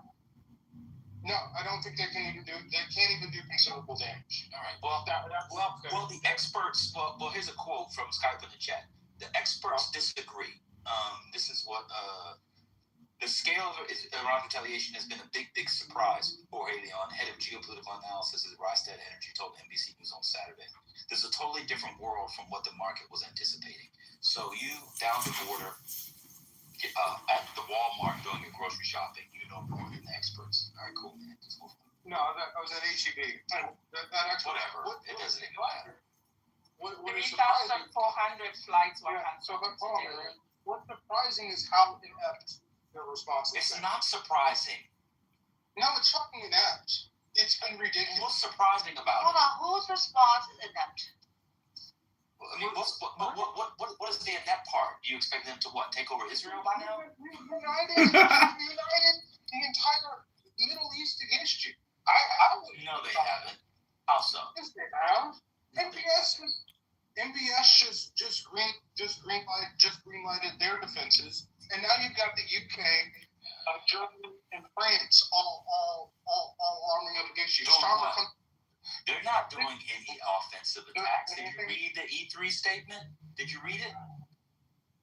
I heard what Starmer said. What did he say? In support that they are going to support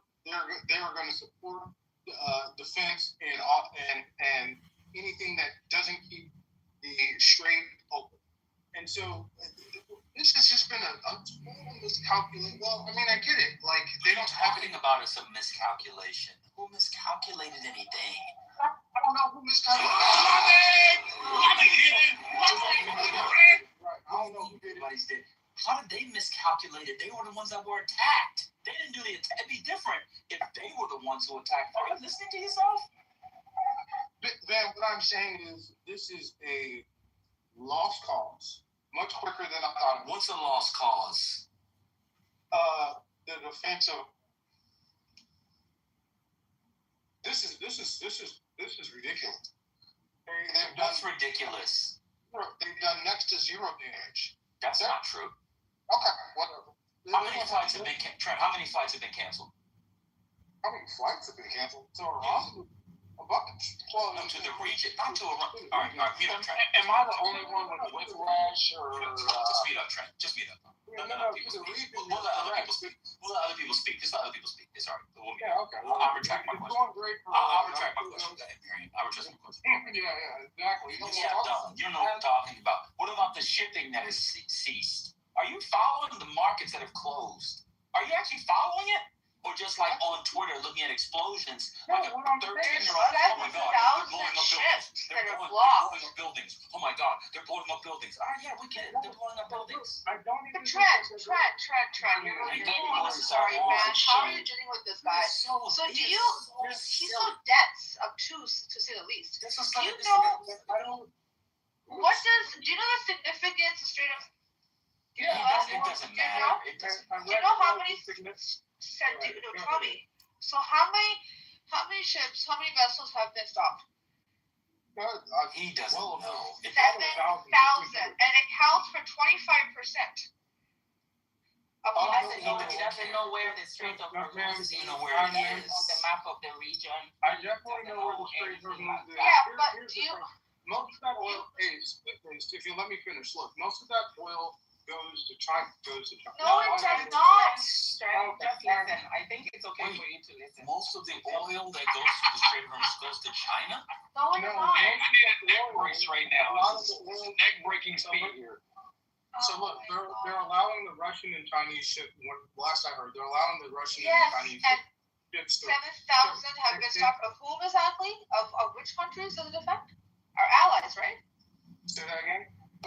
Well, Israel got some oil reserves before this shit all went down, so they'll be alright. Honestly, this is honest. You have to Does the United States have no allies in Asia, for example? This is getting worse. I know. Okay. So here is the thing, Brent.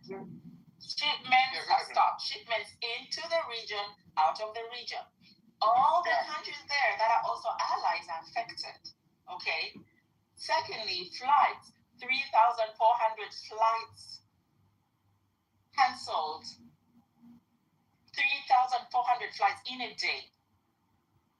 These are not only flights coming in and out of the region, but these are flights flying over that airspace from Europe coming into Asia. All of that cancelled.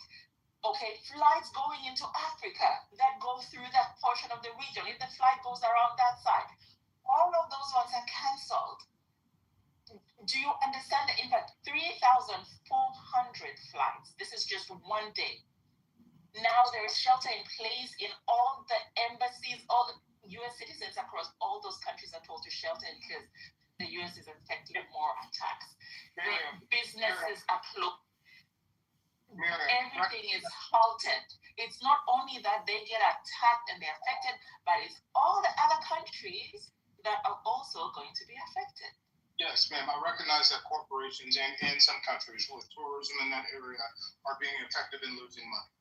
What I am trying to say is the response and the effect that Iran has been able to bring back is much less than I thought. I think a lot of other people thought it would be. But what did you think it would be, so we can keep up with you? Because you speak in vague generalities. So what did you think it would be? I thought they would at least hit one of the ships. I was actually what ships? There was only one U.S. Aircraft carrier in the region. Two. No, there was only one within distance. There's the one off the coast of Israel, which is the Gerald Ford, and there is the Lincoln, which is That's too far. Breaking news: somebody just died in the Bahrain attack. The Bahrain one. This was it hit some maritime facility, so they've announced one death so far. All right, keep going, Trent. Yeah. So the Lincoln that is in they're actually built within range of their missiles. They haven't been able to do shit. I don't know if that's true. I don't know if the other one was, but why did you think they'd be? One second. Why did you think that? Go ahead. Where was the Lincoln? Where was it? The Lincoln's off Oman. That's the one that they said they hit, by the way. Yeah, I know. They probably lied about it. Okay. Yeah. I mean, I don't know. I'm gonna be honest with you. I don't trust anybody until I get some, source. How do you know that? CENTCOM said that they didn't hit it. Okay. I mean, because the picture that they put out of it was AI of it burning. I mean, it's a whole bunch of bullshit. So both carrier fleets are within range. Okay, let's just. I don't know if the Gerald 4 was, but keep going. Well, if Haifa is in range, I hope I'm saying that right. Haifa. Then that carrier fleet, should be in range, but maybe it's not. So you don't know, Trent. Please don't know, Trent. Do you know where Iran is based? Do you know Do they have bomb munition with the same range that they strike everything with that bomb munition? Let me ask you a advanced question. Look, I actually did expect that they would launch an overwhelming swarm, because they are at that, and they would be able to almost overwhelm, if not the destroyers around it, and at least damage or possibly sink one of our ships. I thought that was a real serious possibility, very similar to what happened to the Moskva in Russia with Ukraine. It didn't happen. Not only did it happen, to my knowledge, 2020. None of the bases. Wait, you said sink them? Good. You said sink them? Good. Did you say sink them? Yeah, I thought. Yeah. Well, they sank. Look, if they sank the Moskva in Russia, you think Iran could have? You think they could have sank an aircraft?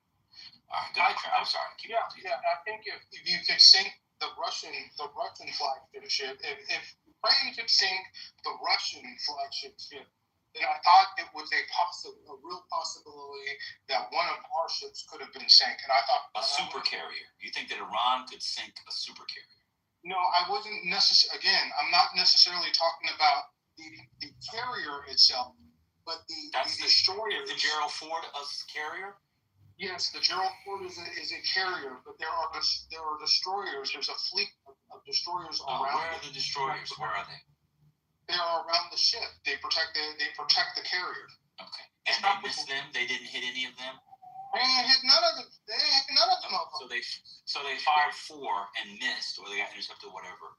And that's your standard. Whether or not you can get a destroyer down. I'm just asking. Look, they haven't done insignificant damage to any of the bases that I thought the bases that are in Iraq and I think the UAE. They hit the U.S. Victoria Air Base about 10 minutes, 15, 20 minutes ago. They hit it, but it's not significant. I see the videos. It's not like there's no video of it. There's no video of the destruction. This has been pretty inept. So I got you. So because you haven't seen what you wanted to see in the first 24 hours, they're showing up that the water boy is carrying the thing. Okay. Well, I'll talk to you in a week because you said, or I'll talk to you on Thursday because it'll be over by Wednesday. Tomorrow. Talk to me in the morning. I'm on Thursday because you said it'll be over. No, I'm just saying. No, I'll talk to you tomorrow. I'm just saying because you said it'll be over by Wednesday, so we'll see what's on Thursday. Let other people speak. Man. Because when the sun comes up, I think Mossad right now is arming those protesters. How? That's how. So I think I don't know how exactly Mossad dropping guns by parachute. What did they do? They did it before. So I think Mossad right now is arming those protesters. That's why they hit all those police stations. A few hours ago. The sun is getting ready to come up in Tehran, and I think we're going to see mass protests. The sun has passed away. Not right. What? So when the compound was hit, Iranian state media has now said that it was his grandchild, his son-in-law, daughter, and he's got 4 sons, 2 daughters. So the son that was supposed to take his place, they've said, allegedly has passed away because he would have taken Reagan. And that's what they were saying. It wasn't official. Iran? No, I'm talking about the son. The sun, S-U-N, the thing that we looked at in the morning. Oh, the sun. I thought you were talking about harmony. Okay, never mind. I got it. I know. We missed each other. That's all right. It's just all good. No, I think you were just rambling. I thought you were on topic. I never realized you went from Iran to the sun. I didn't realize the sun had something to do with it. I think it's about 4 a.m. right now, and also not just what to do, it's also the denial and obfuscation. It was the Baptist hospital. That's fire Hamas rock. We've seen Hamas rockets when they land. They don't do that much damage. Hamas Somali.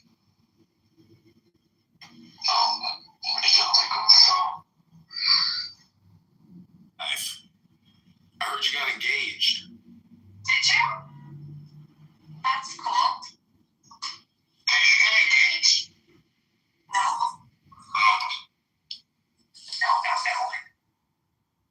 Thought we'd have revolution, but it turns out that there are hundreds of billions of dollars a year being billed by fraud.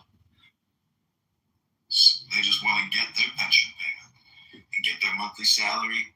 And don't forget, he did it with an F-16 and an A3, B3, C-17, 10,000. And put into an oil barrel to put into a storage container. Remember, now she got a room open called "They're All Evil." Both sides are evil, and it's people like that who are really the real fascists. They are just unwilling to admit they can't have a conversation about it. But if they can't pick a side and they can't even sit peacefully in the middle. What they're estimating on the voting on that.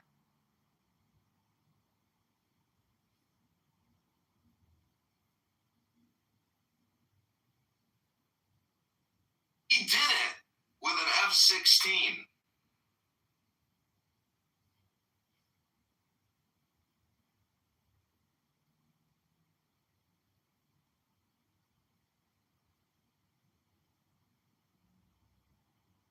The doctor, they told him it was sprained.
seen their moms be, well, I don't even say masculine, they just be out of balance with their femininity.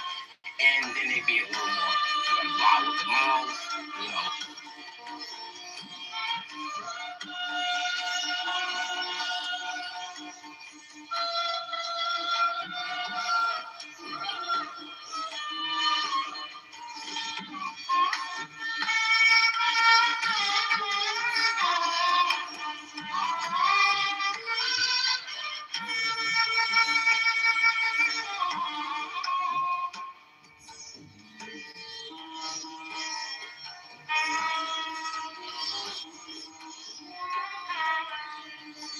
opting for women. You never heard his dad.